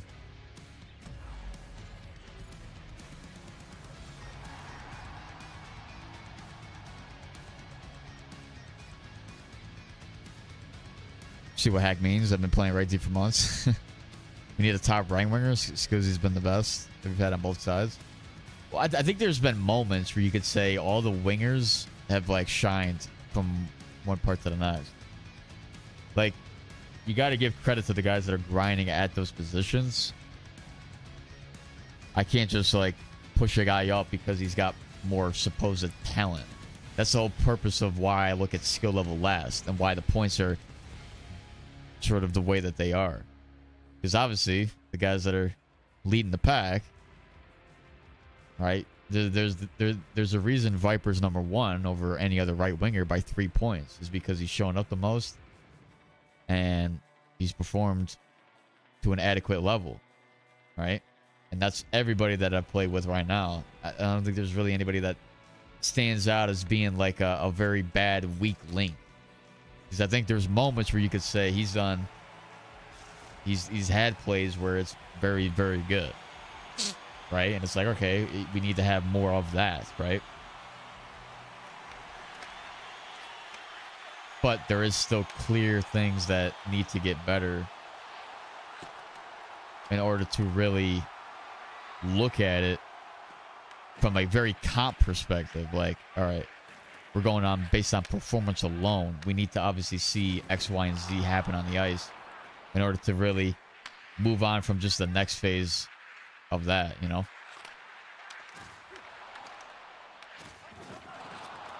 How's that not a fucking penalty? What? Like 2 seconds after I touched the puck. Nice.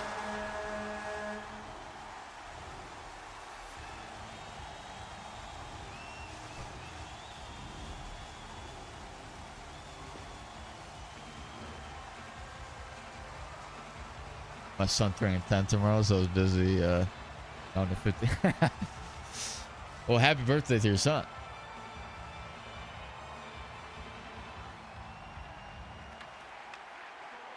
I'm the lefty playing it. Have a go. Well, we're trying to like play the game, not sit in the box for 5.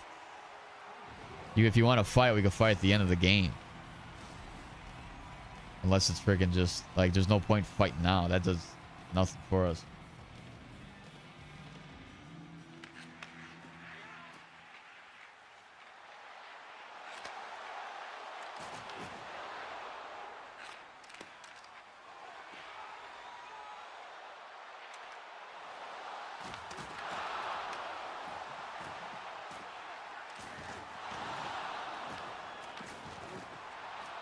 What the frick, dude? Oh, that was not penalty. I feel like the refs are just not calling it.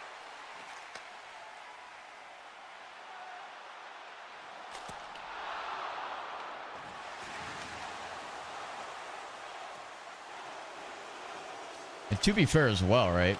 Like, this is only getting you guys a chance to move on to the next stage, right? When you actually get there, I mean, there are some guys that I've actually played with where I don't really know what my next move is, right? With caps, I'm not necessarily going to go big in terms of what happened in caps. Nothing like crazy happened. I'm just saying from like a performance standpoint. I mean, there's just no way it ended the way it did, to be honest. But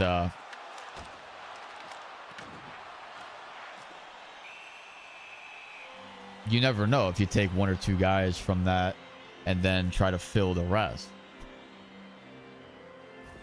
And then you also got to look at utility players and things like that. Like utils, I think for certain tournaments you can only have like maybe 2 or 3. You can only have like a max of like 9 guys. Like for caps, you was only a max of 9 guys on the team. You'd have a line 1, then you'd have a few fills. 1 for the forward, 1 for defense, maybe 1 for G. I'm not sure. Whatever. Or have maybe a couple for multiple positions. Actually, I'm not even paying attention. And there's also other guys that I, have chemistry with that I wouldn't want to just like throw away for nothing, right? To like try to rebuild. So I don't know exactly what the next move would be. Like I also don't want to just like give up the chance of seeing what we have here. I'm just, the reason I'm doing this is honestly because initially I didn't even have a team. Everybody kind of just stopped playing the game, and then it's like, oh, you come back, and I kind of already started doing this, so I'm not just gonna drop this for nothing, right? I mean, I want to give guys the opportunity to sort of gain that extra bit of experience, really kind of like join and like really look at sort of like a sneak peek of what it might actually take to get to the next level. you know? Because again, I mean, when I initially started it, I had a group of guys that I was doing that with. They were very consistent. We kind of worked from the bottom up and developed the team that way. We then eventually had a fallout, came back together, right? Then we played PLG, we played Caps, we played PLG again. I could say there was a lot of games, like a shit ton of games, where there's a lot of like moments to grow, moments to improve, no moments to look back on and be like, wow, this is really good at times, right? So it's like, just understand that like this is a long-term grind for guys that are willing to sort of see it out.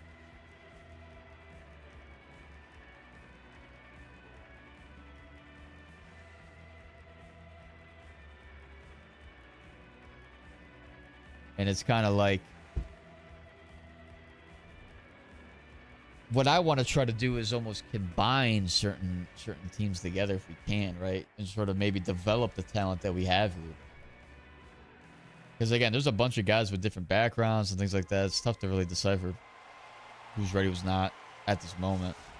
I'm not just going to push guys forward and advance it super quick. I want to have a certain process and stuff and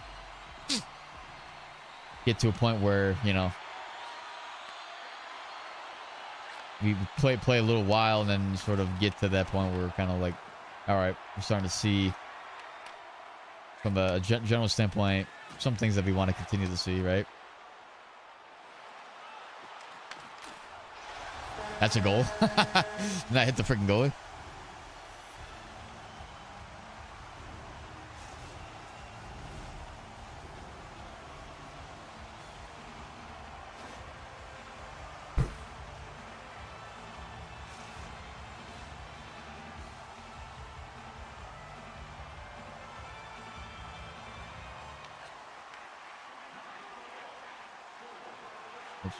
I'm like looking at something else.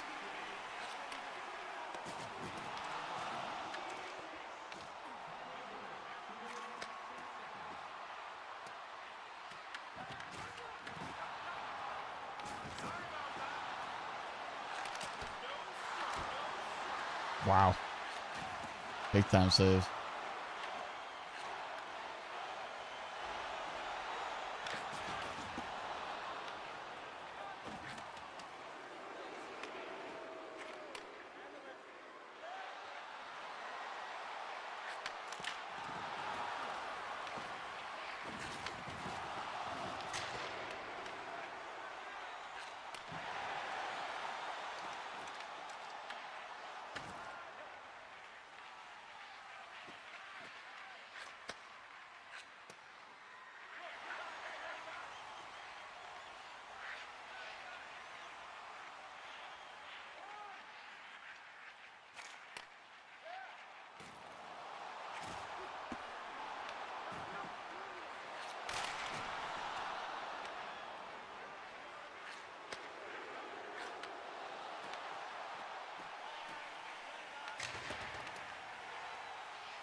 Have I ever tried playing with optional? No, because we never had enough guys to play.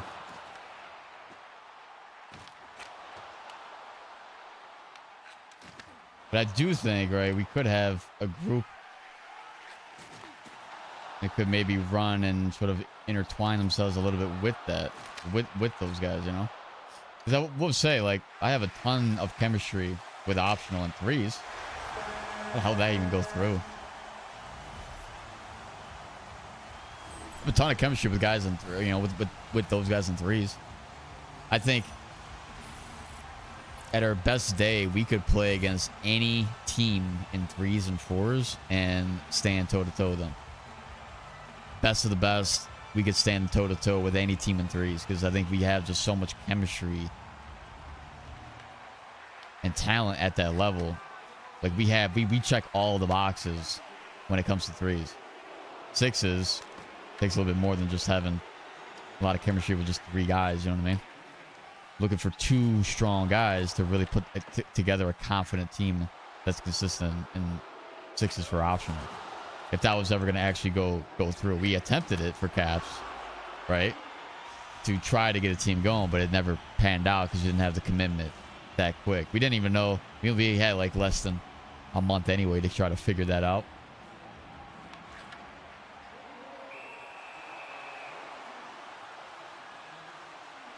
Yeah, I guess you guys can fight. I mean, it's already there, so I guess we're fighting. I don't even know how to fight, so.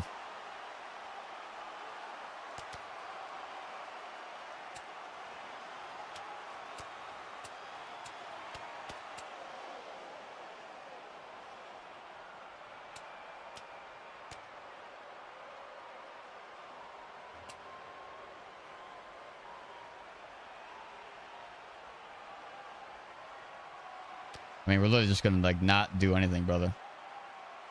Just lean our head back for 5 years. Like, what the fuck was that? I have the audacity to look at the fans and go, woo! Fighting in this game is so freaking stupid. It's not even like fun to look at anymore.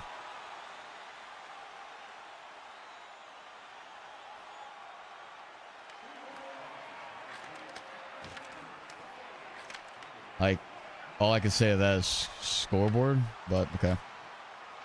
And literally Brady said it crazy. And then Viper just, okay.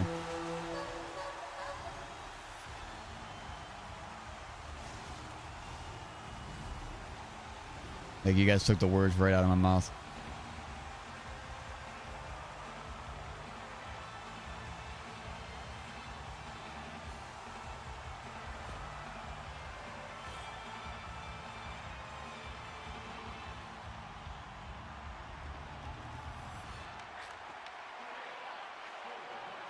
It's okay, we're playing out of position. So are we.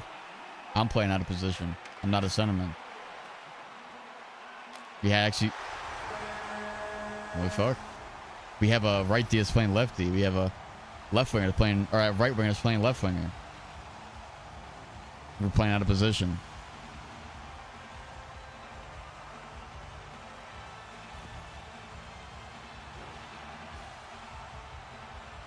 Six one.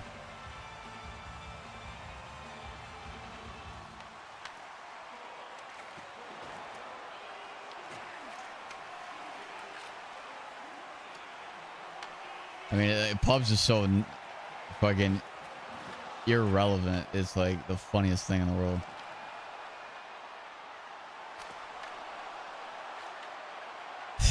It's so good. Yeah, like, I want to watch Nagy control the puck. So that's probably the worst AI in this game. Is fucking Matt Nagy.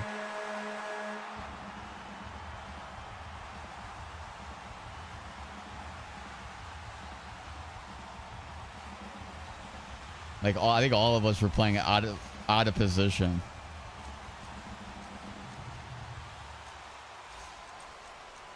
And it's 6-1.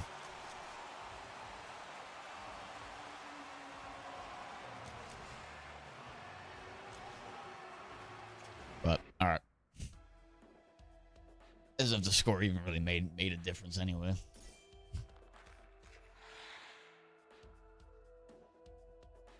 Oh, no. We'll figure it out. I feel like the scores are pretty decent, though. Kind of like that look, but it's just we got to figure out a better way to sort of analyze it and sort of develop lines. Like, if you guys want to set lines for yourself, you guys can do that when it comes to the scrims. You just have to have the guys ready to play is kind of really what it comes down to. I think I'm going to call it there just because it's already getting kind of late. And I got some shit to do in the morning, to be honest. But, yeah, we'll figure it out. I mean, I think for the guys that played the scrims, again, this is just kind of a test run, but so I think I'll probably put everybody an extra point higher. Whoever got in tonight, so that's kind of where we stand right now. But yeah, I don't know. We'll see how it goes. And if you guys have any feedback on that stuff, you know, you guys could definitely let me know. I don't, you know, I'm not trying to control every single little aspect of it, but if you guys want something or feel a certain way about something, you guys can definitely let me know, man. I mean, honestly, it's there. So, but if you guys want to play with certain guys, you guys can definitely do that. If it comes down to those scrims, I'll give you guys full access to that in terms of who you want to play with. But yeah, GG's everybody. Hope you guys have a good rest of your night. I'll catch you guys in the next one.